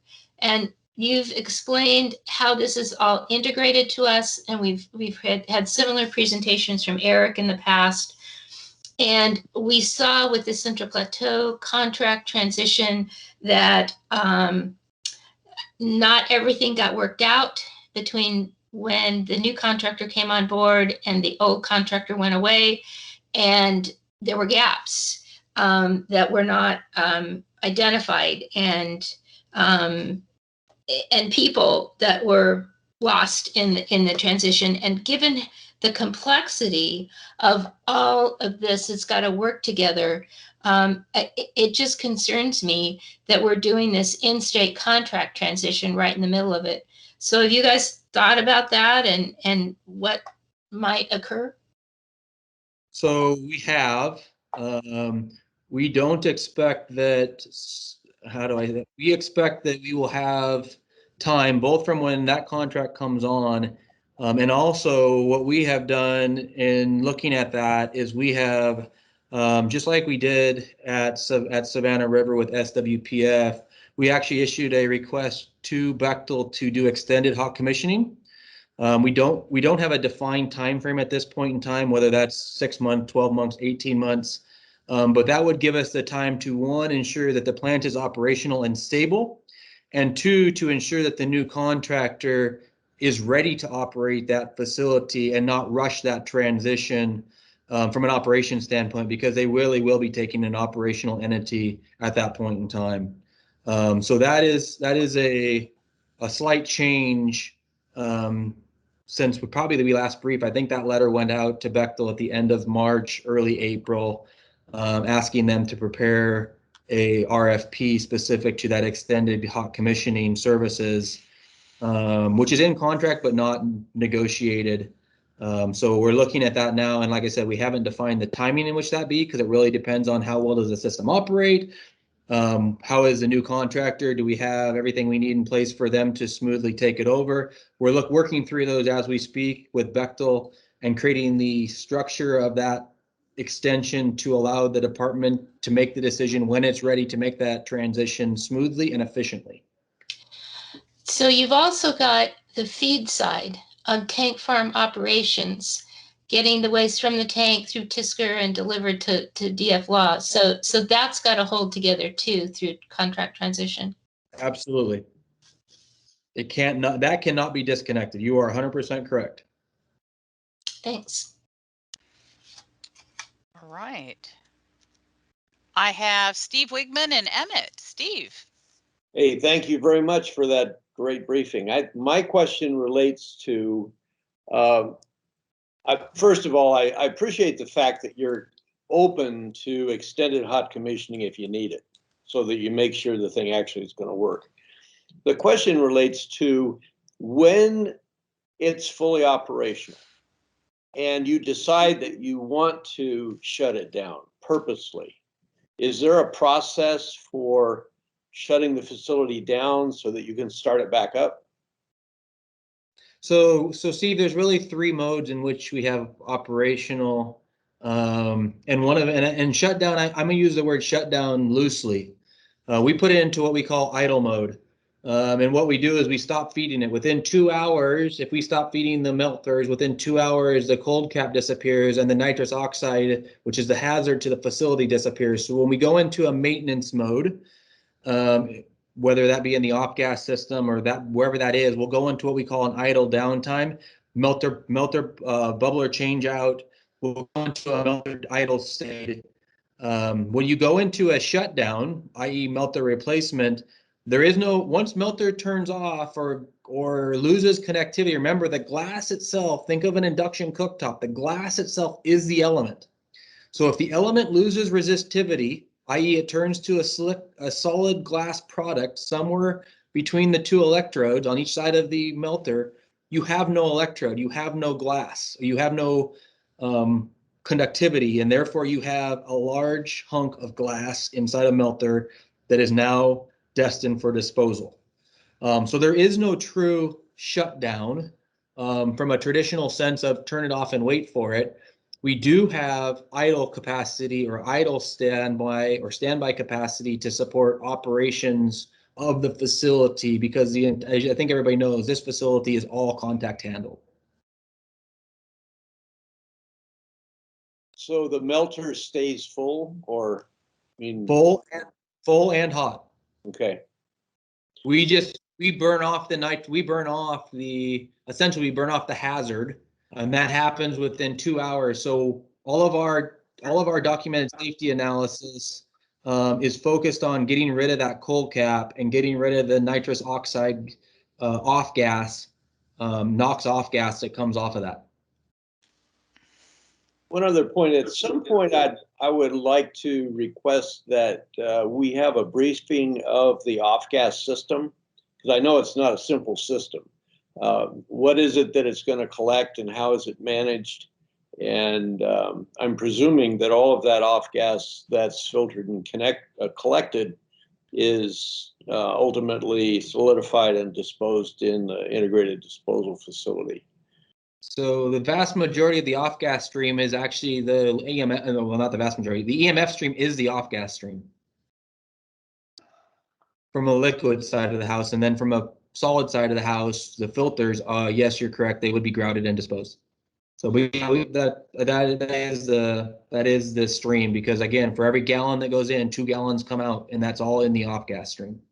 Okay, thank you. All right, Emmett and then Liz. Hello, Tom. I appreciate your presentation, and also my question is, you've answered a lot of it, is that the workforce, of course, is a big concern to you, and what happens as far as completing the priorities on the site.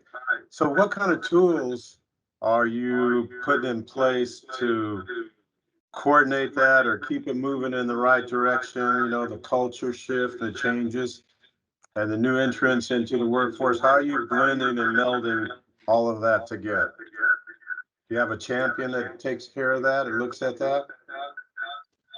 Yeah, so I don't know who's going. So what I would say to that, Emmett, is it's a work in progress. We do have our DFLA Leadership Council that's looking at those elements.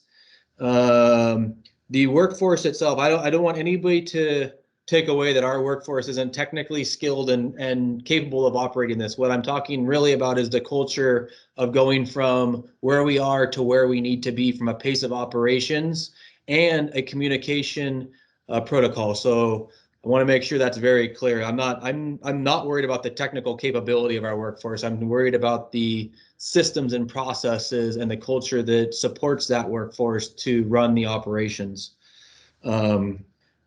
But from my perspective, it's really gets down to, and we're doing this across the board, how do we ensure we're not robbing Peter to pay Paul? We got 4 contracts. We all need RadCon. How do we ensure we're not just moving RadCon around the site and never getting the resources we need? That's a simple example.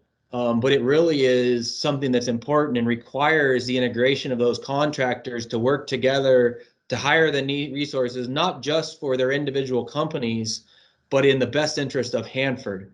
And those tools are being developed, but they're a work in progress. We got ways to go. We've made a lot of progress in the past 2 years, but we got a lot of room to grow to get all those tools to where they need to be, so that when we do lose talent from attrition, from moving to their next phase in life, whatever that is, we have the tools to go pick up that talent and not just take it from tank farms to WTP and retrain them, because that doesn't help us. We truly got to look at this from a site-wide integration model, and make sure that all that talent is managed across the boundaries effectively.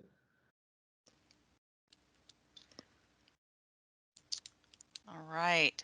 I've got questions from Liz and Rob, and we're into our break time, but I don't want to stop your discussion. So, Liz, it's yours. Thanks, Ruth, and thanks, Tom, for answering all our questions. It sounds like the law facility has the most problems because of the equipment, because of aging equipment, and in the startup testing, trying to figure out what needs to be replaced. Can you talk a little bit about how you're handling, I guess my concern is really about the feed that you have ready to go early, and it sounds like up to a year before you need it from Tisker. How long can that feed sit around if there are issues with law startup that delay it? Is there a limit, or is there an issue there with that time frame? No, there shouldn't be. What we'll do is we would, if anything, we will retest that to ensure it meets WAC requirements. There's no indication that there's anything that would change it from once it goes in the tank to meeting WAC requirements to any delayed time frame. But what we would do is ensure that we would test that for WAC requirements. There is efforts underway to ensure we understand the entirety of those issues that could have resolved as part of the startup testing. Matter of fact, we're trying to complete startup testing of all systems in law within the next 5 weeks. That doesn't mean we'll have all the issues resolved and all the parts fixed as we go through that. That's more towards the end of summer. But trying to identify the totality of elements that need repair or replacement is a first step, right? It's finding those problems early, not waiting to the end to find those problems. So the team has taken a real concerted effort trying to go after and find all those problems, address them through whether we have spare parts on hand, put them in the sequence for installation, or if we don't, order those parts, get them here such that they can go into sequence. But again, we expected this to some extent, and it's just a matter of working our way through it. This is the blocking and tackling aspect of the job, and just pushing our way through to where we can get to the facility operational, where it will start teaching us once we're in operations. But I don't see anything today that's going to stop me. It could delay us a little bit, but we're working our way through it. Thanks. All right, I've got Rob and Chris. Rob? Hi, Tom. A good presentation. I always like to see the progress of the plant. I have a lot of confidence the fact that the DF Law program will function and work well. It's going to be a very rugged plant. However, the question I bring to you is that if you're most concerned about the integration and the big picture and failures of that leading to problems within the DF Law program, then is it truly a wise decision to be changing contractors while you're trying to start the plant up? I mean, it seems like you're compounding the complexity just to accommodate some, I don't know what the reason why it has to be this way. So maybe you want to comment on that. Or not.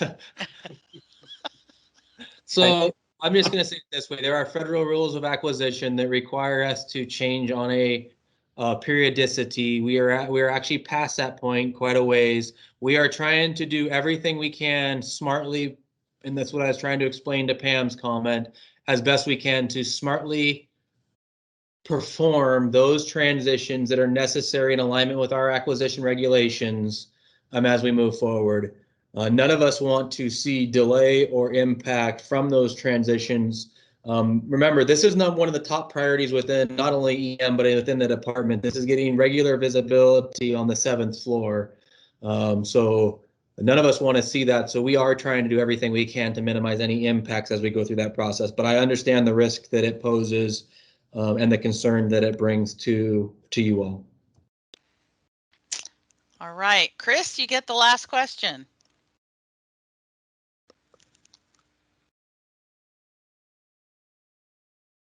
Chris, can you unmute yourself? It'll be a little easier to hear you. *6 if you're on the phone. Yep. There he is. How are you handling cybersecurity? Are your computer systems isolated from the internet where they can't be hacked into from the outside? So right now, Bechtel, we are under 2 different things. I'm going to answer this 2 ways. At the end of the day, we will be under an authorization boundary within the Hanford authorization boundary, but at the current steps, we're under an interim authorization boundary. The system itself will be independent. The operating system will be independent of the internet side of the house. But as a whole, we will be operating within the security requirements of the Hanford site when we become fully operational. But you won't be isolated from the Hanford intranet. The control systems, the facility control systems, I believe are, but the actual overarching system from a control system and operating the facility, yes, I believe we're fully isolated, but we will be still contained within the intranet for the facility that's not in direct control of WTP. Okay, thank you. All right. Wow. You guys are amazing. Steve, if I don't have any more people in queue, I suggest we take a quick 8-minute break before we dive into a different topic and draft advice. I think that's a great idea.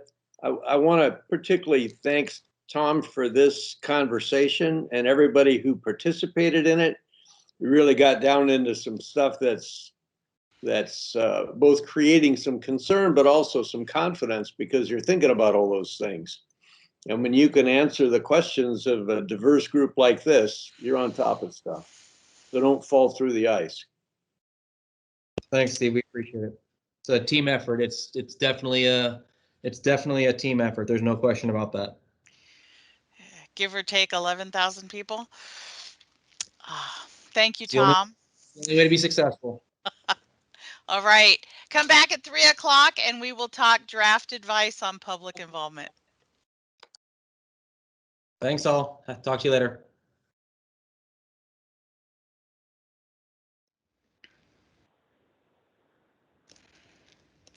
So let's see. So Jeff, I see you're on.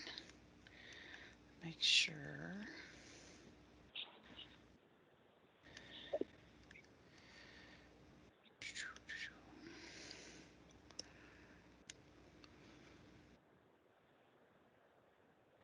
All right. And Steve, you're with us as well. So Jeff, as chair of PIC, I'm going to let you kick this off and help us navigate through the whys and wherefores of draft advice. Great. Well, hi, everybody. What we have for you today, we've been developing since fall of last year. And it's gone through a couple of different iterations. We're bringing it before the board now in hopes that it can pass consensus. But today, I want to just introduce where it came from and why, kind of the general pieces of advice that we're making, and then we'll open it up for conceptual conversation. So this advice is about vision and guiding documents and the amount of public involvement that goes into those when they aren't necessarily specifically regulatorily required public involvement. This advice started as reaction to two incidents that coincided back last October. The first was the 10-year vision, which is a strategic vision that is a relatively new initiative out of DOE headquarters. I think it was the second revision came out recently, and there was a draft that was sent around to, I believe, only the primary seats or primary members of the board. There was an 8-day turnaround, and there were several members of the board who either never saw it or felt that it was not enough time to really dive in and contribute. So there was some frustration there. There was a second document, which is called the Central Plateau Principles and Practices. In the past, it's also been referred to as the Inner Area Principles. This is a document that was originally brought to the board 6 years ago. And it talks about a lot of the things that we as a board have been asking to talk about lately. Things like, what is the end state vision for the Central Plateau? How exactly do we determine how clean is clean, like cleanup levels? How are different risk assessments intertwined? What are the future land use and exposure scenario assumptions? All that kind of stuff is folded into this guidance document, which then feeds into future work plans that are going to be part of the plateau. So again, they brought it to the board 6 years ago. The board did generate some advice based on those initial concepts that were brought before the board. And then we didn't really hear anything. And then October of last year, the fully formed and signed by all parties Central Plateau Principles and Practices was added to the tri-party agreement as an appendix. And there was a feeling from many, including myself, that there really ought to have been a little bit more public involvement because of the long span of time, because we were looking for some connection between the advice that the board made years ago and what actually ended up in the final product, as well as just simple notice that a change to the TPA was coming, and then some follow-up discussion with the board about what's in this. Especially when it's something, and this is something that came out of our conversations with the PIC, why do we care about these kinds of documents? It's that, for lack of a better term, they're storytelling documents. They talk about the shared vision of what this site will be like when all is said and done. They also help to maintain that vision as we are revolving the generations of people involved in the cleanup. And as we're looking at the individual decisions that are made about cleanup, these are the guiding signposts along the way that talk about why we're making the decisions that we're making. And so there was a feeling that any of these documents that relate to either helping to tell the story of Hanford or guiding future cleanup decisions, even if they themselves are not decision documents, fall under that umbrella of things that really ought to have a better public involvement component. And so where the advice originally started off as kind of expressing our disappointment in the past, over time we shifted it to say, all right, well, looking forward, what is the lesson that we can draw from this? And in simplest terms, what we came up with was when there is discretion about whether to have more public involvement or less, if you're talking about one of these guidance or storytelling documents, we'd ask you to opt for more. And that's really what this advice is about. Is there anybody else who was on the issue management team or on the PIC who would like to add any other thoughts behind what went into this before we go through what the advice says?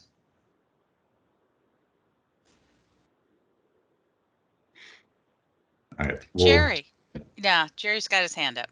Oh, great. Jerry, jump in.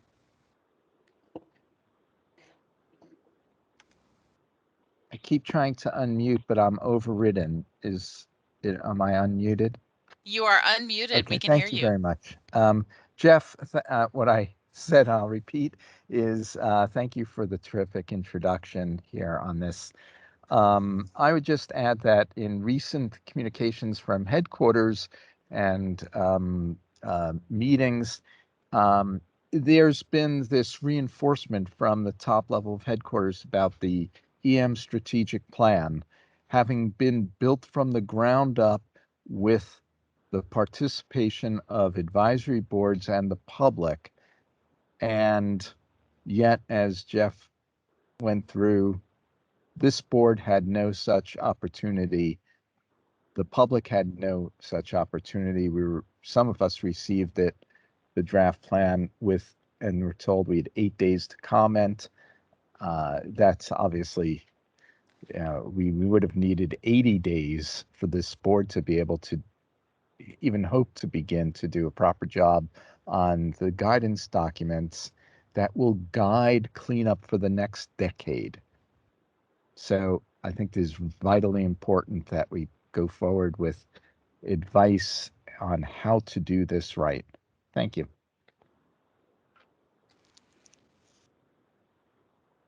Others from the PIC or the issue manager team?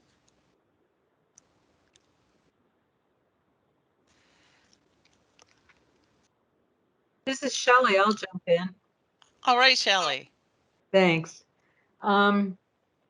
It needs to go forward. At this point, the SSAB chairs met in April, and our PIC committee rose to charge from headquarters for the development of a white paper, on SSAB 10-year expectations and principles for development, of a complex wide framework. This is what they're asking for. And in working towards that, came out with the outstanding Excel document that really lays out the crosswalk for, and our time, over time of our Hanford sites cleanup mission. And I think what comes from this discussion right now feeds into what is ongoing still, and that's that a small group of us, working group of SSAB chairs, are focusing now on looking at commonalities between our respective sites and giving guidance to headquarters on a potential framework for communication. So it feeds right into it. We certainly, none of us, Jerry, were happy with that 10-day turnaround that we all received, with the visioning, the 10-year vision that came out, and the expectation that we could jump through the hoop on it so swiftly. There was just no way that was going to happen. So, this discussion continues and should, and we will do the best we can to rise to that question. Susan Leckband. Thank you very much. And thank you to the PIC and Jeff and Liz particularly for this piece of advice. And I absolutely support it 100%. And I know Jerry also, the whole team. I had really very little to do with it. I was on the issue manager team. I had a few conversations, but it is so well thought out and time for us to do that. And it is an example of what happens when this board really provides genuinely informed, thoughtful advice. It really is, and it's very thorough. And hopefully it will encourage what feels like a lack of transparency due to the lack of resources by some of the agencies, at least that's what we're hearing, and gets us back into that mode of sharing more information in depth, helping the public understand what's going on. I absolutely believe that it's absolutely this board should approve this. It's really well written, and it follows every tenet that the board has done for the last 26 years. We need to be responsive to the public and to the folks that we represent. And I really like this piece of advice. And I say that because I didn't write any of it. I'm not patting myself on the back. I contributed a tiny, tiny bit, and this absolutely needs to go forward. And the folks that need to receive this advice, of course, the tri-party agencies first and foremost. But in addition to that, the folks that have requested copies of our advice historically, and that would be the legislative organizations from the states who actually go to DC and decide whether we're going to get funding or not. And they have a part in that. And this tells them what our expectations are and what we hope to hear and see from their public servants. So I say, yes, I'm raising my hand 100%. Thank you. Right. So Jeff, do you want to go over, I mean, my sense of this draft advice is it's got sort of three major pieces: background, advice, and then background of the background. So could you walk through that anatomy? Oh, and I've got people in queue. Yeah, well, thank you for that, Prod, because that was something I wanted to mention and forgot to mention. So you're right. We're trying something a little new with the format of this advice. Once we can actually see it there, and hopefully folks have had a chance to read it, there's a relatively short and general background. We're trying to make these pieces of advice readable. It's really focusing on the conceptual basis for our advice. But the original advice had a lot more in-depth information about why specifically we chose to write this advice now. And that was those two incidents that I was talking about before. And we had the idea, well, what if we put that at the very back of the advice as additional context? The thought being that if someone looks at this advice 5 or 10 years from now, or if there's somebody up at headquarters who goes, what is this all about anyway? That they may benefit from that additional context. And we don't want to put it up front and center because we're not trying to use it as a basis to censure the agencies. We're just trying to keep track for historical reasons why this advice came about. So it's background, advice, additional context. So you see the background is 5 paragraphs. I'm really hoping you all read it. 5 paragraphs of background, and then is it 5 advice points? 1, 2, 3, 4, 6 advice points. Okay. So the guts of the advice is 3 pages. 5 paragraphs of background, 6 advice points, and then the final 2 pages are what Jeff was talking about, the background of the background. Like what triggered this in the first place. I'm going to suggest we go to the queue. And then if we need to walk through it, we will. Steve Wigman. First, let me say I think it's an extremely well-written piece of advice. It's very articulate and clear and easy to read. I have one concern that I want to voice, and that is advice point number 3. Do we right now want the agencies to reopen the Central Plateau principles and initiate a potentially time-consuming and board-consuming process of new public involvement on something that's already been decided, when they are all now very busy trying to get the allowing activities completed to provide the go forward for our vitrification project? So I would just like to ask, is this really the time to ask to open that? And do we want to open something that's already in place when we haven't said anything about whether it's a good set of principles or a bad set of principles? Right, something to think about. Pam, what's on your mind? Well, I agree it's well written, but it's pushing some things together that are pretty different. What Hanford did with the Central Plateau principles is one thing. what headquarters did with the strategy is another thing. And can somebody in a few sentences remind me what this 10-year strategy is for Hanford? Obviously treat tank waste, but what else is in our 10-year vision?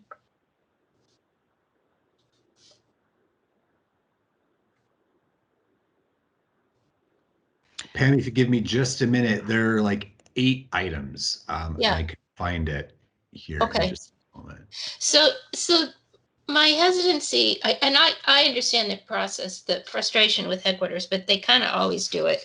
And I, having been doing this for 25 years, there have been many 10-year plans. There have been 5-year plans. There's been beamers. There's been this, there's been that.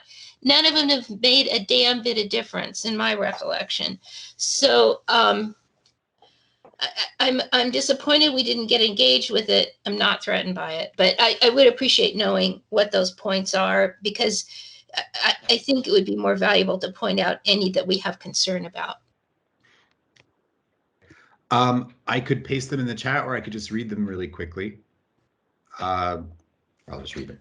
By the end of 2023, ORP will complete the low activity waste facility, balance of facilities, and analytical lab, and begin treating low activity waste. Number 2, the DEFLAW approach will rely on the law pretreatment system known as TSCR. Will allow tank waste supernatant to be treated and stored in AP farm. The third one, and I'm paraphrasing here, upgrades will also be completed at the liquid effluent retention facility and effluent treatment facility to allow receipt and treatment of liquid effluent. So these are all kind of in the DEFLAW tent. The next one is ORP is also completing an analysis of alternatives for high-level waste treatment to identify and evaluate a broad set of alternatives that meets the established mission need and analyze the life cycle cost schedule and risks associated with each alternative. Next, ORP will continue tank waste retrieval activities in the SSTs. Work is currently underway in A and AX farms. After that, in 2020, DOE will complete the demolition of PFP, leaving it in slab on grade condition. Next, several below grade structures will be stabilized with grout to prevent subsurface subsidence. Next, 324 building will be placed in minimum surveillance and maintenance configuration until remediation can be resumed at the 300-296 waste site. Next, EM will continue to evaluate the transfer of cesium and strontium capsules currently stored in wet storage at WESF. Next, stabilization activities at Redox and Purex will place these facilities in a low-cost surveillance and maintenance configuration. Active groundwater remediation systems will continue operating along the river corridor. And finally, RL will complete critical infrastructure projects to support the Hanford mission. That's great.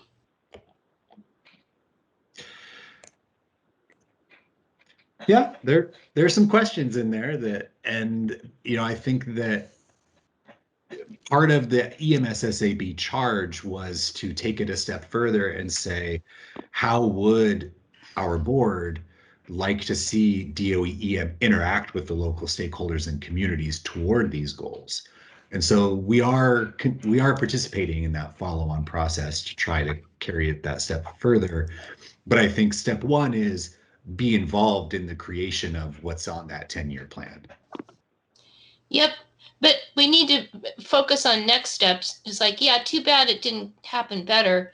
Let's be sure we going forward that we're working on this together. But those are my priorities. Absolutely, and the 10-year vision renews every year, assuming it continues. And so our advice doesn't ask them to reopen the old one. Our advice is asking that specific to the 10-year vision, involve us a little bit earlier so that we can have more than that short turnaround time. Okay. So Gary has posted the link to the 10-year vision in the chat, and we've got Jerry, Steve Anderson, and Rob wanting to jump in with ideas. Jerry. Yeah. Let me first address the 10-year plan and then the goals. The 10-year plan, as Jeff just said, is going to be an iterative process. So it is vital that we give advice saying you have to have a real process for the public, the tribes, the advisory board to be giving input now. Don't repeat the error of building on what you already sent in without that input. The importance of the strategic plan is that it is being relied on to develop a new administration's budget and its priorities. And it's not so much what is in that particular list as what is missing from that list that might have been priorities. I didn't hear a thing about the Columbia River and ensuring that health, including especially of tribal nations and their members for the next 1,000 years, are protected by fully cleaning up sites along the river. I didn't hear anything about the huge backlog of mixed waste and transuranic wastes and 43 miles of burial grounds that we'd like to see cleaned up and isn't on a decade-long list of priorities for the site for funding. So there are things that we need to discuss that are missing, not just the things that are on that list. And it's really deserving of a huge, literally, nothing could be more important for the advisory board and the public to comment on than the decade-long strategic plan. Anything else is just dotting the I's. So that's number one. Secondly, on the goals document for the the guidance document for Central Plateau cleanup is going to be the key document for determining whether or not you actually dig up dirt that's contaminated, you leave a structure, to what standard you protect the public for 1,000 years, how much waste will go into a new landfill or not. All that is determined in the Central Plateau cleanup guidance. And we've all seen this before. If the guidance says we're going to meet only this standard and not a more protective standard, and you say we'd like you to meet a more protective standard, the response to your advice and public comment will undoubtedly be that was determined in the guidance already, that was signed on to. And that's why this board spent, I think, about 2 years providing input to the guidance. And then it fell into a black hole. I think people can chew gum and walk at the same time.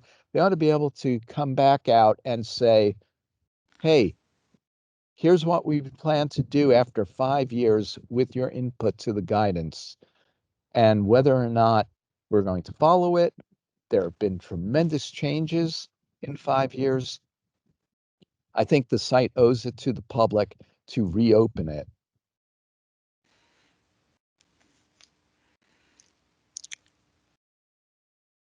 Thank you. I've got Steve Anderson and Rob. Steve?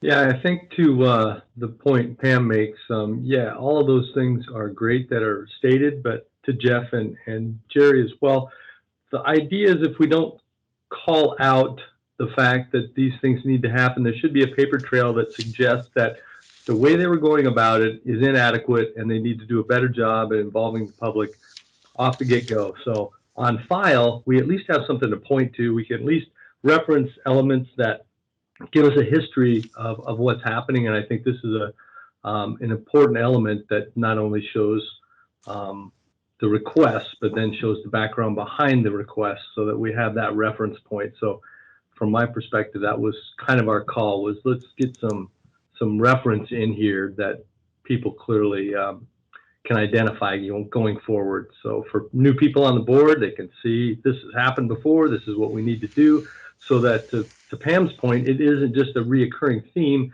that they're not as assertive in being upfront and involving the general public earlier on. Thank you. Rob?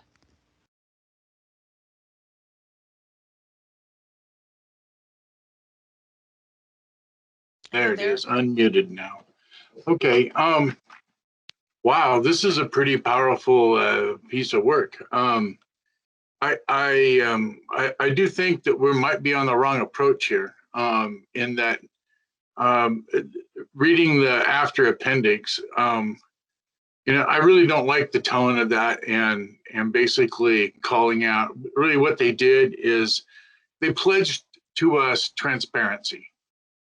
They did not give us transparency. We need to call them on that.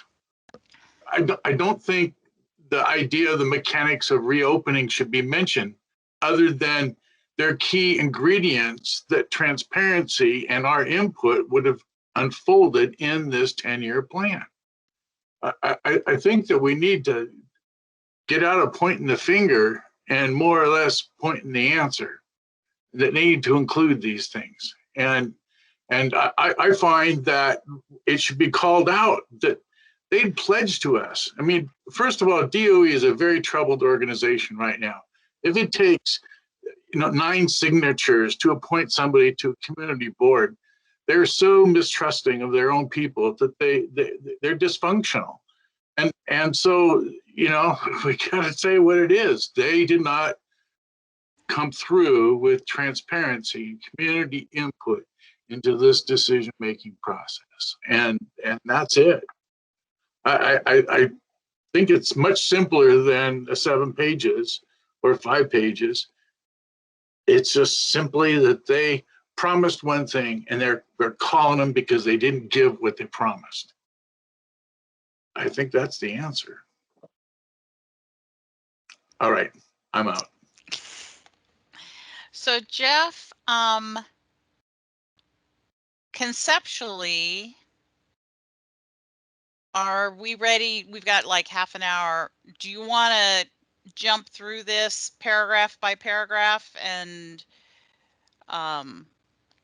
do that? I'm hearing some people with some concerns about pieces of this. I'm not hearing anybody say, over my dead body, I don't like it. Yeah, I'm still turning over the last thing that Rob just said. Rob, when you were saying, I'm not sure I like the tone of the end, I thought what you were saying was it's too mean or too, I don't know, too critical. But then it also seems like you're proposing, well, maybe you ought to be a little more critical. So I'm confused as to which way to go. Well, let me address just maybe. It seemed like the last part was a story, and you were telling a story, and it wasn't advice, it wasn't fact, it wasn't this. It was a story, and a story is different to different people. And so when we say the board was surprised to find, it's like, well, a person has to be surprised. It's not a fact. So it reads like a story. And so the last end, you could remove the whole thing and just be very explicit on what they did wrong and what we want to have happen. And I think Jerry mentioned some really great points in his talk. So anyway, does that help?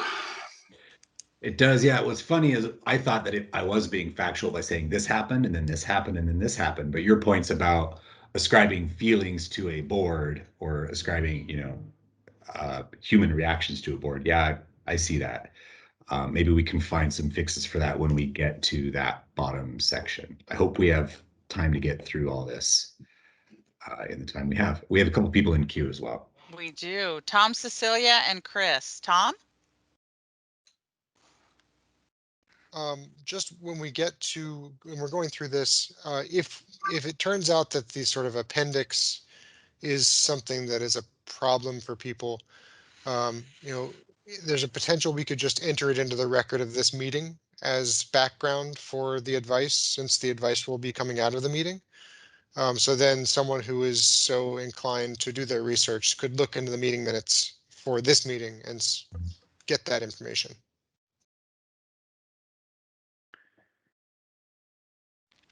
Yeah, I know that when I look back to advice from 10 years ago, I don't even know how to find the meeting minutes from that advice. So counterpoint, but I take your point. All right. Well, and working on the website is a July project for my folks. Chris, and then Shelley. Chris. I look at this as part of a bigger issue. And at least in the year since I've been on the board, 9 months, something like that, one of the things that keeps popping up from people is we are not notified in advance of things, so that often we're in the position of giving advice after the fact. And I think what this is talking about is just that. We have a 10-year vision that's after the fact. We have a central plateau inner guidelines that's after the fact. We're giving advice after the fact. But the bigger picture is, why weren't we notified, let's say 2 years in advance or at the time this was initiated? And I think that's the key issue with a lot of what we get forced into is giving advice after the fact. So I don't know how you would work that into this advice, but to me, the key point is let us know in advance so we can give you timely advice. All right. I'm done. Shelley.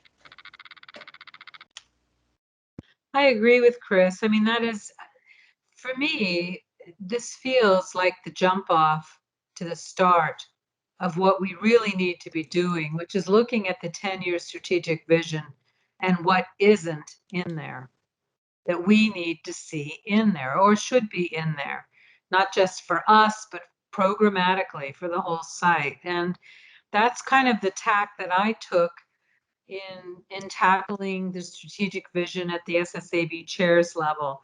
And I sat down and just did an off the cuff, here are 16 things that I think are really important to talk about when we look at strategic vision, and I don't see them addressed. Yeah. And how do we look at these things and then couple them with other sites so that we start to build a programmatic vision of what DOE needs to be doing. I think it's a really large conversation. I think we need to understand how our 5-year plan dovetails with the 10-year plan, the programmatic vision, and so that we do have that transparency that we don't have. I think we've got to understand long-term programmatic goals beyond the 10-year plan. We've got to look further. I think we've got to identify future projects that have not yet been initiated, but we know we're going to have to be, like 42 miles of trenches, and so that we can start talking about, resources and needs necessary to accomplish our site cleanups, budgets and technologies, and potential for stumbling over each other programmatically, looking for money, disposition limitations, undetermined volumes of waste that may outcompete disposition from things that we hope to get off site. These are things we need to get on top of and be talking about, and actually should be, I think, a component of the 10-year plan. We've acknowledged at our site that the tank waste mission is, that's the big issue, the environmental liability within DOE and our government, and it demands that focus. But at the same time, if all eyes are on that, then we've got to start talking about what other necessary missions do we have that we need to get in the queue, and how do we get the money, and how do we get the engineering and the solutions. And at some point, this is going to be a regional issue as sites close. There's no doubt about it. And we get down to 1 or 2 sites, we don't have that critical mass of voices. So how are we going to keep that? I think we need to talk about that. What's essential to completion of the programmatic cleanup initiatives within the context of transparency and bringing the public in and building that institutional knowledge, which is another huge piece of this, and transparency so that all aspects are understood. And people will have a voice long after I'm gone from the table, and maybe more folks. I think the other thing that's missing is language. You know, we don't have technology defined. And thank you, you know, Tom today for his, Fletcher for his discussions, but you know, he'd have to throw a credit card down on the table for the amount of acronyms he used. And some of them I didn't know, and I feel like an old dog in this dance.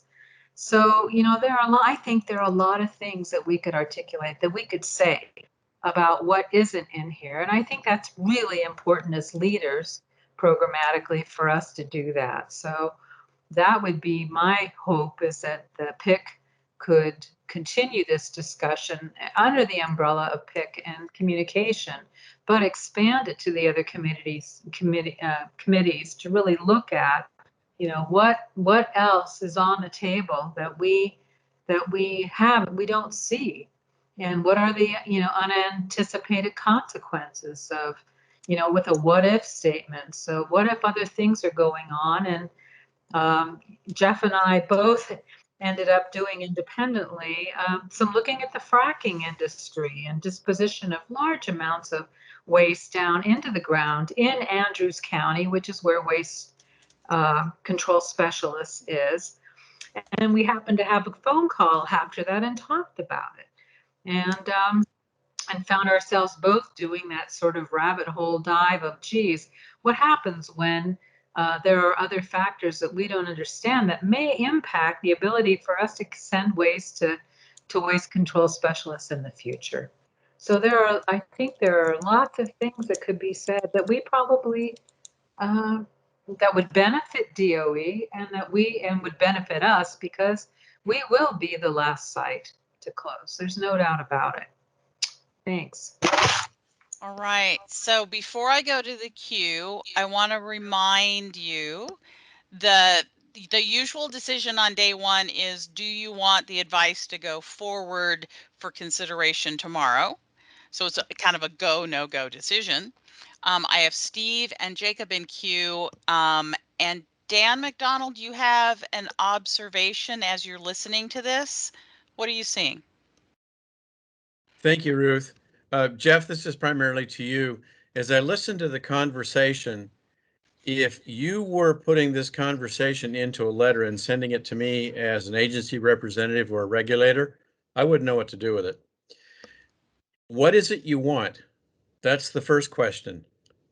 I don't see what you want in this letter. If you're asking for further public involvement, great. That's what you want. Why do you want it? Because you feel you haven't gotten it in the past. What difference do you now see in terms of what you haven't had and what you need? And then as the conversation continued, and Kelly, Shelley, I'd like to use some of your commentary. You went into a lot of solutions, and all of a sudden, the conversation kind of went all over the place. So for this particular letter, what is it you want the agencies to consider? And why do you want the agencies to consider it? At this point, and having looked through this and listening to the conversation, I don't know what it is you want. Now, I heard a lot of information about what isn't available, what hasn't been. I understand Jerry's commentary about things not being done with public involvement early enough, and a variety of other folks saying the same thing. So what is it you want?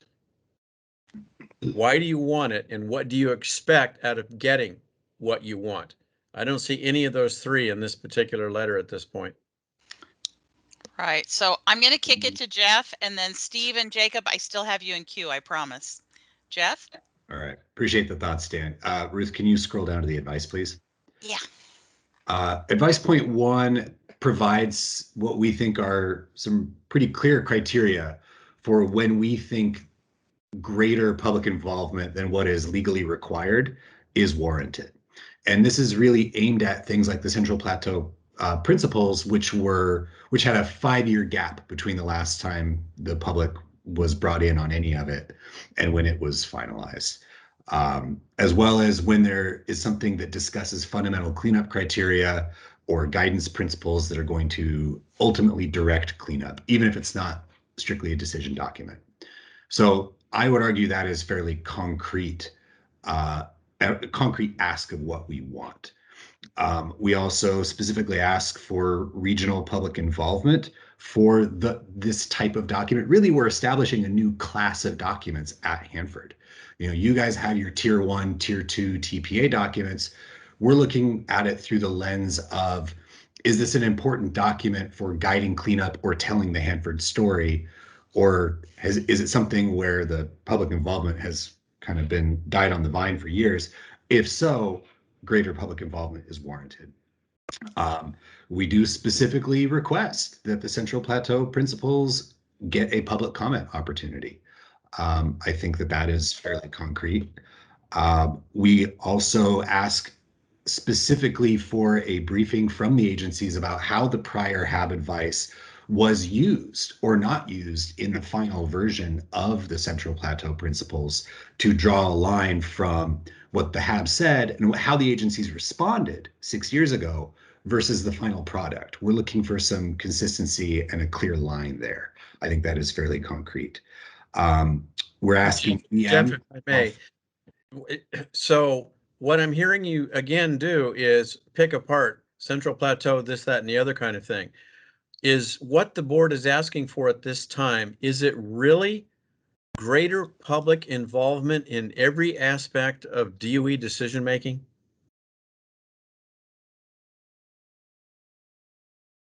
I'm not sure how to respond to that, Dan. I'm not sure.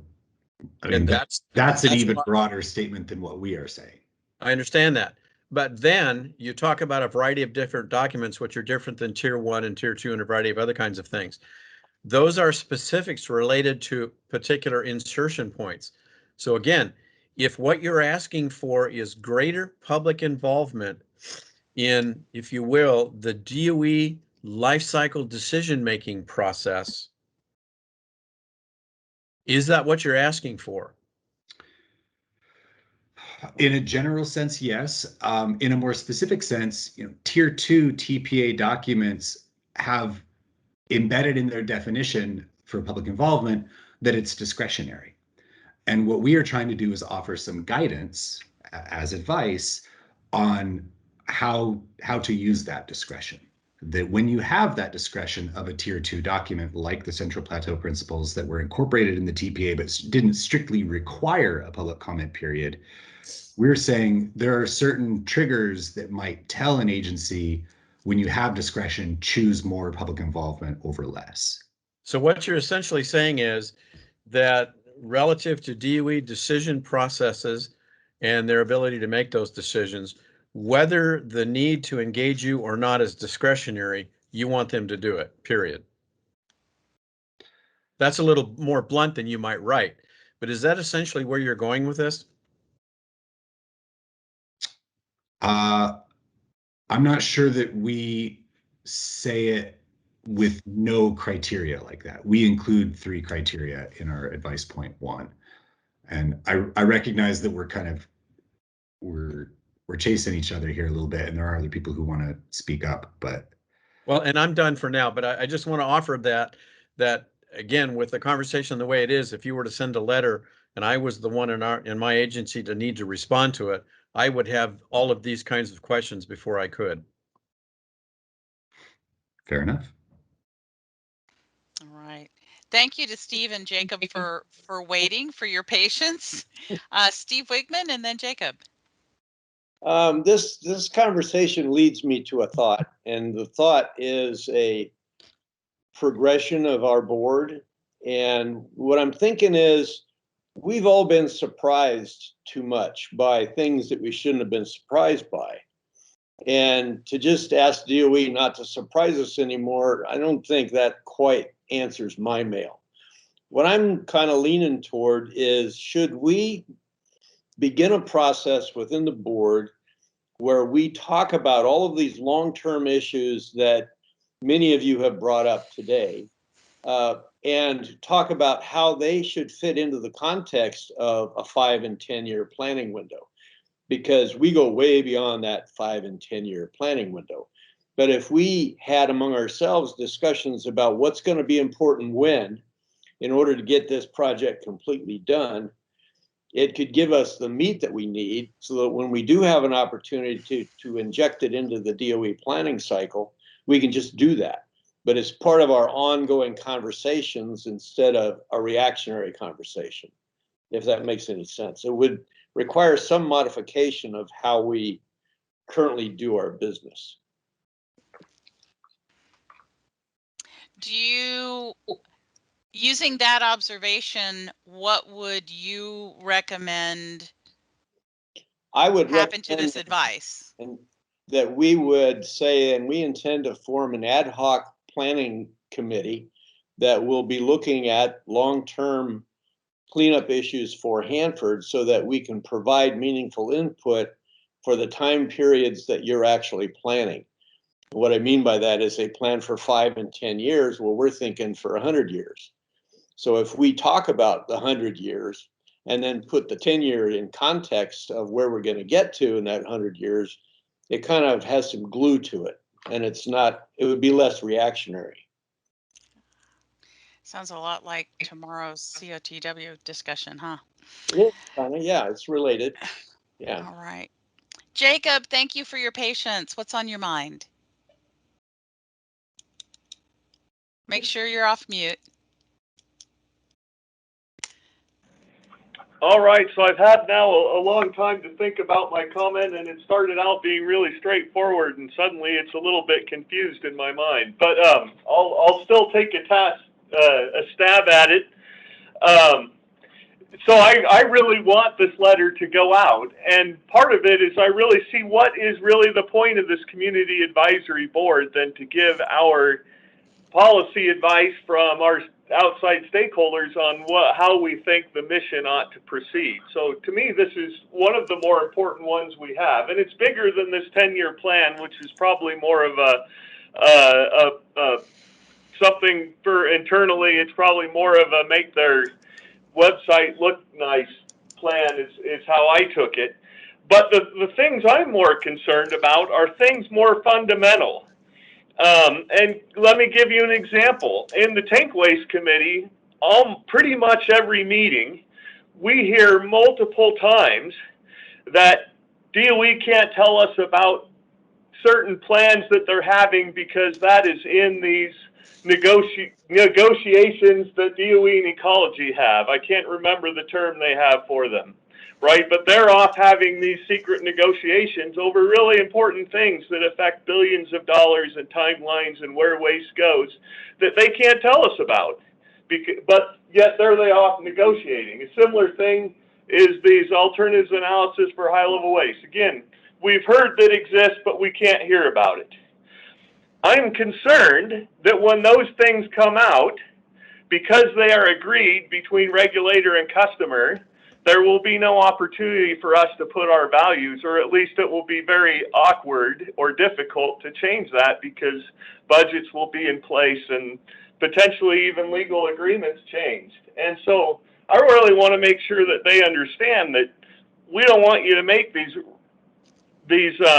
wholesale changes and then it make it impossible for us to be able to have our values superimposed on those. So that's, I believe this letter more or less does that. So I can't really say exactly what my complaint is with the letter, but if that jogs anything, I'll be glad I said it. Thank you, Jacob. Jerry. Thank you. I'm not quite sure how this is getting so derailed, but the advice is extremely straightforward. And it is so evidently necessary and it appears everyone understands how necessary it is to tell the agencies when you are doing fundamental decision-making documents, even though the law doesn't say you have to have a comment period, those are the ones you need to come to the board and work with us on a plan for public involvement. That's the whole item number one. You don't have to get wrapped around the axle over whether or not we're reopening comments on the strategic plan, because we already in 5 or 6 months of work on this have said, you know what? Originally, we were going to say reopen it, but it's going to be an annual plan. Follow this advice for the next iteration. But for the Central Plateau cleanup, those are documents. That is a document that is going to be the principle and guidance and regulatory framework. And it should be back in front of this board. Pretty straightforward. Dan, ecology might not like being asked to reopen something. I get that, but you sat on it for 5 years and then popped it out at us, and we're being critical. And we are being critical of that. And you should have known better as an agency. All 3 agencies should have known better than to have sat on something for 5 years, which this board spent a lot of time giving input to, as did the public. And we had a lot of concerns about it. And we don't even know how those concerns were ever addressed. And we're saying very, very clearly, when you're doing a document like that, bring it back to us. And it is important for this document because you're going to rely on it for every single Central Plateau cleanup decision. It's going to reference that document. You should bring it back out and have this discussion with us. It's reasonable, it's fair, it's transparent, and it lives up to your own rhetoric. Susan, I have you in queue. Susan Leckband. Thank you very much. This conversation has really been an indicator of what happens as a result of COVID protocols, fewer meetings, unable to meet in person, a lot of those things, because this kind of document would have been vetted in more meetings and over time.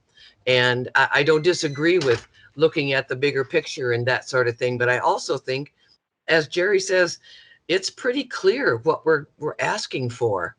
And I don't disagree that some of these pieces of advice DOE and the agencies probably don't want to get. But I also think it is reflective of what the board and members of the public and the organizations sitting around this virtual table have concerns about. I don't think it is that unclear about what they can do. And if they have questions, maybe they'll actually come to us in a transparent manner and we'll have a discussion instead of the talk to the hand. So I still am a proponent of this moving forward. I think we should bring it tomorrow. I haven't heard anybody say, I'm going to shut this down. I'm going to, because we are a consensus board and our job is to find that common ground and move forward. And I don't want to see it derailed because we all have not really had the opportunities to share our opinions as we have been able to do in the past. And hopefully that is an indicator of clearly we need to change this and move forward. And I think we can do that. So I'm hopeful that, and I respect all of these comments. I understand the concerns and questions, but I do think that this is valuable. It's answering the mail for the EMSSAB locally and giving our chair and vice chair something solid to take to the next EMSSAB meeting. I think it has real value, and I think it should move forward for tomorrow. Thank you very much. All right. So Steve, Mr. Chair, the decision here in the next 4 minutes is, does this move forward tomorrow to the final spiffing up and sausage making and consideration to adopt? I would say absolutely. All right. I still have my concern that I'll voice again, but this definitely should go forward. Okay. It is first on the agenda tomorrow. I've got an hour. Did I schedule it an hour? I scheduled it an hour. It is the the making sure the words are the right words. So it is a detail hour. So I would have one comment before you go there. you bet. Let's make sure we all agree on the concept before we get into the weeds, because we argue weeds until the lawn dies. I think what we want to do is make sure it's got the right chunks. And my only issue with it is a chunk. The philosophy behind it and the words that describe it are articulately written. And you can only articulately write things 1,000 ways, but you can only send it out one way. Okay. So are there any objections to bringing it forward for consideration tomorrow? Or are there any objections to any of the major concepts in the letter?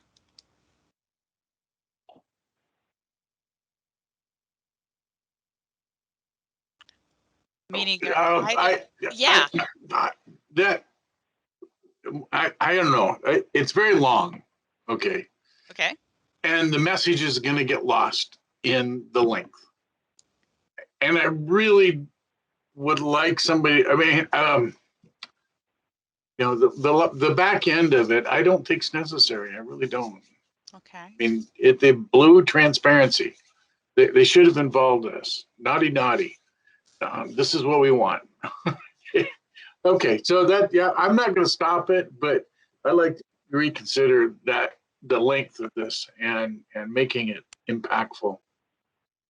I don't want it to be thrown on somebody's desk because it's too long and they won't read it. All right. But so your homework tonight, yes, I'm giving you homework. Your homework tonight is to read this over. And if you have specific ways you'd like to focus it or shorten it or improve it, I want you to bring those tomorrow morning. Okay. Mr. Chair, I you would get just the like, last word. yeah, I would just like folks to think a little bit about the future of the board, and do we want to take the initiative and actually have these kinds of conversations, lead these kind of conversations instead of waiting for DOE to come knocking on the door. I would urge that we think proactively.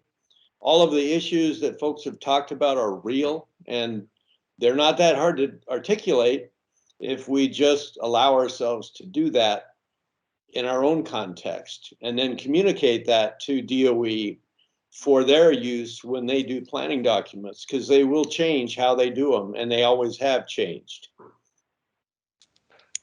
I actually had to read the HAB charter yesterday, and there is a provision in there for you to create special task forces or work groups for a specific purpose. Pam has a question. What's on your mind, Pam? Related to this, it's related to the agenda tomorrow. I have to zip out for an eye doctor appointment, and usually they're very quick, but I can't be sure. Would you please move the National Liaison Report up to the top of the committee report list? Sure. Thank you.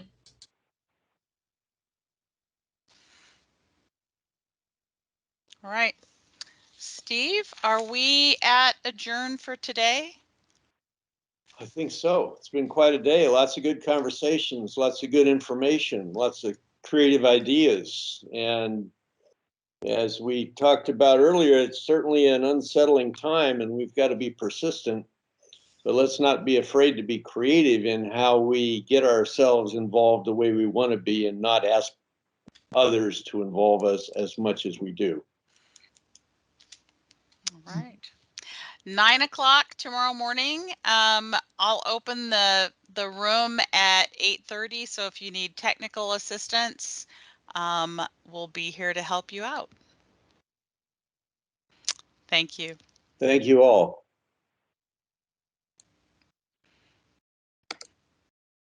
Have a great day.